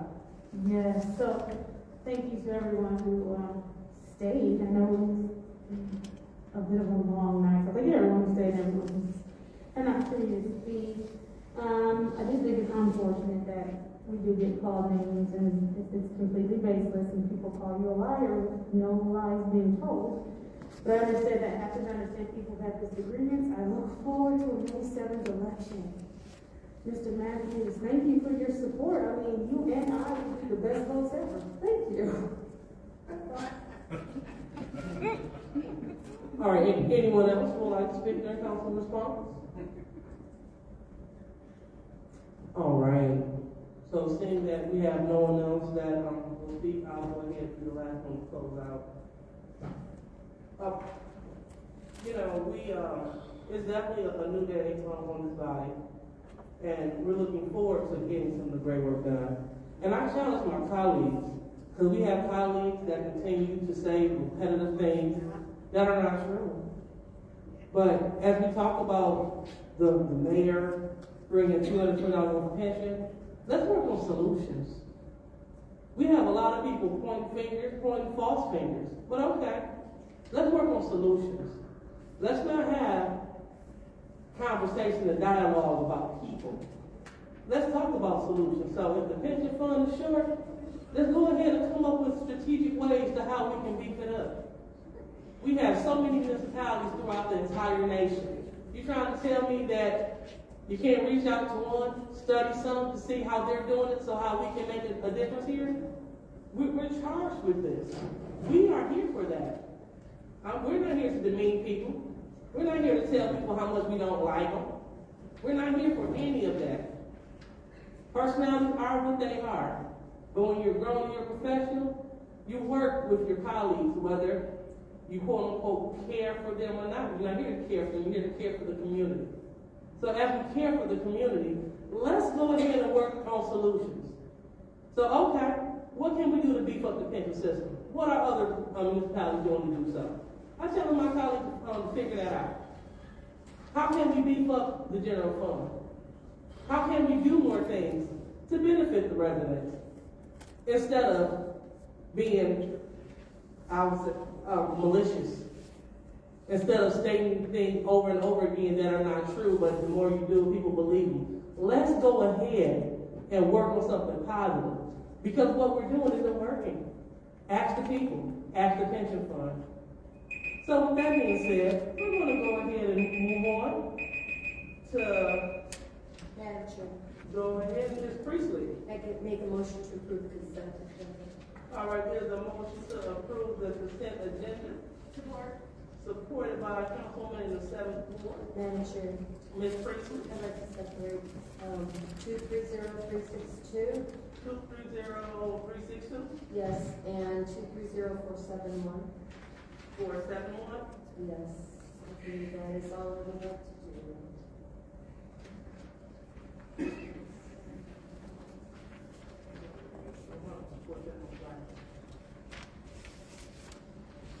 Okay, that is? Yes, ma'am. All right, any more separation? Yes, Madam Chair. I would like to separate 230449, the censure for Councilmember Jerry Winfrey Carter. It's 230449. And I would like to separate 230466. The setting a public hearing, amended council rules, implementation of amended council rules with immediate effect. All righty. Let me see. I think that's, did we send 230460? We sent that back to, oh, come on.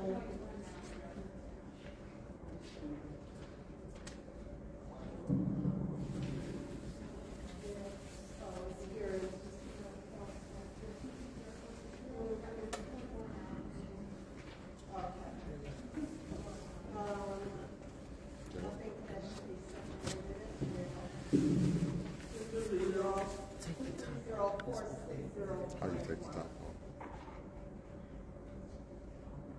What type of talking about this? This is more? You mean just this part right here? This It's just 185. Oh, for real? 185 people just on Facebook. I got you. All right. Anyone else? Yeah. Go ahead, Mr. Murphy. I want to separate 230472. And I would also like to separate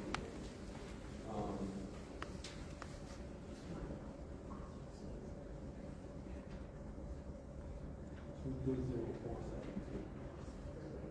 The one that and then I also want to separate 230361.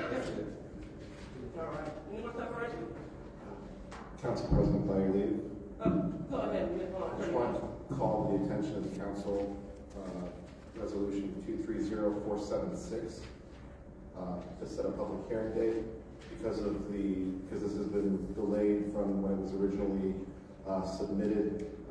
It would need to be amended before being approved so that a new date could be set.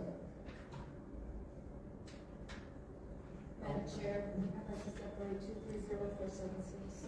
Okay, that's brief for me. All right. All right, thank you, Attorney Kim and Dr. Patrice. Anyone else? Okay, well, seeing none, we'll go ahead and we will vote to approve the consent agenda. And the consent agenda will consist of 230457, 230468, 230467, 230443, 230444, 230458, and 23. Did we separate 230459?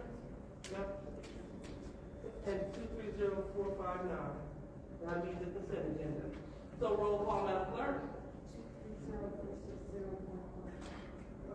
Oh, that's super. Sorry. All right. So roll call, Madam Clerk. Ms. Winfrey-Carter. Yes. Ms. Burns? Yes. Ms. Shan? Yes.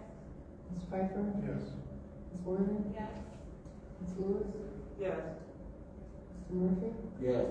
Ms. Priestley? Yes. Vote is 8 yes, 0 no. The vote is 8 yes, 0 no. The consent agenda passes.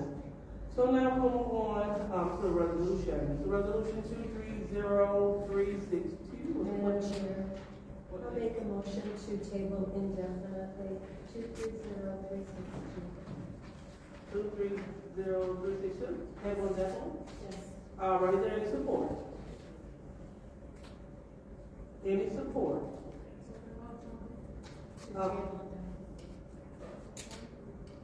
Yes, the table indefinitely, resolution 230362. This is by administration's request. All right, then moving it and probably supported. Is there any debate? Madam Chair. Ms. Burns? Can you get that number again? I apologize. 230362. Can you read all for the grant action? Okay. Thank you. Not a problem.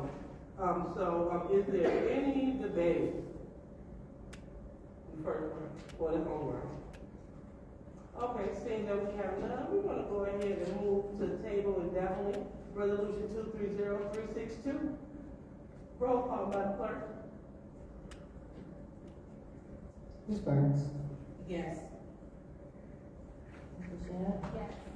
Mr. Pfeiffer? Yes. Worthing? Yes. Ms. Lewis? Yes. Mr. Murphy? Yes. Priestley? Yes. Ms. Winfrey-Carter? Yes. Vote is 8 yes, 0 no. The vote is 8 yes, 0 no. Resolution 230362 will be tabled indefinitely. Now we will move on to resolution 230364.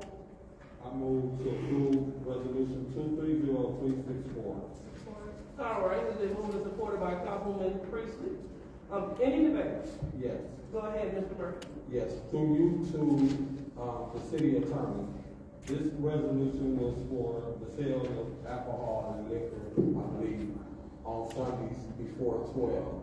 We talked about making an amendment to the resolution to where the stores within around from the surrounding communities. Or could you explain? Were you able to make the amendment that was necessary? Yes, after consulting with the Michigan Liquor Control Commission, they recommended certain language which I've incorporated into I believe I sent that to you previously. If you don't have that with you, I can print it out and bring copies for the members here shortly. Effectively, it would allow for the sale of beer, wine, and spirits for on-premises consumption in the city of Flint, but prohibited for sales for off-premises consumption. So that would mean that restaurants and the like would be able to serve drinks with brunch on Sunday mornings, but other retail outlets like liquor stores or gas stations would not be able to engage in sales until noon, as is currently the case. Thank you for that. I support this resolution. Thank you. That's all. Would you like the amended language to do that change? Because I believe that the version that's in the packet is the original as submitted. Yes.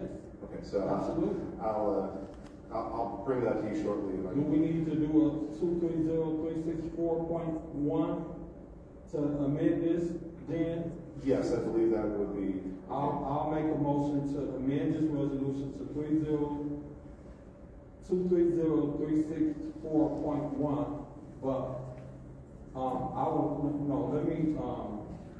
let me make a motion to put this on hold till we have a copy of that resolution in front of us. This should just take me about 2 minutes to send my printer, so you can walk out to my desk. Get it out, Bill. Well, so right with my colleagues, would like to make a motion to postpone this to the end of our resolution until we get that.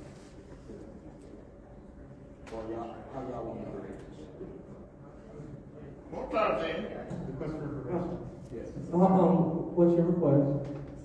I would just request a 5-minute recess. So the chair ordered a 5-minute recess without objection. 5-minute recess. Jim, you were saved by the recess. Check me. Councilman Roy.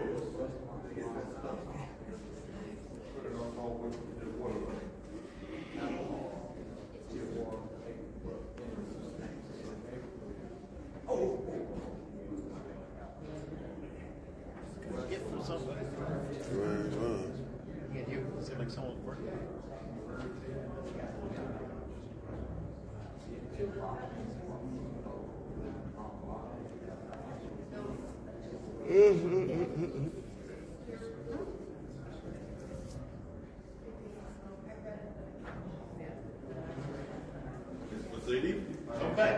We need you in this town. Ready to get it. Tell them that's something they can't clean up. He's trying to clean it up.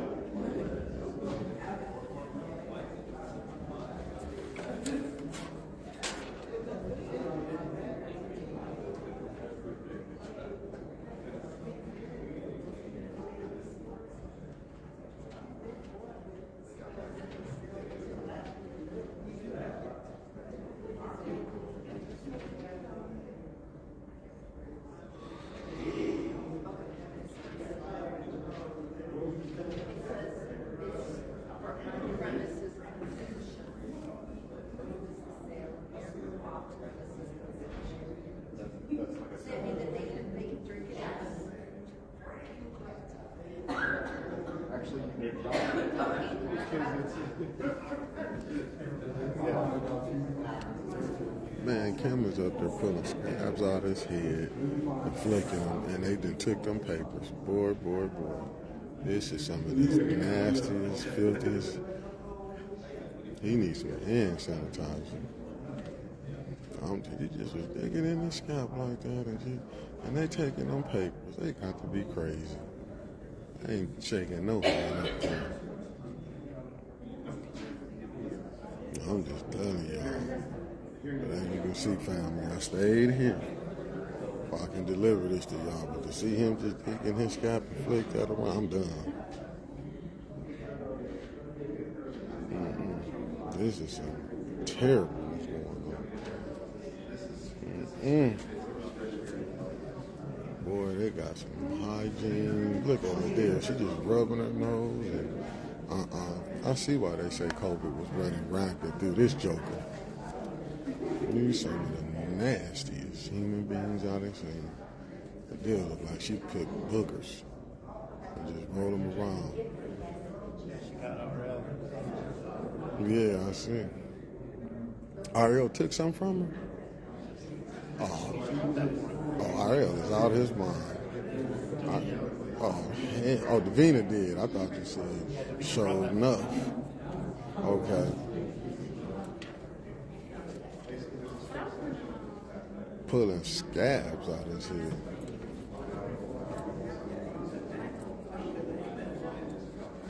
Man, what just has you here? You're the one who wants to watch the football. I know. I mean, I can't watch it right now. I've been and had a nervous breakdown, my boys. It's a tight fight. Yeah. I think they're going to get it. I pray they do, because I'm going to come in the morning tripping. Yeah. They lose. I ain't wait this long to get this type of kickback. Yes.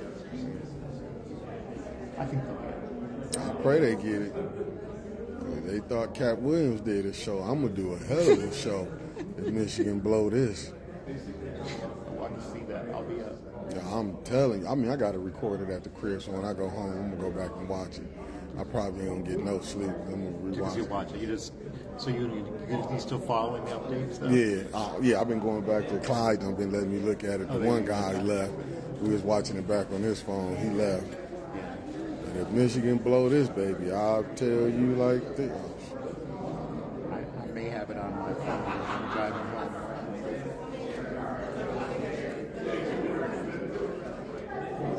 Thank y'all for telling me what the score is. Y'all just blew my day. Michigan got to tighten it up. 2013. Shit. The funky bunch right there, all three of them. We got the Scab man right here. Scab himself. Then, like Jan Marie said, she was smelling Candace. So Candace is part of the, she got to get that together. All right. Sure enough. Is her fro getting bigger? So, this amendment is for 23034.1. So I'm making a motion to amend resolution 230364 to resolution 230364.1. All right, there's a motion for to amend the resolution to 230364.1. Any support? Supported by Ms. Priestley. All right, any discussion? All right, discussion second round. All right, we're going to go ahead and vote to amend resolution 230364.1. Roll call, Madam Clerk.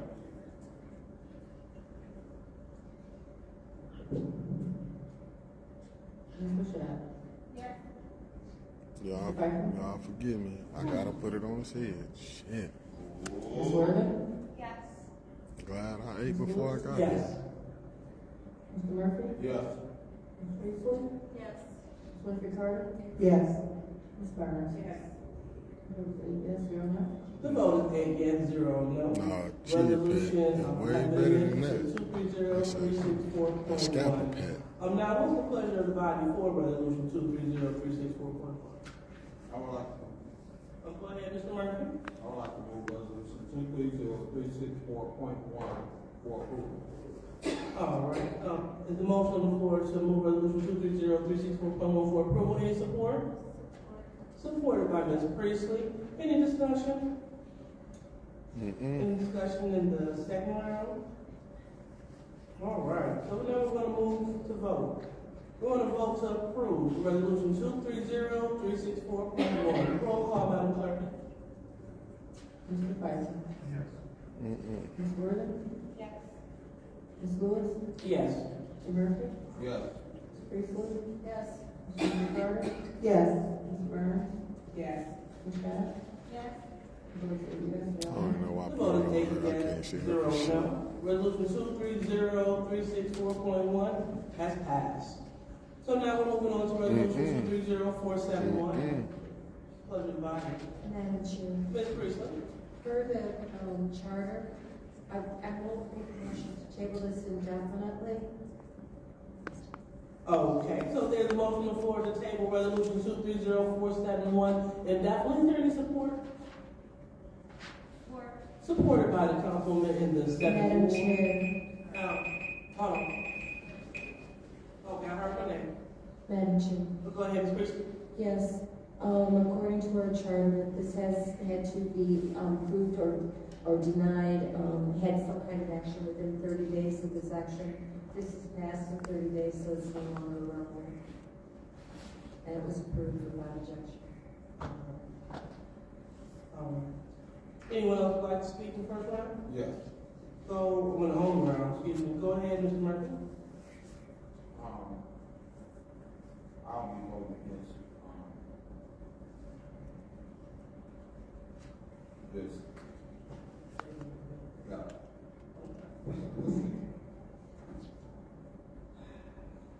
Okay. Anyone else in this round?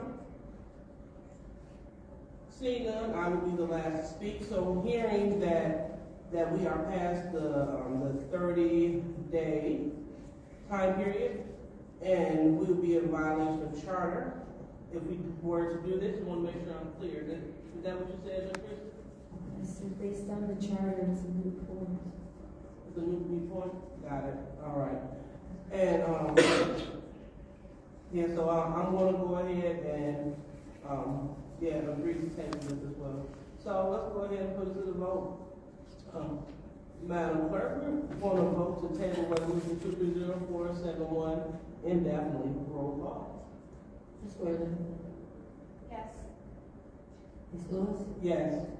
Mr. Murphy. Thank you. That's that kid messing with that tooth.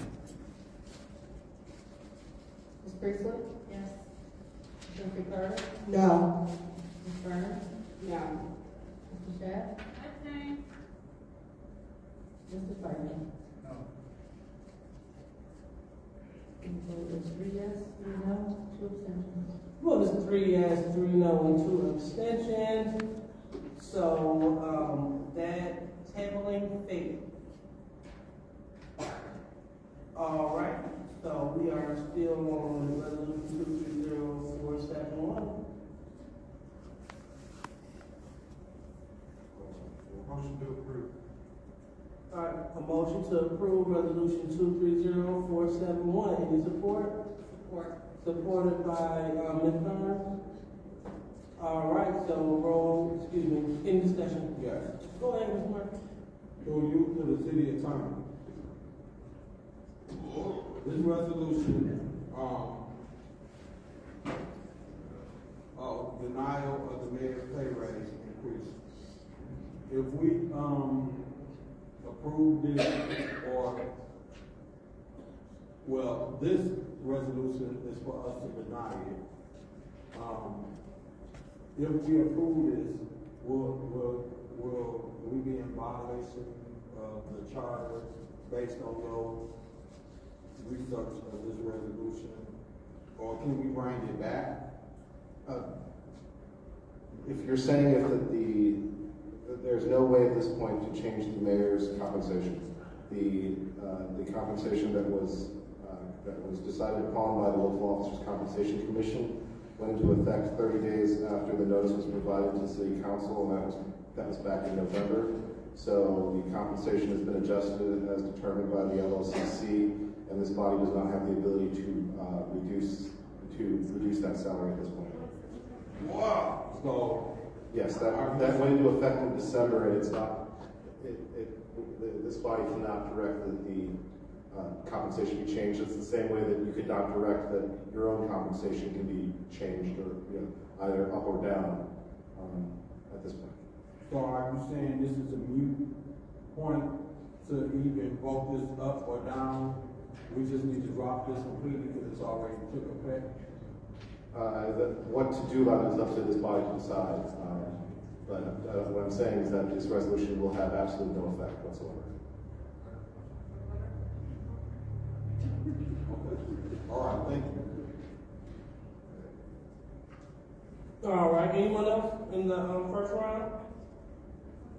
Madam Chair. Mr. Pfeiffer? Yeah, I will be voting to support this. I understand that the 30 days has passed, but I would have voted to support denial if this ever got in front of us, so I'm not going to change that vote. I think that in a city of 70% poverty, this is a dereliction of duty on our part, so I would have voted to deny it if this got in front of us, so I will continue to do that. David, appeal. Anyone else in the first round? Madam Chair. Ms. Burns? I am agreeing with my colleague, Councilman Pfeiffer. This should have been brought before us. This was a slip play to get this passed. We all see it.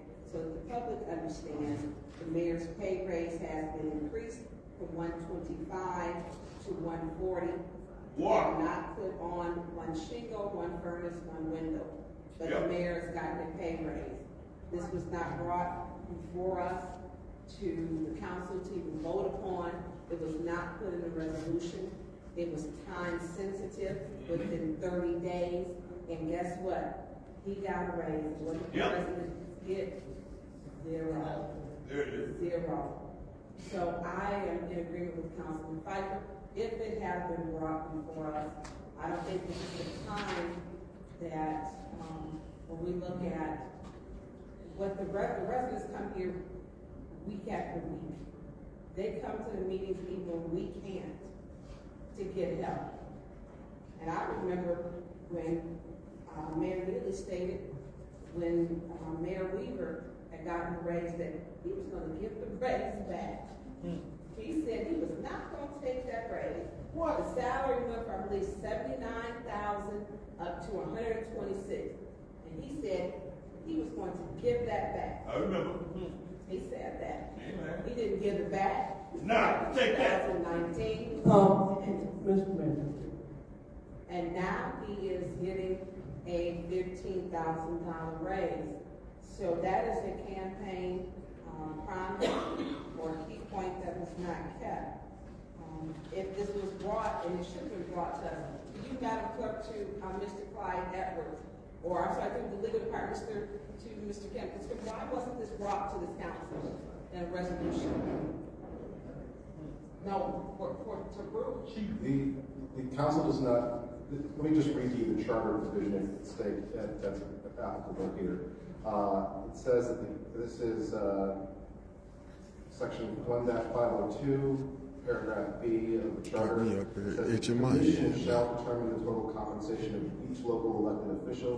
The determination shall be the total compensation unless the legislative body by resolution adopted by 2/3 of the members elected to and serving on the legislative body rejects it. The determination of the commission shall be effective 30 days following its filing with the city clerk. Can't make him too much money not to get that took care of. The default under the charter is that the local officer compensation commission determination goes into effect. They don't require council's approval, and if council does nothing, as happened here, it goes into effect 30 days after it's filed with the city clerk. So you're saying that it was council's responsibility to deny it within those 30 days? I'm saying that the charter says that the determination of the commission shall be effective 30 days following its filing with the city clerk unless rejected by the legislative body. Okay, but what I'm asking for you in a layman's terms so that I'm clear and everyone else. So within that 30 days, the council should have said, hey, we are in agreement with this, we should. I believe that the resolution was submitted by Councilmember Mays at the next meeting after the determination was from the local officers compensation commission was filed with the council. So it was, I believe that it was correct. I believe it was filed with the city clerk, and the city clerk provided copies of that to all of December the 18th, when quorum was broke, council members left. So this was on, thank you, Councilman Ricardo. So December 18th was complete mayhem. And so that's when it was brought forward. I think that I right have here. to check with the. It's right here. It's on the resolution. It says December 18th, which really leads me to believe. I mean, I just want the residents to see, if we have responsibility, we did not keep quorum on the 18th, we didn't keep it on the 20th, and then we did not have a quorum on the 3rd. And so we're now past that 30-day window, way past it. And now it is already, it's paid, the mayor's pay has been adjusted to receive the pay. And he did state when he ran, he was going to get that money back. He felt Mayor Weaver was not entitled to it. He didn't get that back, so now he would have a 15,000, another 26, 46, and 15. So we're looking at what, 60,000 that Texas Mayor wanted to get back. Yeah. All right. So let's see. Anyone else like to speak on this resolution? Yes, Madam Chair. Mr. Ricardo. Yeah, I echo the sentiments of my colleagues in the 8th Ward and the 6th Ward. I'll be voting yes to deny the mayor's pay raise, although it has already happened. I will not vote to increase his pay. Because I don't see anything that the mayor has done. This city has gone to hell and back. Wow. Nothing is getting done. Nothing. So I'll be voting yes. Although I just want the residents to know the pay raise has already happened. Yeah. So I'll be still voting yes. Madam Chair. I can't even say I'm going to vote to increase his pay. Thank you. All right, anyone else go first? Madam Chair, I'm going to abstain on this vote since it is a ridiculous vote to be taken. This was presented to us in time to vote on, and it was not passed. So I'm going to abstain from this vote. Thank you. All right, anyone else in the first round? All right. So seeing that, I'm not going to be the last to speak. Yeah, we definitely have to look at the term extension in the charter, because I was under the impression that you abstain when you have a direct conflict of interest. I see a lot of the time that we just abstain because we don't like something. We abstain because we don't feel like that we should vote. So I know in the future I definitely would like to explore that, just to make sure that we're utilizing that appropriately, so we can just stand on our vote whether it's a yes or no. Right here, looking at this pay raise, it's a new point. That's why I was solely in favor of Ms. Priestley saying, let's go ahead and just table it indefinitely. That is a new point. There's no need to even talk about it, because it's done. The compensation committee, they voted to give him a $15,000 raise, and so it was. We had the opportunity to vote it down, but just like my colleague said, the quorum was broken. The quorum, if you are getting up, the business is not getting done. So we have no one to blame besides the individuals that broke quorum. Yeah. So with that being said, looks like he's making $140,000, and I will not be supporting the denied pay raise just to make a point, because it doesn't make sense. He's still getting paid. All right, so anyone on the second round? Madam Chair. Go ahead and read it. You are right. I cannot say because I don't have a financial interest in this, so I will vote no. All right.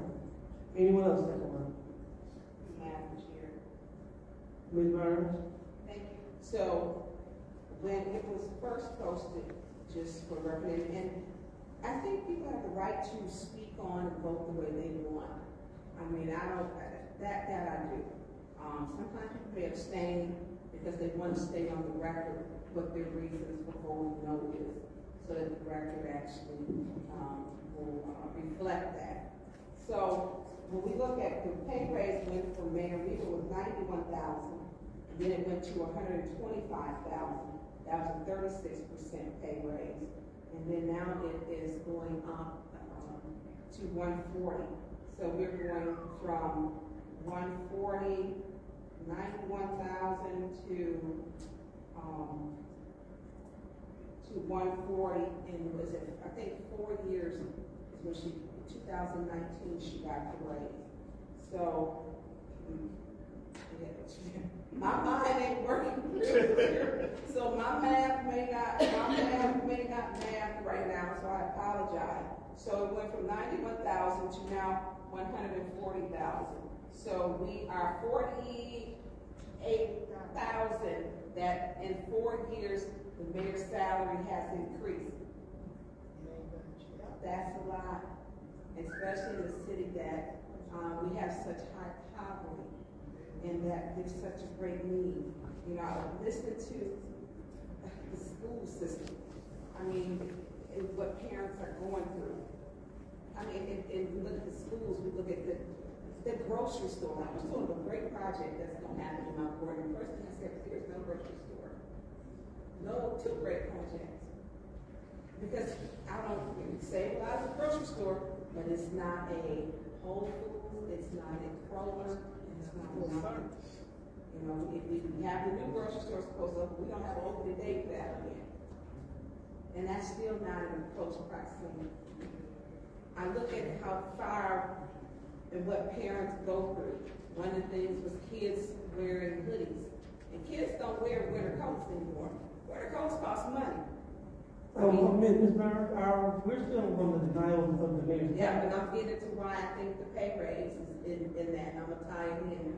Thank you. So we talk about money and salaries and who's getting a salary raise. I look at parents can't afford coats, but we giving the mayor a raise.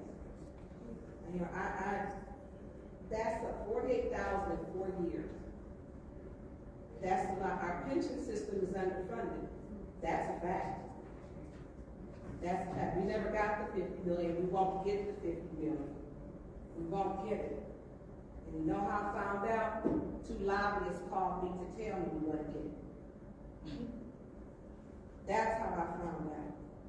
So when I look at how the people are not being taken care of, but the right people, I guess you have to be in this clique.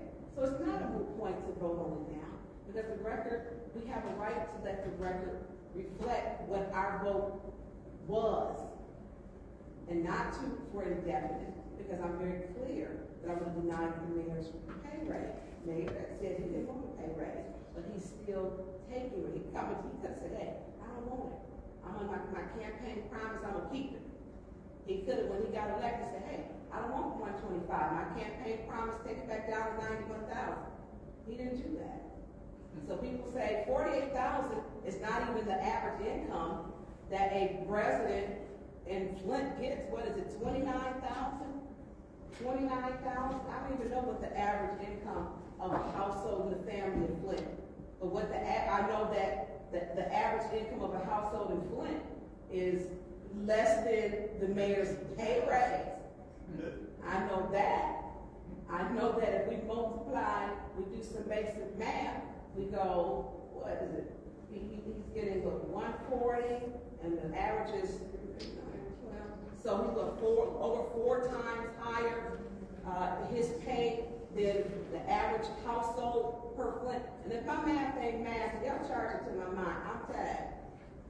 But I look at the residents, and I see the residents. You see the parents. You see the grandparents raising these kids now. And food is high. Used to be gas. Food is so high, you can't even afford food. People, I saw somebody running out of Save-A-Lot with some meat. What? I mean, it's serious.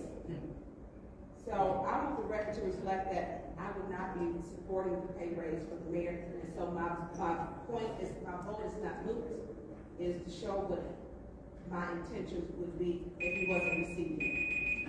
All right, anyone else in the second round? Anyone else in the second round? All right, so seeing that there's no one else, I'll go ahead and use my time. Once again, in terms of abstaining, regardless of how we feel, what we say, our rules, our charter state that we can only do that when we have a personal interest.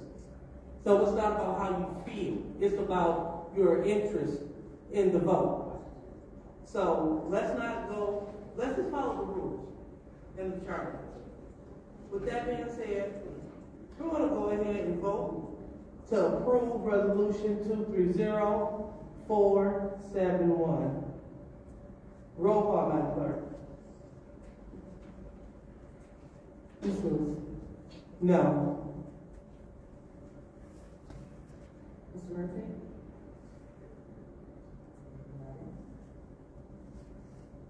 Ms. Priestley. No. Ms. Murphy Carter. Yes. Ms. Burns. Yes. Mr. Shad. No. Mr. Pfeiffer. Yes. Ms. Worthing. Yes. The vote is 4 yes, 3 no. The vote is 4 yes, 3 no. Resolution 230471 fails. So now, we will, move on to resolution 230472. What's the pleasure of the body? Madam Chair, I'd like to vote to approve resolution 230472. All right, the motion on the floor is to approve resolution 230472. Any support? Any support? Support. All right, supported by Ms. Worthing. Any discussion? Yes. Go ahead, Mr. Murphy. This resolution, I separated through you to the city attorney. I know this resolution is for the converted properties that get brought before us, and we needed to vote for this in December. So because we didn't vote for this, it did automatically go to the Genesee County Land Bank, and and this resolution, is it another resolution that's a mute point for us to vote on it because we missed the deadline? Yes, I believe this would also be moved because the county treasurer has to execute any transfers by the end of the year. It's obviously not 2024. Technically, the council would have needed to pass a resolution to accept properties, not to object to the transfer, because the default here is without council accepting property, the city can't accept property as a general rule based on our ordinances and charter. So, thank you very much for that. This is very concerning to me. I know we talked about pulling some of these properties. I have been working with Leon Element with May Institute. We had identified some properties over there in a particular area that he kind of working in with the guys that come home from prison. He's been doing a great job rehabbing those properties. He identified, and I worked with him because I know we wanted to try to bring back some properties in-house, but what I didn't want to do was bring back some properties in-house, and then we don't have nobody to facilitate rehabbing them and he got I think only 5, because we just wanted to do what we call pilot projects, and he had identified 5 or 6 properties surrounding the area that he already working in. And if you guys think Leon Elamine work, May Institute, they have been doing great work. And I wanted to pull them to be able to work with him to give him these properties. I tried to get this in November, so this is something we've been working on for 2 or 3 months because I knew the deadline was coming. But here we are today, so there's nothing I can do now because it's already, we didn't get to vote on it, and so now he'll have to go through the land bank. What I want, as a board member that sits on the Genesee County Board, I just want to make sure that they process and giving people properties is fair and transparent, because what I've been hearing is people been having issues with getting properties from the land bank, trying to purchase properties. And here go a young man that's out there doing great work on the north side of Flint, not just because it's on the north side, but he's been doing great work. He's still got a long way to go. And I wanted to give him this opportunity to help him with his pilot project. And now we can't do it. And I'm disappointed that this is where we at. So I know you say we shouldn't be abstaining, but for us to vote this up or down, what good is it gonna do? It's just ceremonial.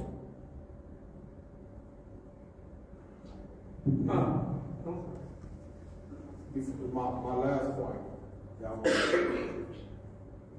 because the land bank owns so many properties in the city of Flint, and my ward is one of the biggest wards, and if y'all go on the east side, it's deplorable when it comes down to how it looks. And the land bank owns a lot of those properties, and I'm really not interested in giving no one properties if y'all don't have a game plan to maintain them and try to clean them up. It is ridiculous. I mean, you go up and down the street, and all of the whole, every street over there on the east side is towed up to the floor up, and then y'all own them. It's worthy. And there's nothing we can do about it. I'm not in agreement with that. I don't care who owns them, if the city of Flint owns them. All right, thank you, Mr. Murphy. Anyone else want to speak in the first round? Madam Chair. Mr. Pfeiffer? Mr. Murphy, I think you know where I stand on this, and I would have took properties back to help that organization move forward and to help, especially returning citizens. I think that would have been a great thing. I think that this resolution itself, through you, Madam Chair, to Mr. Murphy, did you bring this one? Because this one says that we don't want it. Say that one more time. This resolution says that we don't want to take properties. I don't have nothing. Okay. So that's what this resolution says. I know it's the thing that we do on an annual basis in December, but instead of us doing it in December. Oh, I thought that you said that you brought something forward for us to pull properties. I was working behind closed doors to try to bring something to try to help them with these problems. Okay. So I thought that you said that you were trying to get properties, and then I'm reading this. I was trying to pull properties to be able to help Mayoral Institute, but for some reason or another, it just the usual. Madam Clerk, when did we get this, and because looking at the resolution number, this there's no actual date on the resolution. So through the chair to the clerk? Yes. Go ahead.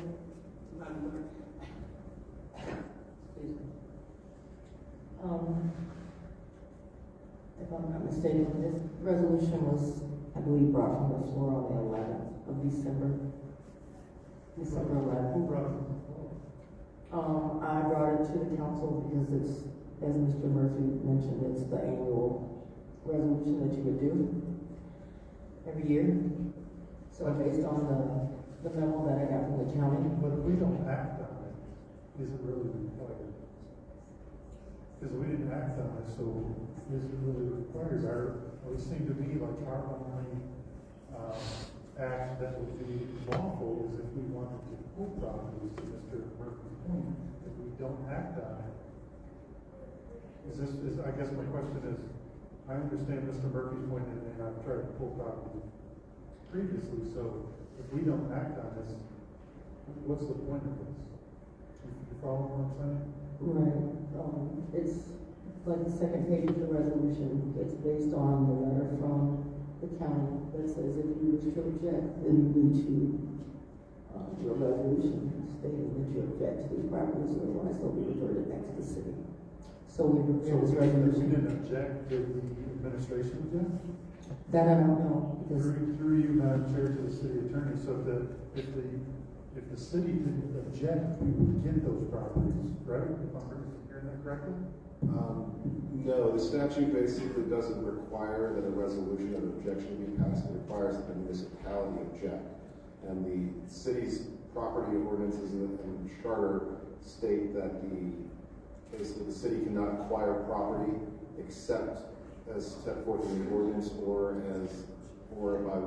by the action of council. So, but that's not what this letter says. The letter says if we do nothing, we'll get the properties. Well, I think the difference is that basically the city of Flint is I believe the only city in Genesee County that doesn't have a council manager form of government.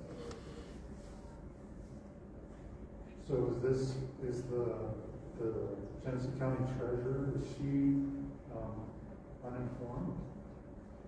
I do not know what the Genesee County treasurer is informed of. Because it says unless a written objection, and I know the first year we were on council, the administration walked a letter over to the treasurer saying we didn't want that. Oh yeah, Now you're saying that's not needed? No, I believe that's what happened again this year. Oh, that's what my question. Yeah. Did the administration do a written objection? That was my question. I believe that that did occur, but that probably would be better directed at city administration.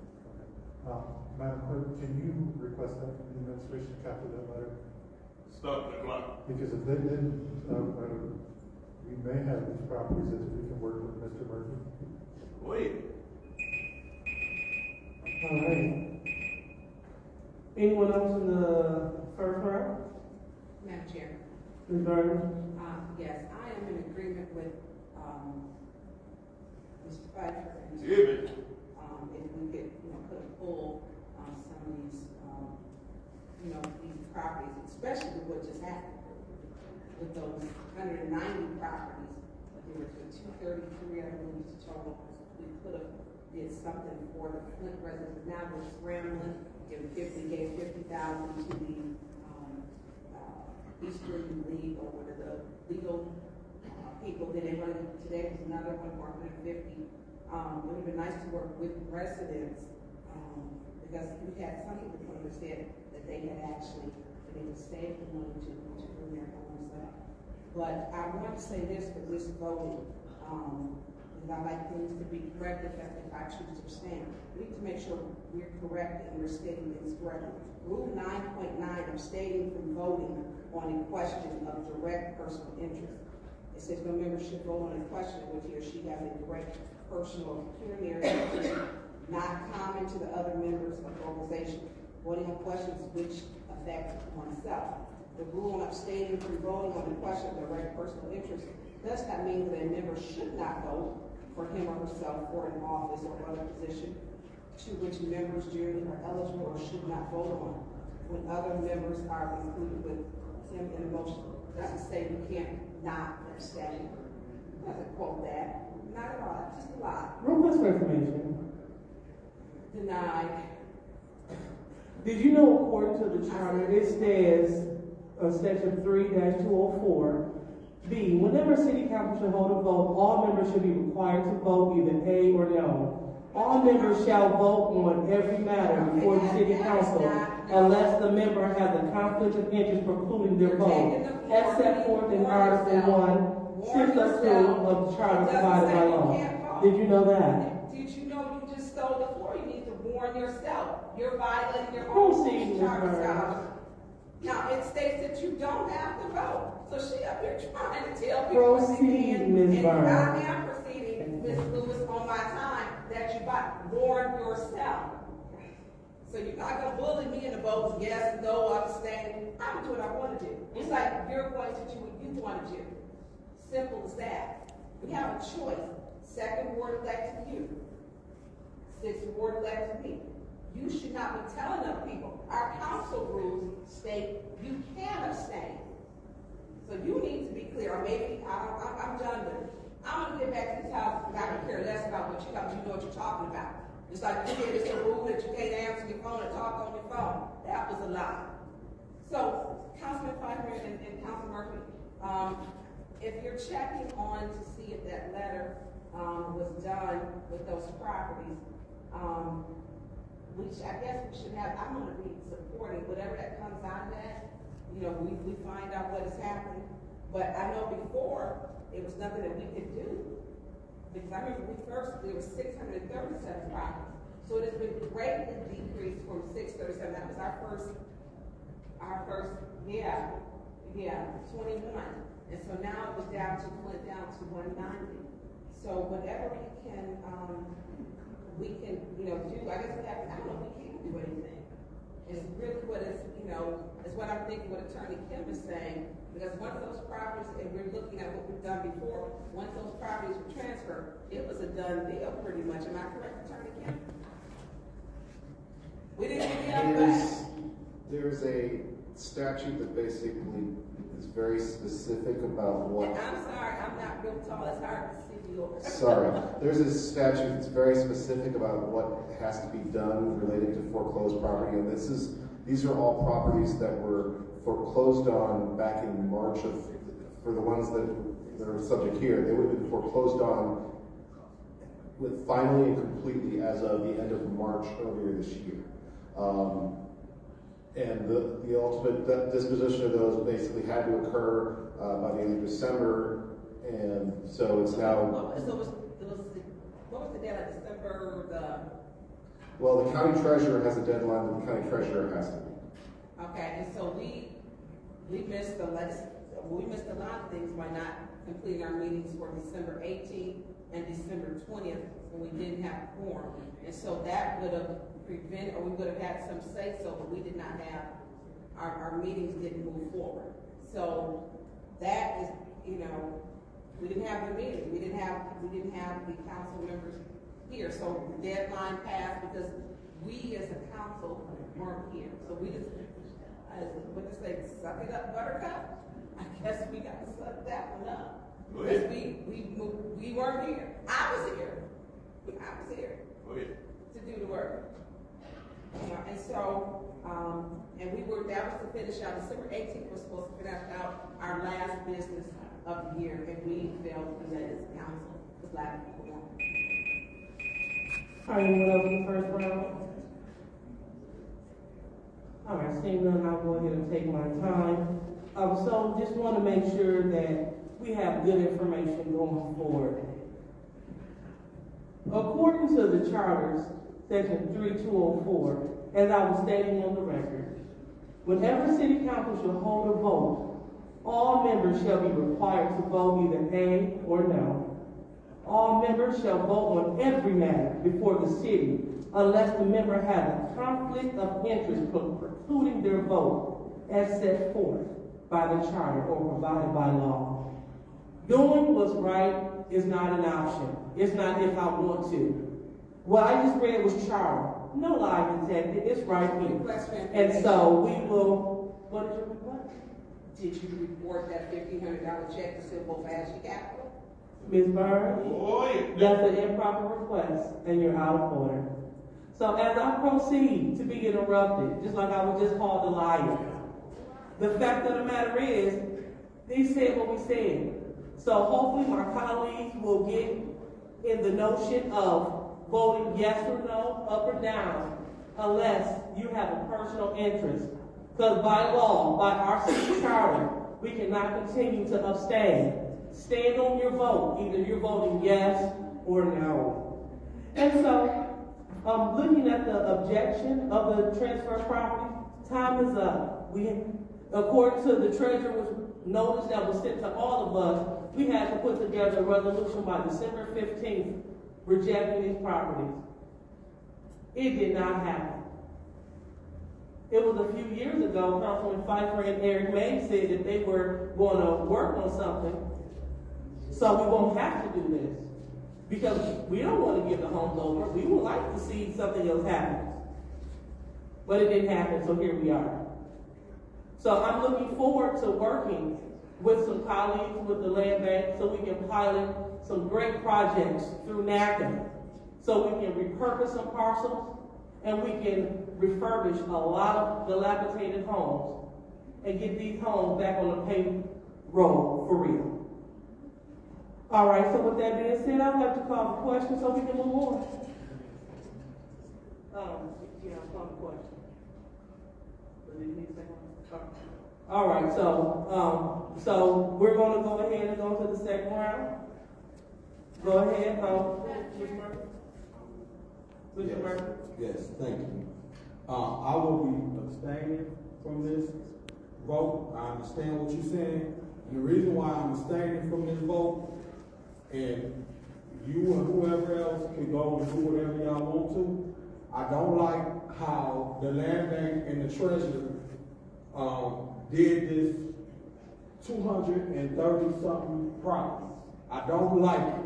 I was told that the reason why it was in the vault was because of a Supreme Court ruling. I was even given an email telling me about the policy, and they must have thought I wasn't going to read it, and when I read it, I couldn't find it, so I went back to them, and I said, show me the paragraph that you talked about where this Supreme Court ruling said that they were supposed to sell these properties in bulk. It was not there. You can ask A.C. Dumas, he came to the land bank board meeting, and when he brought it up, and I came behind him, is when we found out that it wasn't true. So y'all misled us and told us that it was Supreme Court ruling that made the ruling to sell these properties in bulk. That was not true. Then y'all went and picked out all the good houses and sold the good houses, and all of the houses that we getting through the reverted properties is some junk jacked up to the floor up and getting ready to need to be torn down. So you giving the land bank that's still gonna be the city problem a whole bunch of jacked up houses because y'all done already went through them and got all the good houses and y'all did whatever y'all did behind closed doors. I'm not in agreement with that, and I'm not voting for this. I'm abstaining, and I don't care who don't like it.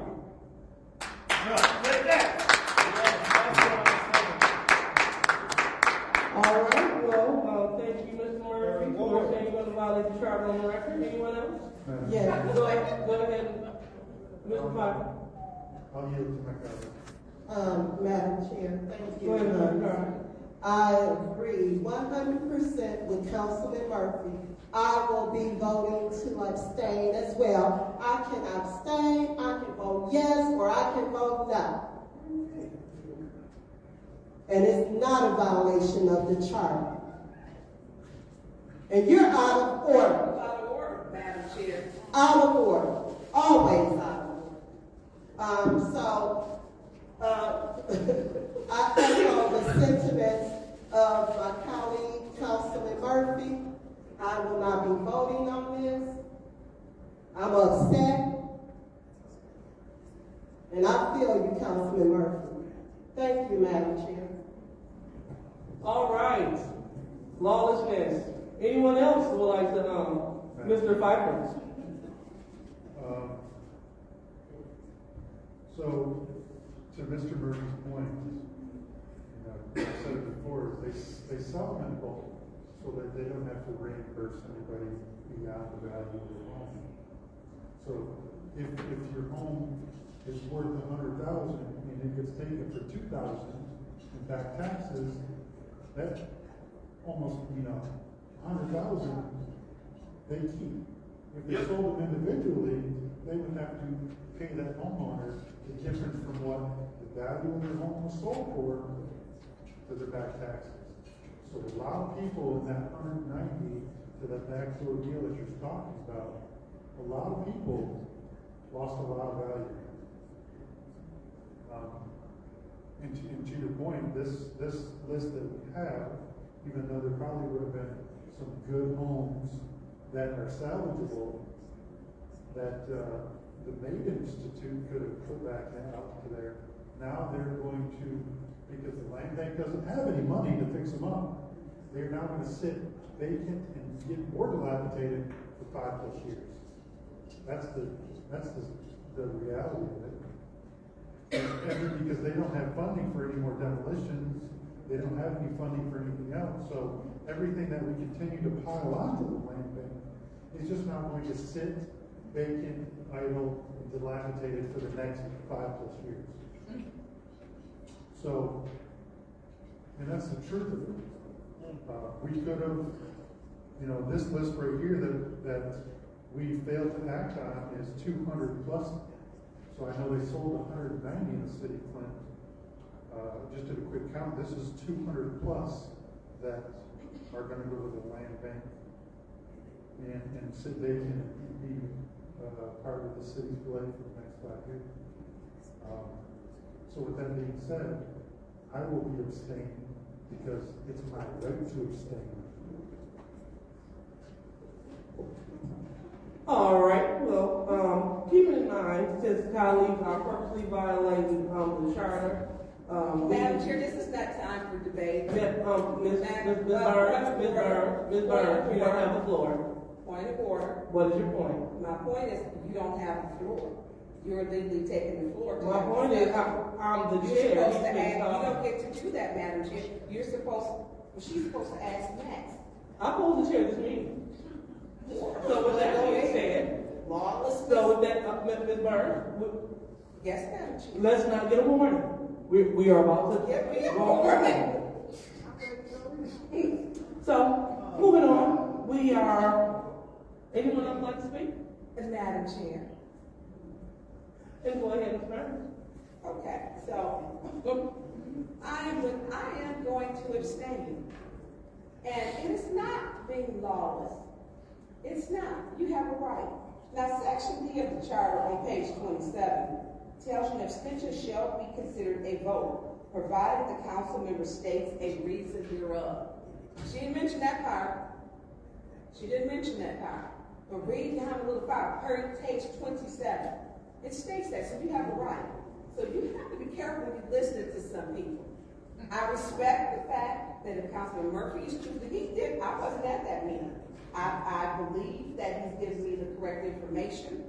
And when he stated he did not see the bulk buy, but let me tell you, when we talk about these properties, they taking these properties and want to double or triple these SPVs to sell some of them. So we have to be careful. I mean, it's profit. If they were sold in the bulk, 190 were Flint, the other 43 were outside of Flint. We have to look at how that process and how this was skipped over. Now, I listened to the dialogue of the president of Flint City Council, who is called, when my colleague said lawlessness, she called them lawlessness because she said they're breaking the charter, you can't abstain. Just incorrect information. The same as you can't take a phone call. That rule didn't exist. But Rule D does state, page 27, an abstention shall be considered a vote, providing the council member states a reason thereof. But where I'm hearing her lining some of these views up, they're the same as Mayor Neal's. Identical. Identical. She stands next to him, she follows him around, she pushes his agenda, and you wonder why the council isn't coming together. The president of the council just called one of her colleagues lawless, that the other were breaking the charter. But she wants to have cohesiveness. This isn't cohesiveness. You cannot keep throwing a rock and then hiding your hand.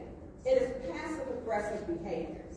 Passive-aggressive behavior. And bullying. It's bullying. You don't do what I tell you to do, then it's going to be a problem. This is lawless. You're lawless. Okay, well then, I'm going to be lawless too. But not in her definition. Because the charter states clearly, Section D, page 27, that you have a right to abstain. It just simply do. Now, I'm not going to say that with these properties, there's a whole process. And there should be a committee if she was looking for a solution. Madam Chair should say, hey, you know what? We need to have an ad hoc committee, not like the one she was on when she did that ARPA fund that did not deliver a desired result for the residents, but create an ad hoc committee to say, hey, how can we work so that this doesn't happen? again, so if we have two people, maybe Councilman Pfeiffer and Councilman Murphy could work together since there's a vested interest in this. That's a solution. She want to talk about the 50 million. Where does Michigan have 50 million laid around? Now, it's an easy solution, that a reachable and obtainable goal to council people to work on this with the homeless. Here we have this issue. I think it would be good to have Councilman Murphy with Councilman Pfeiffer to work together on this so that it's going to come back up here in 2024 to work on this. That's a solution. Not calling your colleagues lawless and saying, we need a parliamentarian. We need someone in here. No, we almost need a priest in here. So I'm not in agreement with, I'm agreeing with my comments, but a solution is we do need an ad hoc committee. And I think to work on a viable solution, because what's happening is not working. Not to blame, and it was unfair to blame Councilman Mays in his absence and Councilman Pfeiffer, the dig she's doing. And I'm catching them, that's Councilman Murphy. I'm catching them over there. That used to be his thing. I'm hearing them, but let's work together because a lot of these are on the north side. A lot are on the north side. They just are. And so we need to be working, an ad hoc committee, Madam Chair, I think would be good to put together so that we can work through this. Instead of saying, oh, you're lawless, you are reiterating everything Mayor Neely states. But you reiterate that pension fund is not funded properly. I'm not going to let you tell that lie out here. I'm not going to allow you to do that one because it's a fact. It's a fact. You can check with the CFO. So I would be voting to abstain also. Madam Chair. Ms. Worthing. I call the question. All right, call the question. Any support? Any support? Support. All right, there's support by Councilman Shedd. Madam Clerk, roll call, please.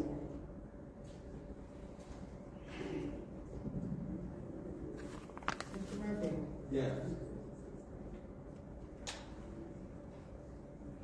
Ms. Priestley? Yes. Ms. Murphy Carter? No. Ms. Burns? No. Ms. Shedd? Yes. Mr. Pfeiffer? I abstain because we're going to pass it anyway. 5 is not equal 2/3. Ms. Worthing? Yes. Ms. Lewis? Yes. So there's 5 yes, 2 no, 1 abstention. 5 yes, 2 no, 1 abstention. That passes. So now we're on to resolution 230449. Pleasure to God. Go ahead. No, we have to still vote. That's just, Excuse me. So, sorry about that. So that was a call to question. So now it's time to vote for resolution 230472. Roll call, and that is the objection to the transfer of the tax averted properties. Roll call, Madam Clerk. Ms. Priestley? Abstain. For reasons previously stated, or whatever they were. Ms. Murphy Carter? I abstain for reasons stated before. Ms. Burns? I abstain for reasons that I stated in my 5-minute soliloquy. Ms. Shedd? No. Mr. Pfeiffer? I abstain with no reason stated. Ms. Worthing? Yes. Ms. Lewis? No. Mr. Murphy? I abstain because I don't agree with how those 230 or 190 houses were sold. About time. 1 yes, 2 no, 5 abstentions. 1 yes, 2 no, 5 abstentions. So that doesn't go anywhere. Now move on to resolution 230449. Madam Chair. Ms. Worthing. I move for approval. All right, so we move to approve resolution 230449. Any support? Supported by her council, Madam Chair. Priestley. And so go ahead, Ms. Worthing. Given that we had already discussed this, but yet to vote on it, I call the question. All right, we're going to call the question. Ms. Worthing, any support? Support. Supported by Mr. Murphy. Roll call, Madam Clerk. Roll call on the question.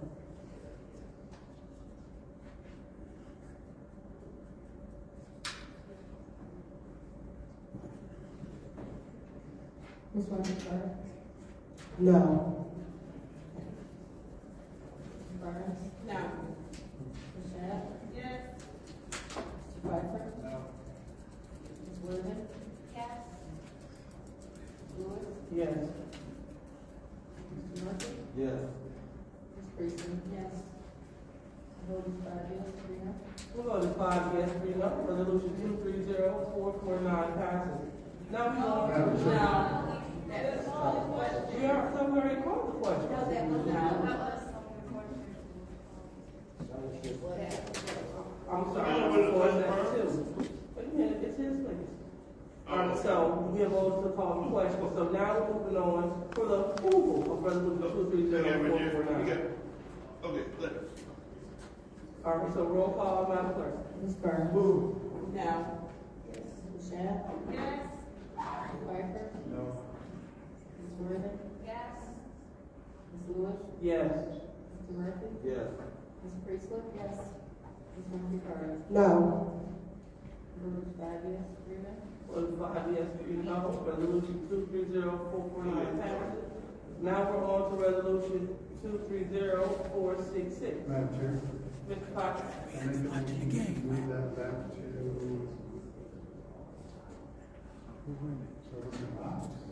All right, the motion to move resolution 230466 back to government option support.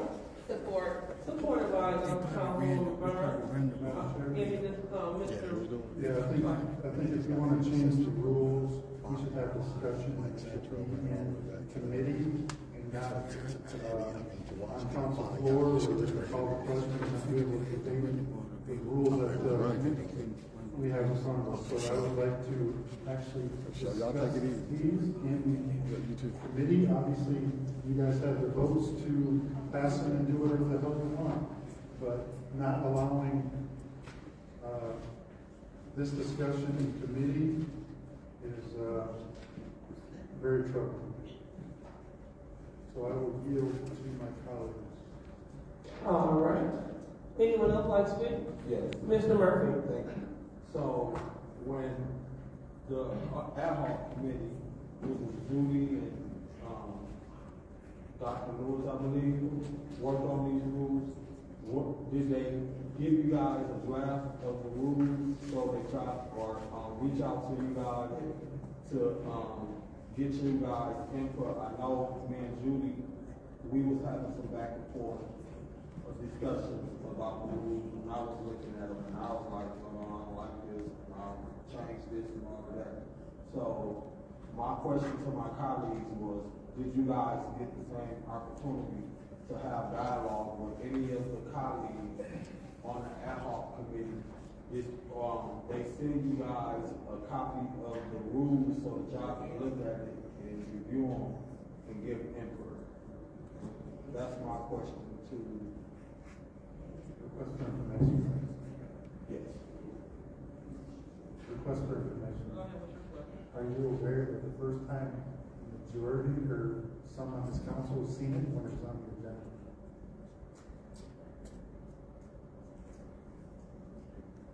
Hello? My question, or my,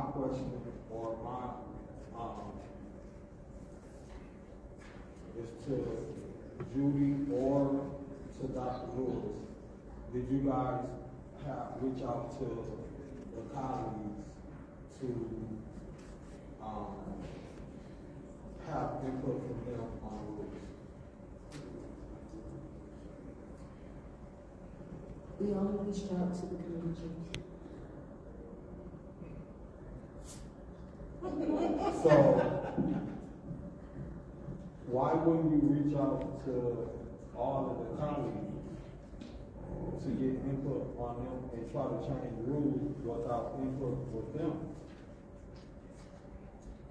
Look at Judy looking like she on that old sad lion face of hers. Should only have input. If that's the case, that's not fair for my colleagues, for you guys to create rules and not reach out to.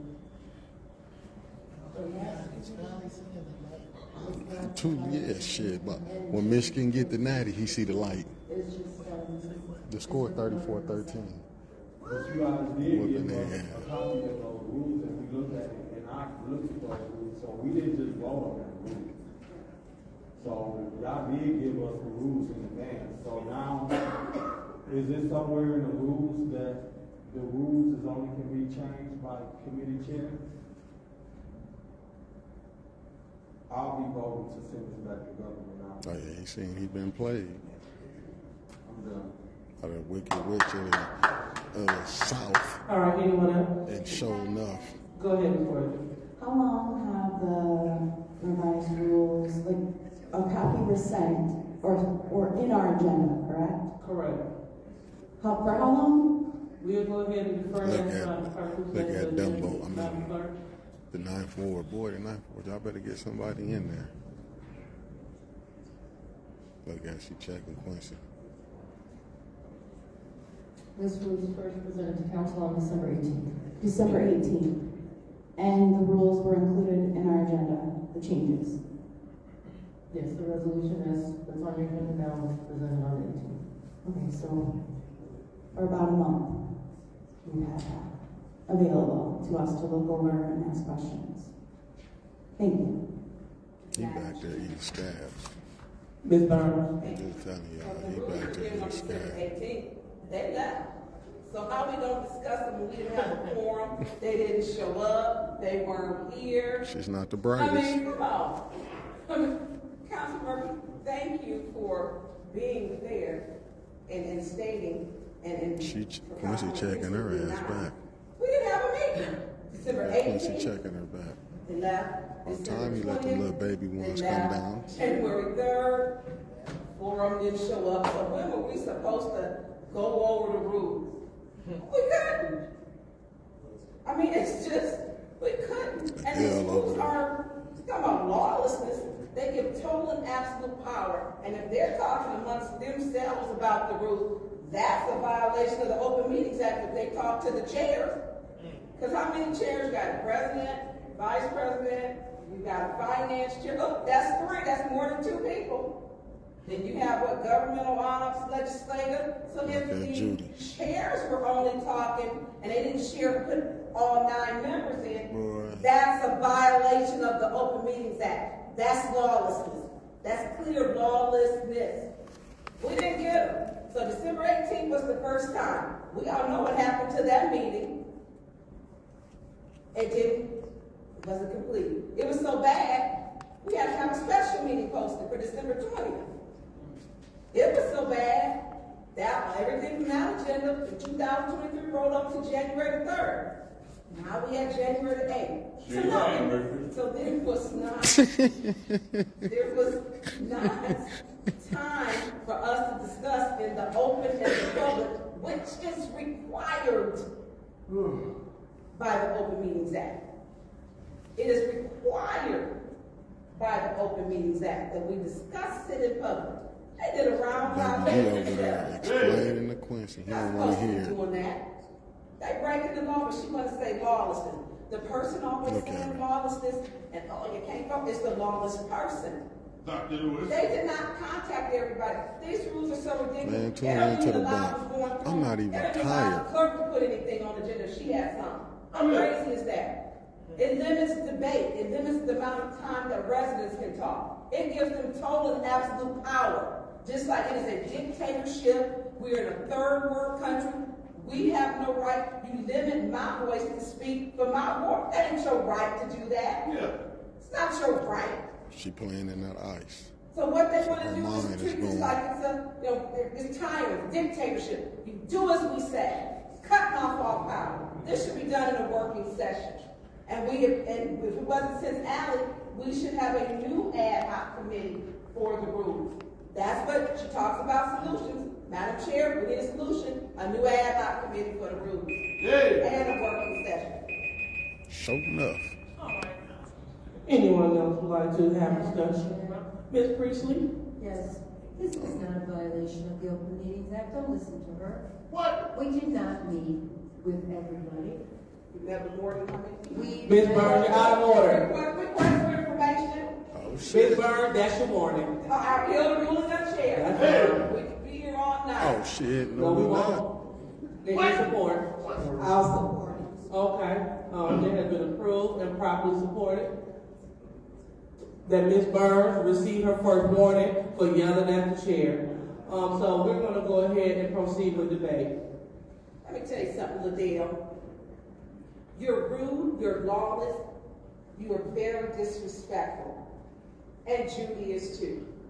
I watch how y'all tit for tat and stick up for each other. Listen, I gotta go home and celebrate Michigan won. I might get the cussing the council out up here. That's how I'm feeling. Decisions you're making to affect this council. Open Meetings Act. Check the Michigan Municipal League. A matter of fact, put it in your search where I asked for Attorney Kim Judy when there's conversation. He gave a decision on it. He gave a decision on it. They're recording each other. I used to feel sorry They are for recording you. each Because, other. oh no, they do this to me outside of here. I don't feel sorry for you anymore. Because you voluntarily become a victim to be victimized. You don't come over here to check me for this. Because if you have more than two, you got what? President, vice president. You didn't contact all of the people to change the rules. This is council business. The rules is council business. I know part of that you don't understand. It governs how we function, how we handle our meetings. It's council business. Council rules, hint, word, council business. So if you're meeting and the rest of us didn't get the information, you are violating. But you don't mind violating because you skip yourself back to Attorney Kim's office and talk all day long. I see you back there all the time. Sure did. You don't mind breaking rules. Don't mind it at all. So when we talk about being fair, why would you give the rules to only certain people and not give them to the entire council? A specific question was asked by Councilman Murphy. Did you give them to everyone? That answer was no. It was no. It was no. So the hypocrisy to think that you're going to make rules and not have us involved in the process. Your 4th ward seat is no more important than my 6th ward seat and in all council seats 1 through 9. You're no better. You're not more important than any other council member in here, nor should you carry any more weight than that. We should all be a part of the process, the democratic process, that all of our voices are heard, not just yours. You didn't want to hear it. How do we have an agenda where you're limiting public speaking, where you cannot, on an appeal, only one person and the person chairing can speak on it? Or when we have if the clerk has an emergency or something, she can't put anything on the agenda. Get out of here with that. Y'all run this like a dictatorship, and if you follow along with it, I'm surprised, because most Republicans don't like red tape, more government, more censure, governing, too much government, and keep going along with this craziness. We have not received the rules. And then you set up and said, we only gave them to some of them. It should have went to all of us. Wards 1 through 9. It affects us all. It's council business, council rules. Family, I ain't leaving. I'm gonna be here to record this message. I got the game recorded at home. I hear you first. No? Okay. Go ahead, Mr. Kiner. She hears things.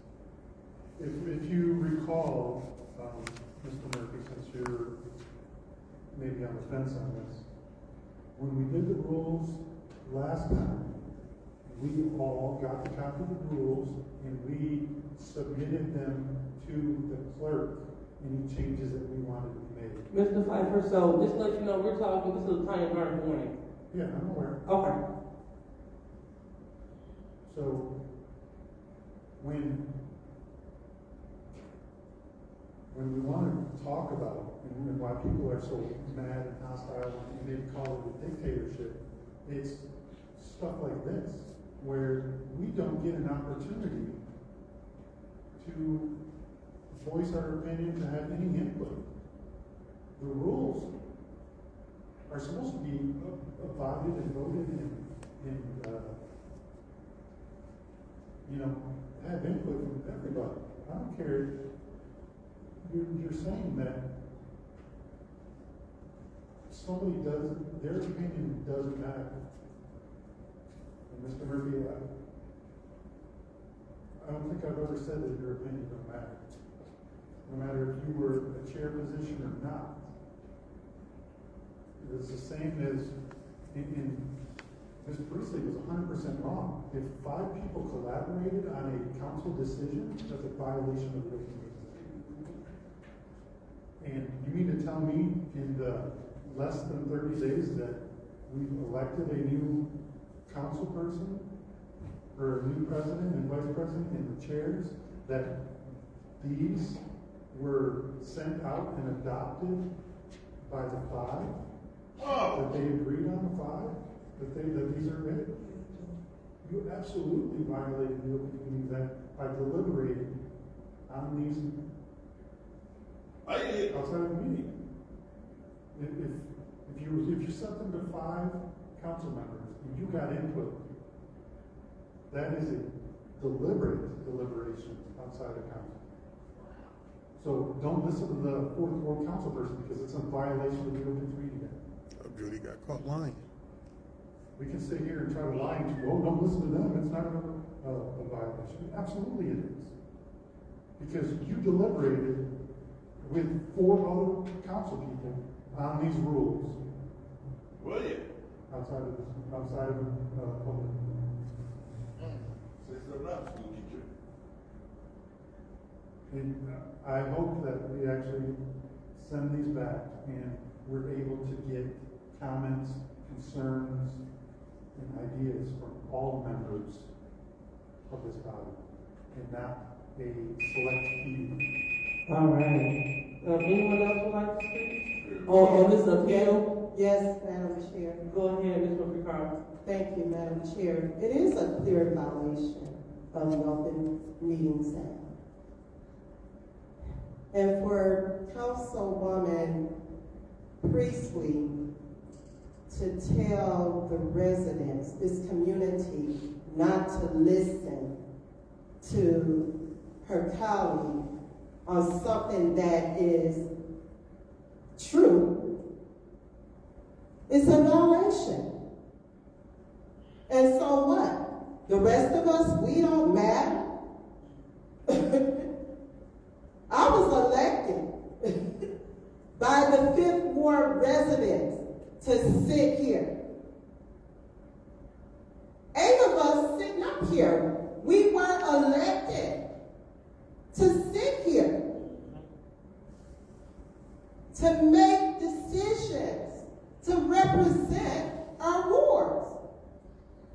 And you guys bring rules here already. This is a resolution to set a public hearing for the rules that they've already come up with. We didn't discuss these rules as a body.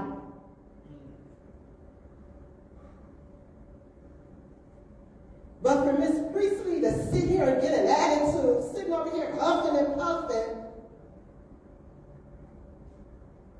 please.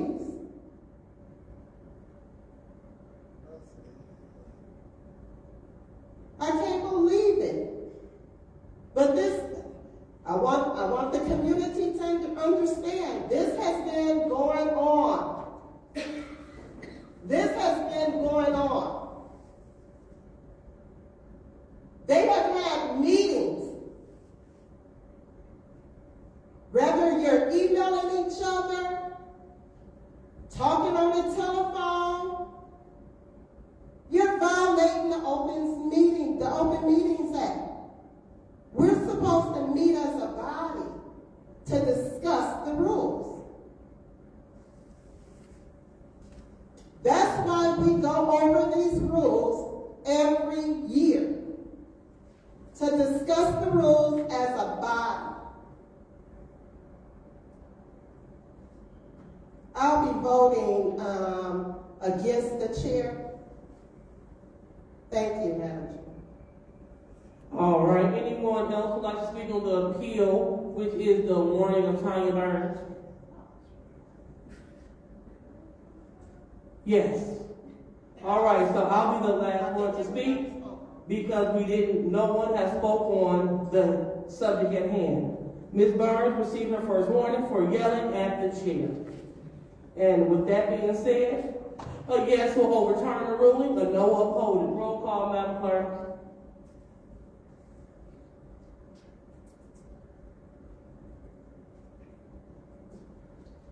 Chat.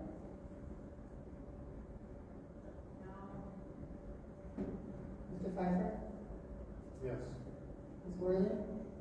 No. Ms. Lewis? No. Mr. Murphy? No. Ms. Priestley? No. Ms. Murphy Carter? Yes. Ms. Brown? Yes. The vote is 3 yes, 5 no. The vote is 3 yes, 5 no. Ms. Burns has received her first warning. All right, so now we are moving on to back to where we were. New resolution 230466. I heard Ms. Priestley. Yeah, go ahead. Barely started. The fact of the matter is that no one deliberated on these. These rules were presented to the body. There are going to be opportunities for amendments to these rules. Input was given. These rules have been worked on since the last rules went into effect. Changes made, things that worked, things that didn't work. We also reviewed this proposed set of rules from the Michigan Municipal League, which suggested that only the maker of the motion of the appeal and the chair speak on an appeal. That's where that came from. And we like that, because it cuts down the time. However, I really resent the fact that it is implied that we violated the open meeting. Request for We did information. not. What is your request? Who is the we like them? Who's Yeah. the Dr. Lewis and I. Proceed, Ms. Person. So there was no deliberation outside. It was, here are the rules, what are your suggestions? Before we bring them to the body as chairs. No one met outside of myself and Liddell. We didn't meet with anybody else. Or at least I didn't. But the fact of the matter is that we did not violate the Open Meetings Act. This body still has the opportunity to vote on this, and changes can be made. request for information? What is your request? To you, to Ms. Priestley, or did you misspeak when you said you gave rules to all of the chairs? I did not. So did you give the rules to all of the chairs, and get more than 2 chairs? There are emails. That's still communication. It doesn't mean that it was not shared between people. The email did not go to each individual person individually. It went separate. So just as I've done to other people and other things that we've worked on have been done individually. What is your request for information? Are you aware that this is not just to set the date, but this is to implement the rules of the meeting? So I'm losing my voice. And I'm gonna mount ready to cough. I'm gonna go in the back room and cough. So I'm going to begin my time. All right, anyone else? Anyone else? Okay, so, did I hear you, Ms. Morgan? Which round are we on? We are in we're in the first round. Madam Chair. Go ahead, Ms. Middleton. Motion. Sorry about that. Motion. So, no open meetings rule act was violated. I didn't meet with anyone. It was presented to me and said, are there any changes you would like to make? There was no sit down, get together, all this other stuff, all the things that are being implied. I think this goes back to another reason why we need a parliamentarian, because, or something, or just to learn to not jump so quickly to pointing the finger or trying to publicly malign someone's name and reputation to prove a point.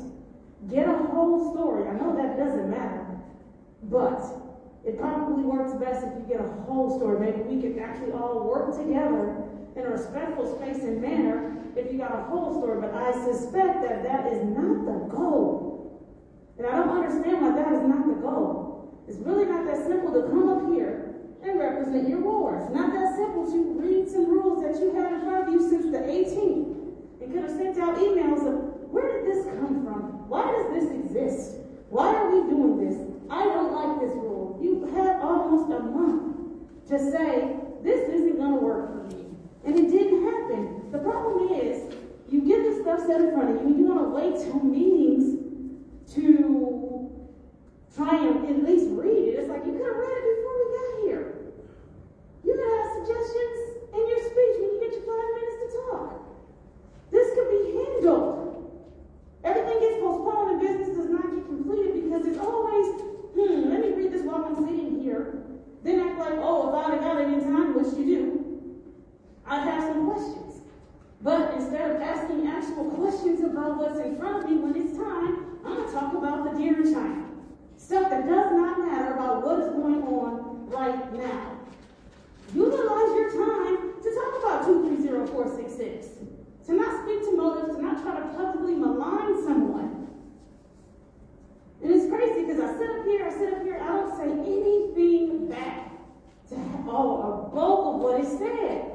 And yet here it is, it's just darts. I'm trying to teach y'all how to govern and rise to the occasion. What is your request? Are you aware it's not darts because round robins? I was not in a round robin, is what you don't understand. I was not in a round robin. Judy can explain to you no one was in a round robin. But that the truth doesn't serve you as much as it is of trying to paint someone in a negative light. I promise y'all we can work together if we actually worked and stop trying to do all the other stuff. Thank you. All right. Anyone else in the first round? Anyone else in the first round? Oh, okay. Well, I'll go ahead and utilize my time. Point of order. Oh, is that Miss? There's only one round. Only one round? Oh, okay. Got it. So we're sending it back to government out. All right. So the chair will go ahead and utilize her time. Our colleagues set a special meeting to call the election. Some of that time also could have been used to take a gander at these rules in the back. Almost a month. We've had them here. I know we were accused of doing this in the middle of the night, not so. We set forth these rules. These rules been on our agenda, and everyone has the opportunity to take a look at these. Even over break, we could have took a look at them. We haven't had meetings for like, what, three weeks almost? So going from the 20th to the 3rd, what, 2-3 weeks? And so we could have been got this done. Right now, it's time for us to either get it done or not. And we always talk about the business, get the business done. Yeah, we talk about everything besides the business. Everything, yep, sure enough, do. And unfortunately, colleagues were stalling, and we had a whole morning, and everyone just spoke about this again. We need to stay focused. We need to do the work, and the work was to look through these rules. Every single person on this body had the opportunity to look at what they liked, did not like, to make suggestions. They did not. They want us to kick it back. Not an option. It's not an option for me. Either we're going to vote them up or vote them down, but I'm just ready just to get it done because, again, we need order. We wouldn't have these rules. We wouldn't have to amend these rules if we didn't have such chaos here.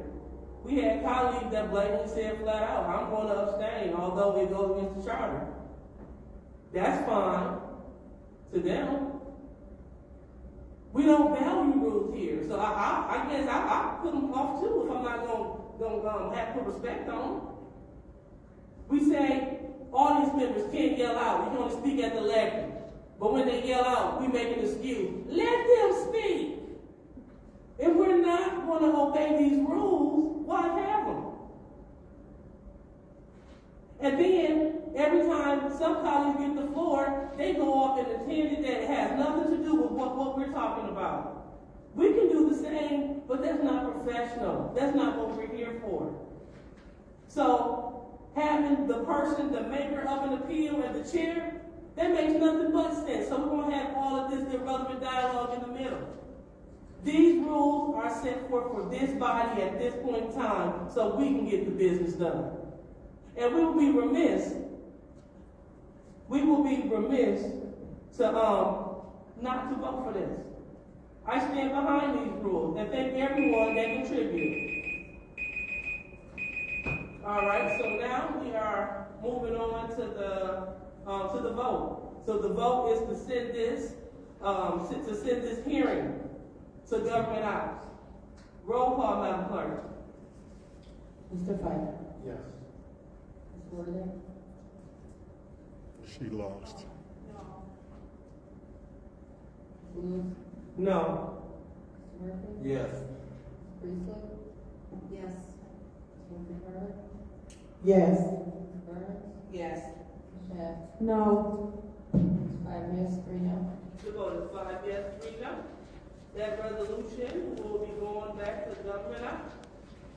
So now we are looking at Resolution 230476. Madam Chair. Ms. Priestley? Yes, I'd like to make a motion to approve the public hearing 230476, but if I may ask the clerk when that public hearing may be, and then that resolution to do that hearing. Okay, so are we going to amend the resolution, amend the date? Yes, maybe we should just go ahead and do it in 2 stages. Okay, I'd like to make a motion to set the public hearing 230476. Support. Okay. Madam, What's your point? I think we're going backward. We could even amend it. that's what I'm going to amend it now. I'm going to amend it now. Madam Chair, through you to the city clerk, when is the date that we should set this hearing for?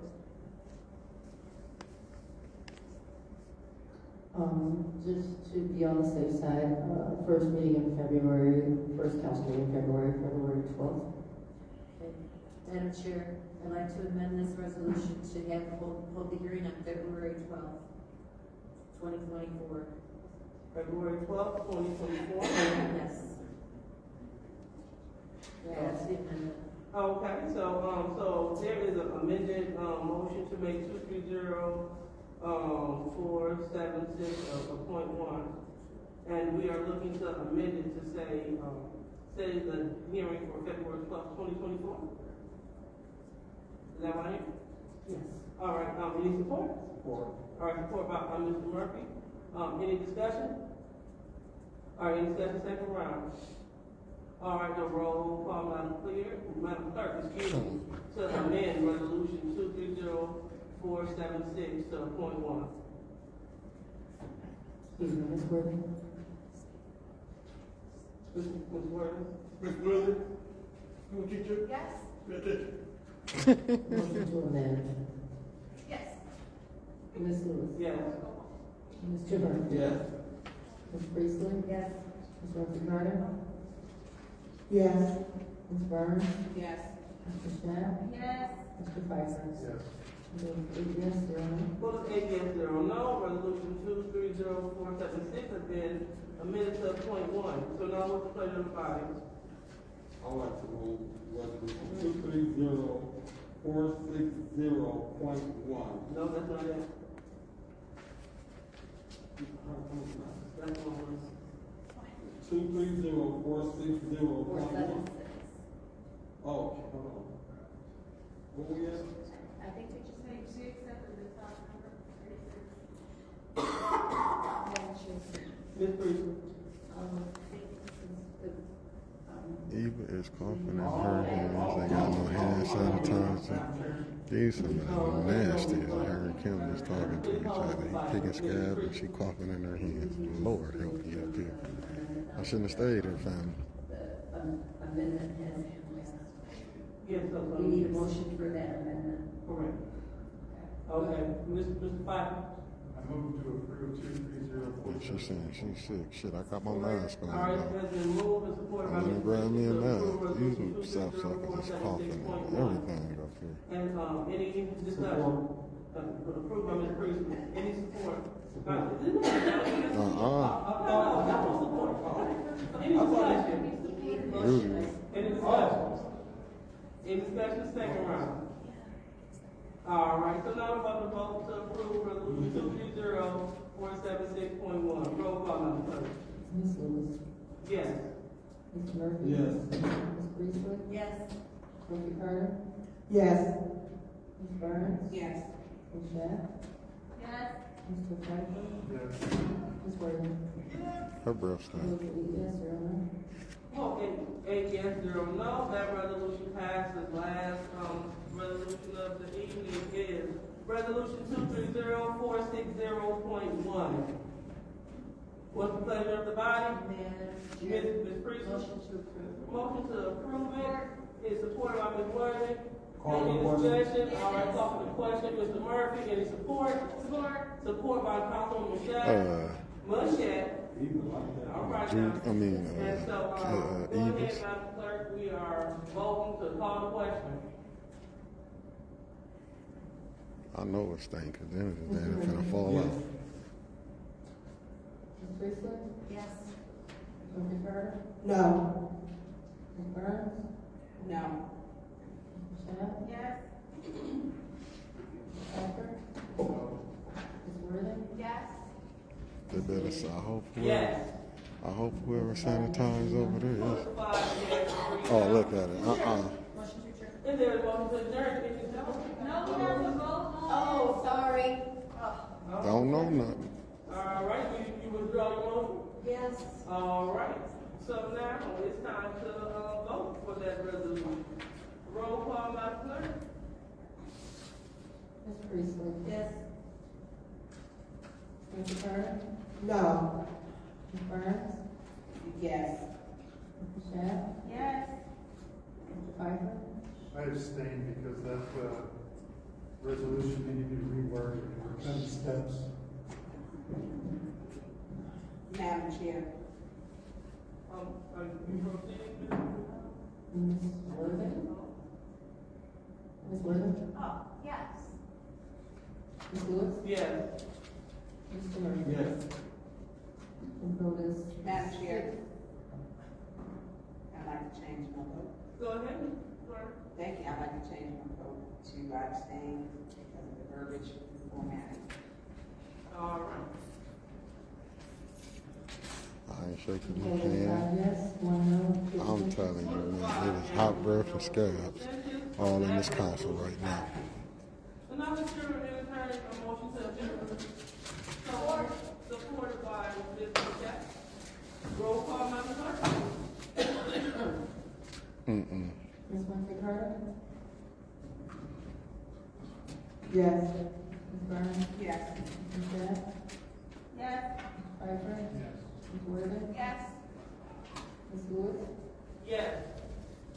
Mr. Murphy. Yes. Ms. Priestley. Yes.